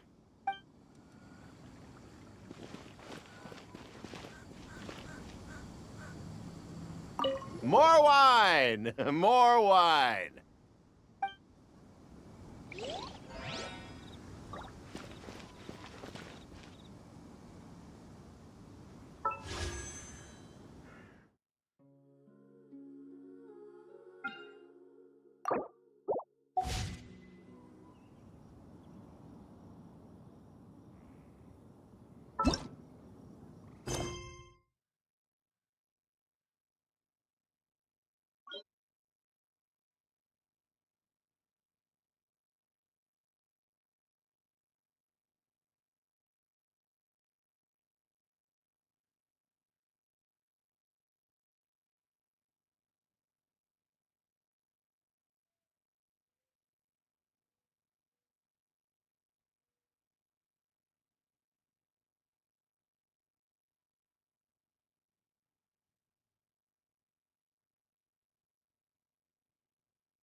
Over here!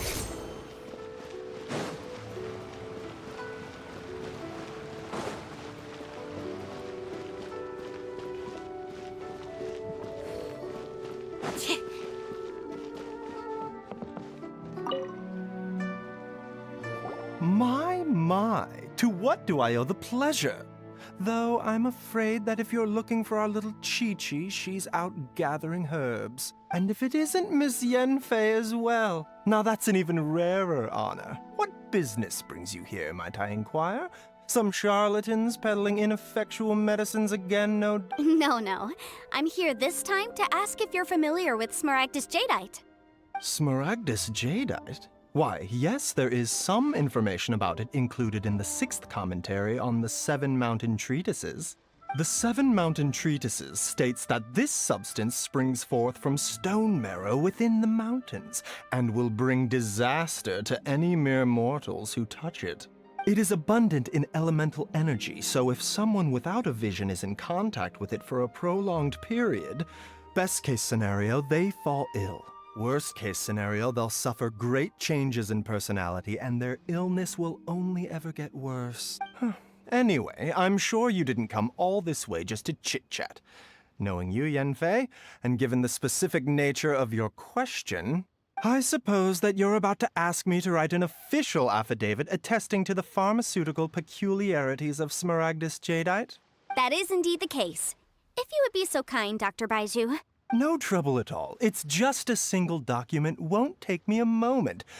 I would mention, though, that you are not the only one who's developed a curiosity for Smaragdus Jadeite recently.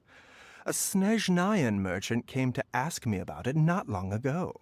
But after I gave him my reply, his expression shifted to one of remarkable disappointment.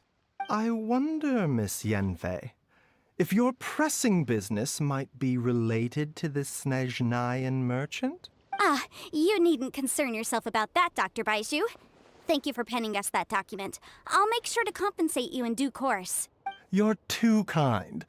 Take care now. That Baizhu guy is as weird as ever. Is it just Paimon, or does it feel like he was fishing for something back there? Dr. Baizhu's always been like that. Well, we have the evidence we need. Let's go find Mr. Crossell.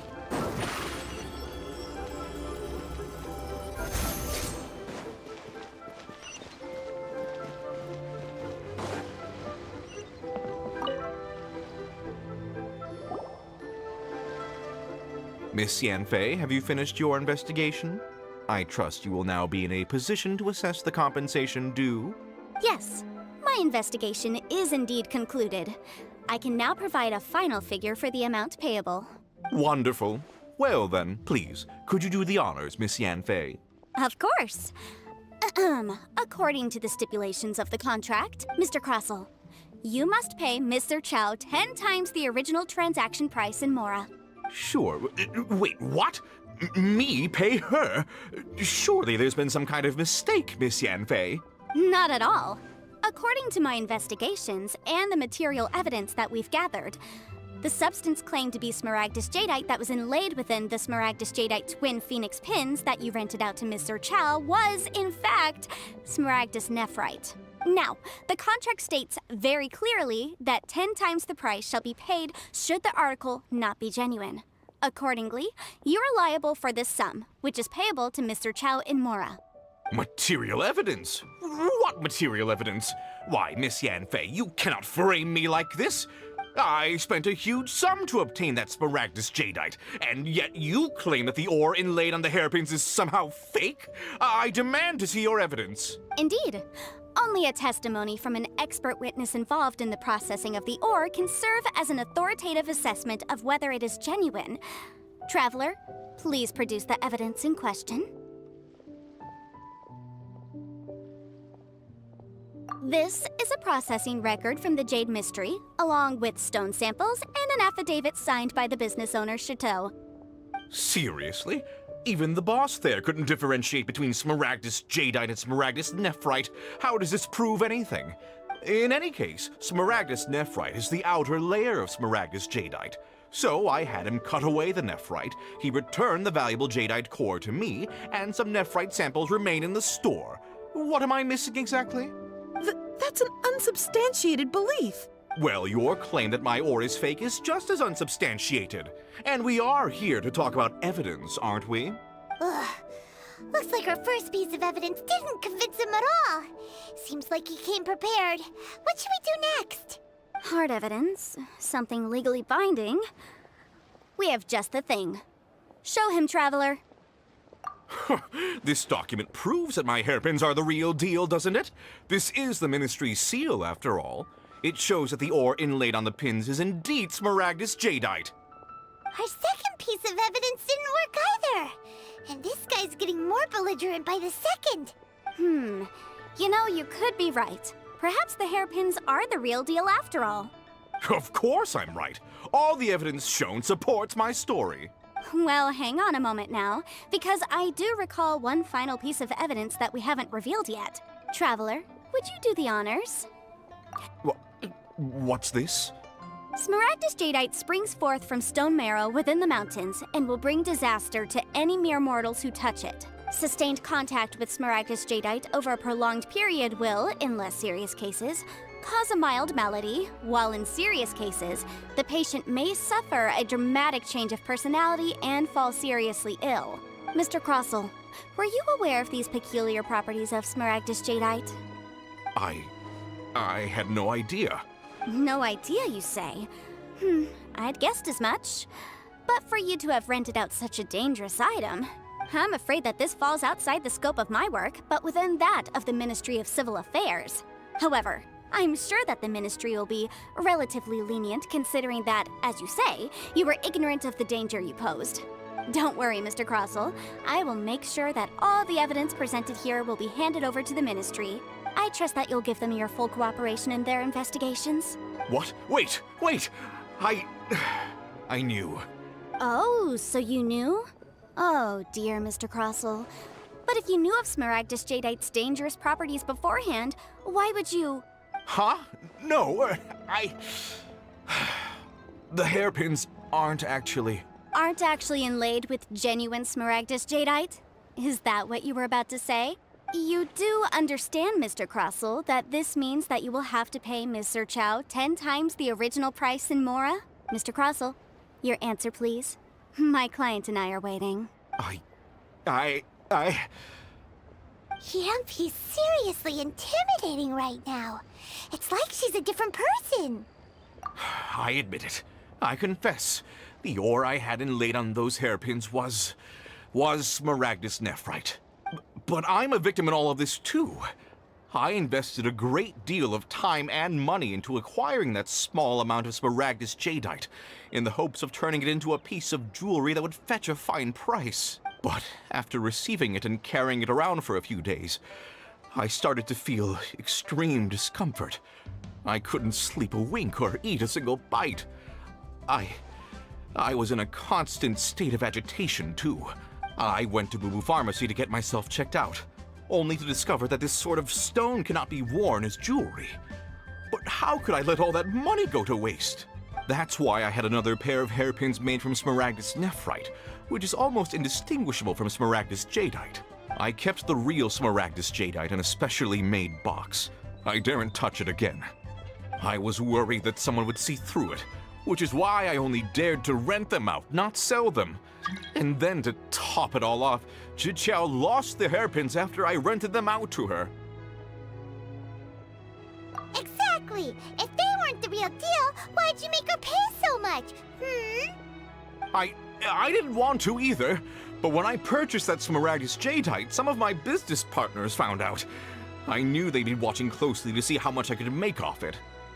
If word got out that I sold a pair of fake hairpins, then My days in this line of business would be over. All right, let's cut the appeals phase right there. I failed to see what bearing any of this has on your transaction with my client. According to the contract, you must pay Mr. Chow 10 times the original price in Mora, and that is final. 10 times? Crosel looks like he could faint any second. As for me, according to my contract with Mr. Chow, 20% of that sum will go to me. 20%? That's as much as I spent on that Smaragdus Jadeite. There's no need. It's fine. You don't have to pay me that much, Mora. Even if the Smaragdus Jadeite on those hairpins was fake, I still bear responsibility for losing them. Legally or not, I think I owe some compensation for that. Ms. Chow, you... However, Mr. Crosel, since you have no use for that chunk of Smaragdus Jadeite, why don't you give it to me instead? I'll consider us even. What? But all right then. This cursed rock's brought me enough grief as it is. Miss Yunfei, I'll turn this Smaragdus Jadeite over to you. I trust that it will suffice as remuneration? Well, that's not quite how the rules say this should go. But whatever, it'll do. Thanks so much for your help this time, Miss Yunfei. When you have the time, I'll be sure to visit and express my thanks more appropriately. Oh, come on. No need to stand on ceremony. Now, if I may confirm this again, Mr. Chow, have you and Mr. Crosel come to an understanding? Well, yes, I believe we have. Well then, that's good. Mr. Crosel, it seems that my client has no further claims against you. Is that so? That's good. That's good. Actually, Mr. Crosel, I'd like to talk business for a second if I may. I could see from the hairpins you produce that you're very skilled in jewelry design. My family, on the other hand, works in the ore business, and we have a fair stock of fine ores. If we could join forces, your jewelry designs and our choice ores, I think we could do some fine business between us. Let me think for a moment.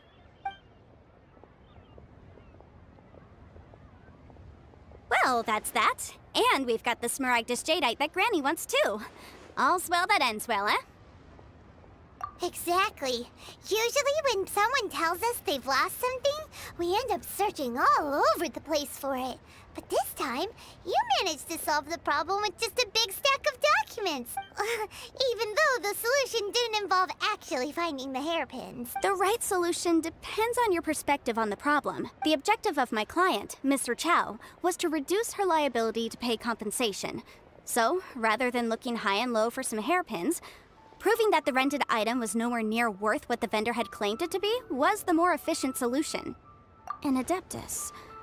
Speaking of, you took part in that battle, didn't you? In which case, you would have heard what Granny said. Liyue Harbor is now a city ruled by humans. The title of Adeptus means precious little to me compared to my job as a legal advisor. In any case, don't you think that the Liyue Harbor of today needs legal consultancy far more than it needs adeptal powers? Paimon can think of someone who would definitely disagree with your reasoning. Well, since we got what we came for, it's time to pay Granny a visit. I bet she's been on tenterhooks for a while now.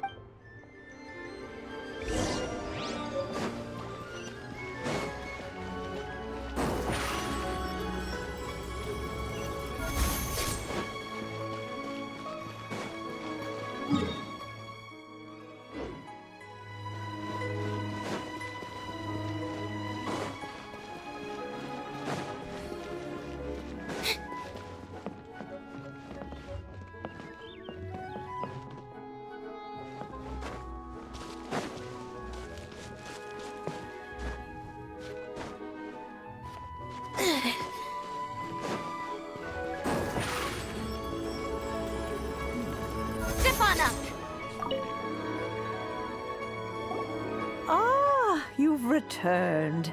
How did it go? Were you able to find the Smaragdus Jadeite? Good, good. Then we have all the materials we need. Well, if we're all set, Granny, I'll get going now. Got a ton of clients waiting for me back at the office. Oh, you? All right then. Go see to your business. Granny should be able to handle the rest. I'm off then. Bye! Oh yes, Traveler.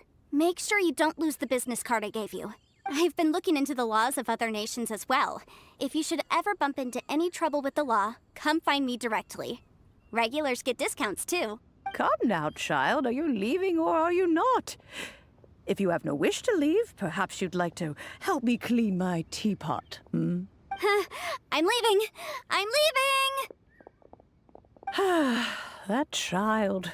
Goodness knows where she learned to be so rambunctious.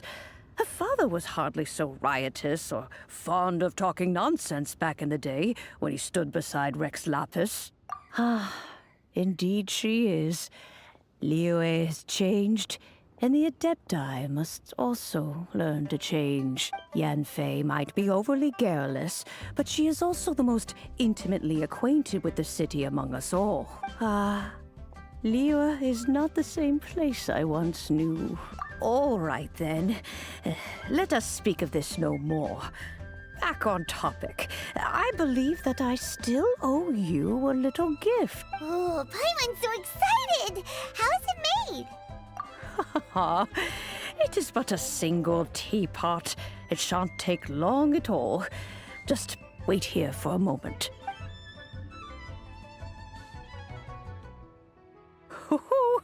There we go.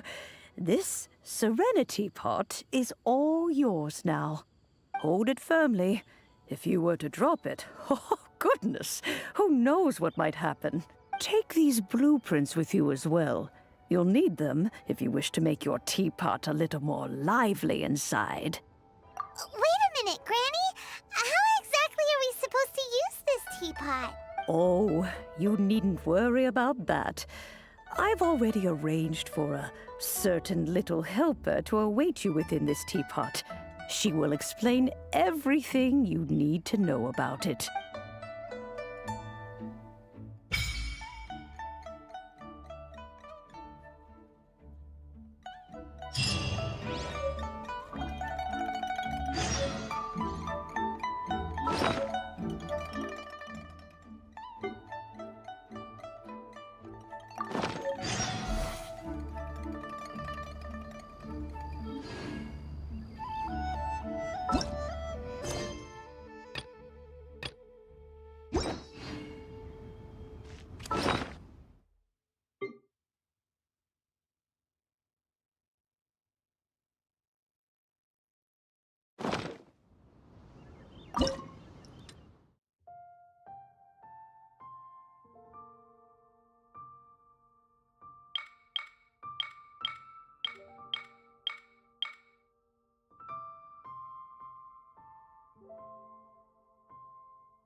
Wow!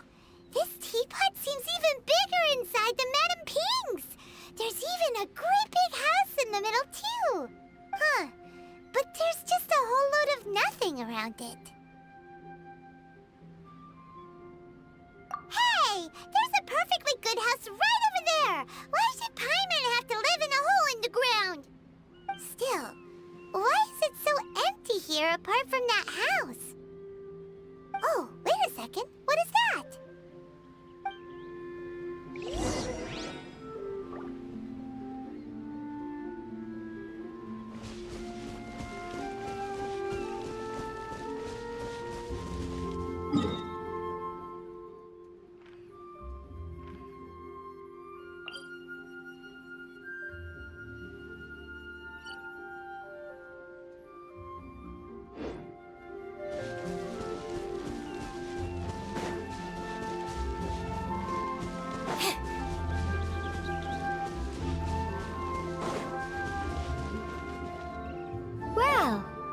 seems that we have a visitor.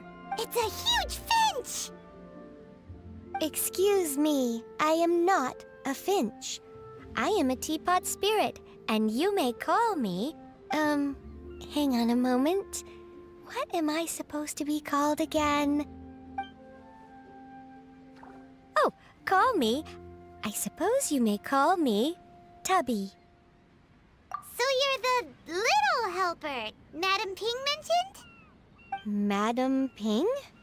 Oh, you must mean Ping. Yes, she did summon me here. She told me much about you. You may leave all matters regarding the upkeep of this realm to me.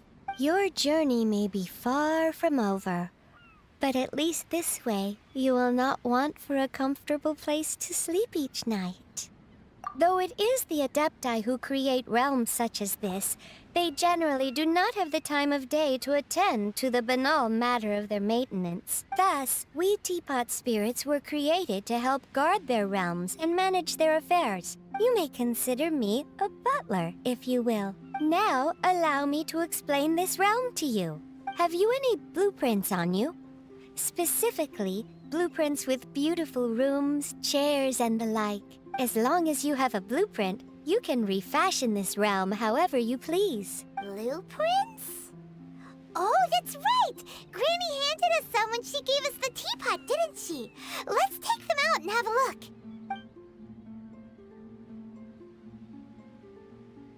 Yes, these are the blueprints I'm talking about. Go on, open them up. Just commit the image of the objects to memory and prepare the necessary materials. Then simply release the thought from your mind and the object in the blueprint shall appear within this teapot. Wow! Is that all it takes? Then we could build a whole city inside, couldn't we? I doubt it. A golden-eyed Adeptus explained this to me at some point in the past. He said that even though subspace creation is a product of adeptal power, even that has its limits. This world is not a true one, after all.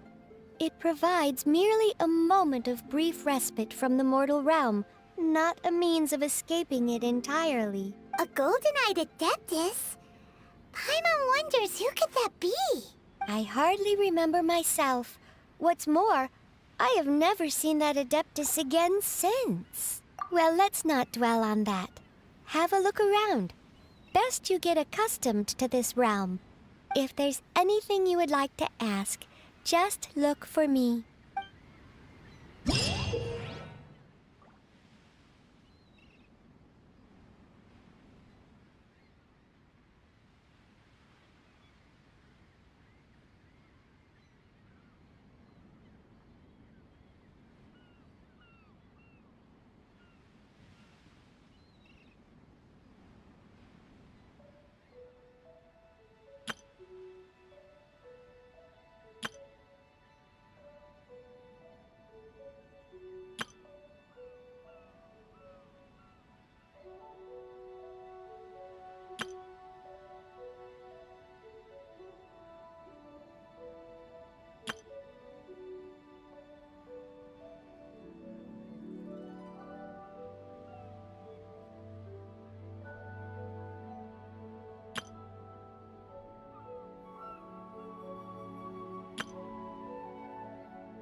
Entering standby mode. I hope nobody disturbs me.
Seems Lenny is saying some strange things again.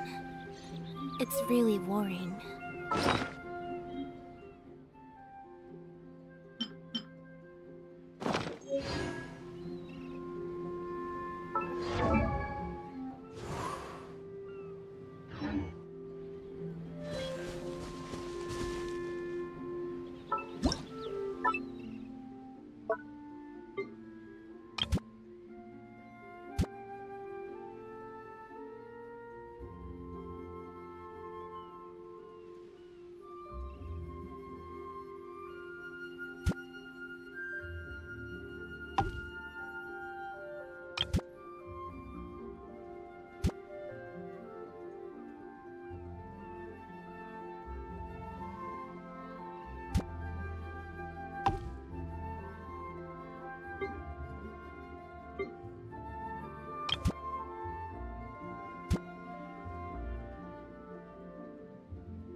did that come from?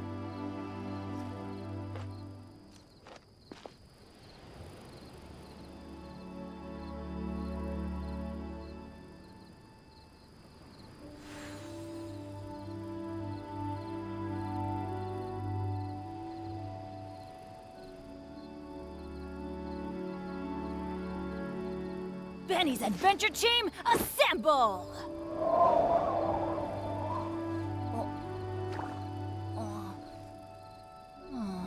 Or not.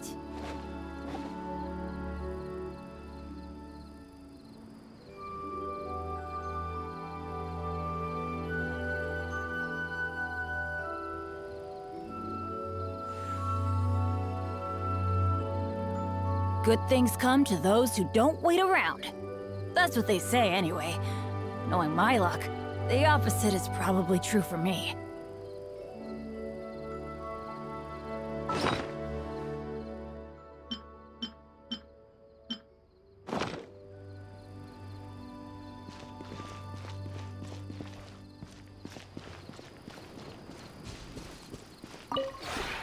Maybe you're not used to the place at the moment, but once you've materialized enough rooms and furniture through subspace creation, it will feel just like home.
If you ever have any questions about the realm within, you may ask me.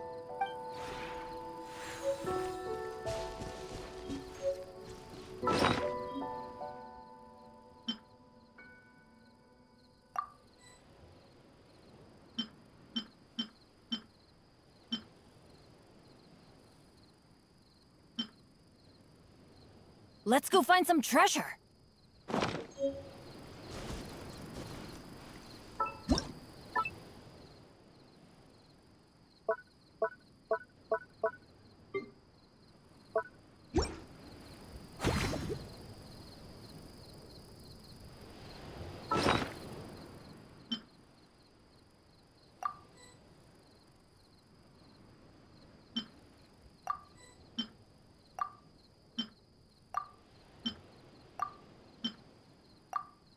Oh, ow!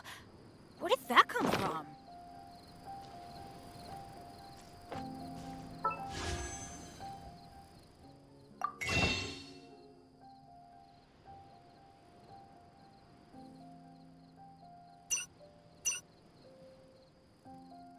Benny's Adventure Team, assemble! Oh.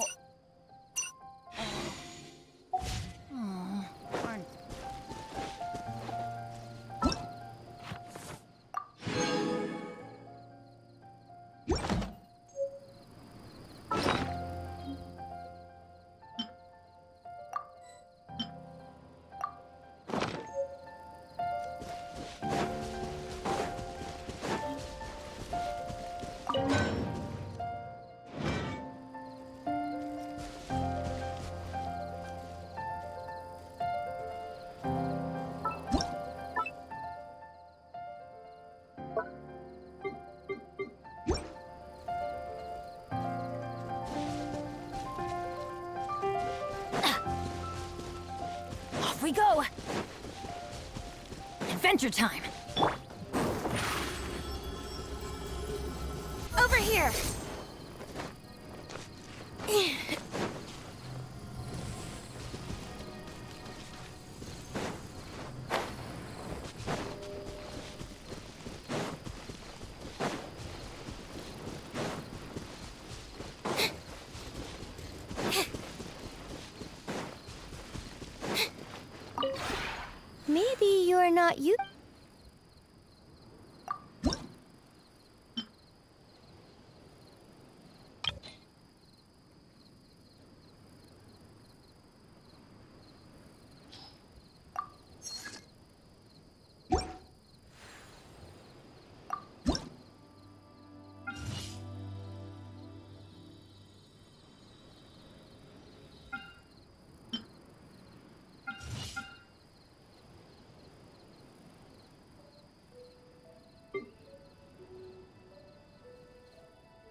If you ever have any...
Entering standby mode.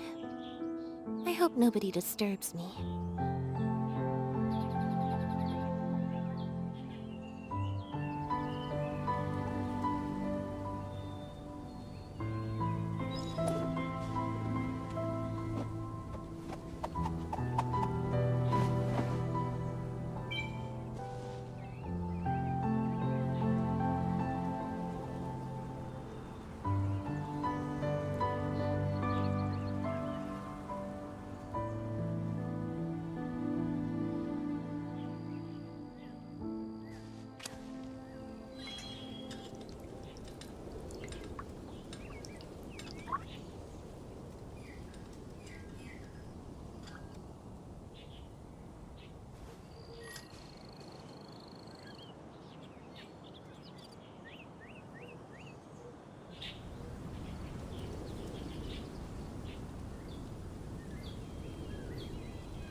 Seems Linny is saying some strange things again. It's really worrying.